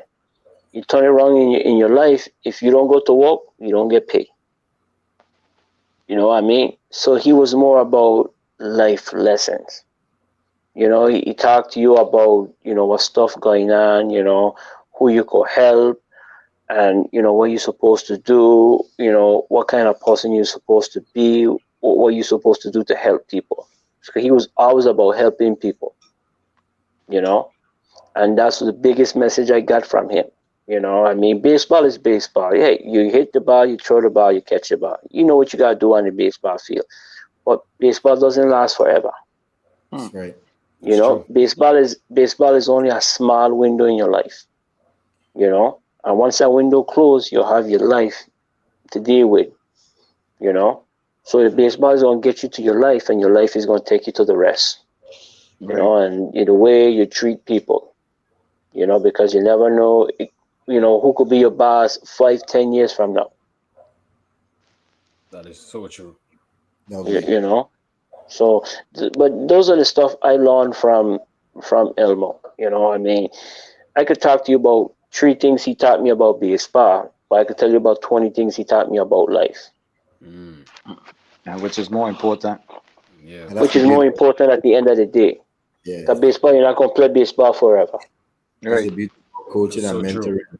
That's Yeah, Yeah, man. that's that's where a lot of we missing in terms of being a coach and coaching these young people is the life lessons that you've been taught. I mean, we mention this all the time because all three of us play for a great coaching coach, Haywood, and to this day, all we stay in contact with him, and we hmm update age. We played what Pang 20 something years ago, and we still Right. talk to him. So it just shows a coach can be a coach in the moment, but he have taught us so much life lessons that we haven't forgot it today. So what you saying is just supremely powerful, man. you know, That's and true. and again, ask questions. You know, because you have a lot of elderly people that is walking encyclopedia. You know, we have to ask questions. That's the only way we gonna know stuff. Hmm. Man, I You know. really enjoyed this interview. This is the longest interview I ever did in my life. No, I went back on what Zoro was over 4 hours. Zoro and Mac was Was Max over over Zoro. for, well, was remember four my hours. battery died with Haywood. I think I stayed with Zoro though. Yeah, you left Yeah. with Haywood, yeah. So, Zoro. Midre, who would you like to see on our platform that we could interview? Ah, man. Well, and I like to see you start getting more regular people instead of sports. You know, I mean, more regular, successful people. Like the governor. You know what I mean? Or somebody that has a voice that people will listen to. Right. Sports is all good and great. Everybody can relate to sports, Yeah. but somebody's like who walk and everybody knows, and give him a chance to tell his story. Right. Regular person, governor or a senator, or somebody who work at a gas station. you know make them feel important. or even get like a high school kid, give him an opportunity to be on the platform so other kids could see and say, hey, you know what? I would like to be on a platform also, and give them, something to shoot at, It's awesome. you know. I love I like that. Tegan, man. Even a police, I got love even like that. a police officer, Tegan fireman. got You Tegan got gas station friend that he could interview. yeah, No, he you know, bullshitted. I had one with a gas station. Me even dealing with bag. you know. Yeah, good But yeah, stuff. Yeah, just I like I'm that. something different. going to go right there by the I like that. the damn liquor store and interview some of them guys why they mask so damn dirty and ask them what going on with this COVID thing, guys. They need to get some clean masks. We need to deal Well, with you it. know what? I've Well, been saying, they might give you an answer that might surprise you. That's I'm true. telling you, we need to interview that man, the man. But what Yeah. you saying? What you saying about interviewing the regular person, like somebody, give a different perspective on life? Because we always talking about we. So far, we have talking about somebody who has done it, but we haven't Mm-hmm. spoken to anybody who is up and coming and wondering what does it takes and what are they going through to get it done. So that's a good idea. So something to Yeah. think about because it give you a But I it mean, give you a target to focus on. yeah, and you give, like how you guys give me an opportunity to tell my story. It don't have to be somebody who, accomplished something. You know what I mean? Just, hey, tell your story. A policeman, detective, somebody, a nurse, a doctor, somebody local, you know, Right, Yeah, average person, that they see but nobody don't know, right. and ask them question, and that could change somebody's life, that's true. Yeah, That's true. we do have a senator that we're trying to focus on that made an impact in the three of our lives and a whole lot more. So we working on a senator. Hopefully we get him soon. But we got some good ones down in the woodworks, and we definitely gonna give broaden expand a little more to give everybody an opportunity because there's a lot of special yeah, stories out there. yeah. Yep, It's just like when you play basketball, you want an opportunity, right? Right, Just like everybody else, we gotta do the same. that's definitely. true. That's true. Well, Midre, it really was a pleasure meeting you. It really was a pleasure listening to your story. Yes. You have shed a lot of light, and I saw somebody say you have connected a lot of dots because like your level, the level that you made it to, a lot of people was looking at you and probably had a lot of questions themselves, and you answered today by sharing your story here with us, and it was awesome sitting here and just listening to you talk. And like you said, you reach the highest level, but you treat us like like we grew up with you, and we're one of your close friends, and that's a real appreciation. I gonna relish this moment sitting down here Mm. talking to you today, and you must come back and chat with us again. I no problem. We need to start using that word friend. We family. Ah, yes, sir. Family. Okay. Yeah. Love it, love it, love it. Yeah, man. Yeah, man. Meeting, Major appreciate. did you make it home or you find another spot in the office? The son at No. home now. Wow. Yeah, man. I'm at At home, man. home now. Yeah. But Major, we appreciate the opportunity too, man. I appreciate the opportunity getting to know you. I always heard about you growing up, but just having this conversation, hearing your story, I appreciate the opportunity. It was awesome. It was fun.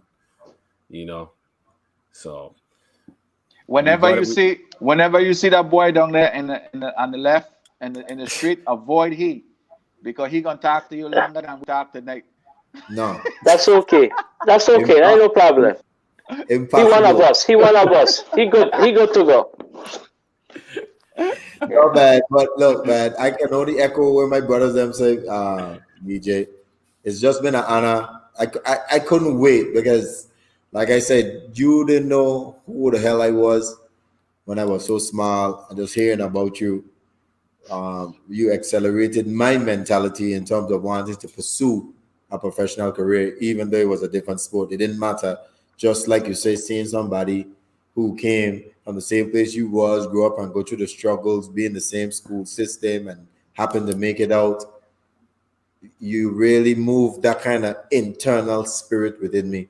And it was just an honor just to see your humbleness, how put together you was, your intelligence. I mean, you are even very funny. I didn't even know you was that. You even crack a little rap joke at me. I'm still cracking up.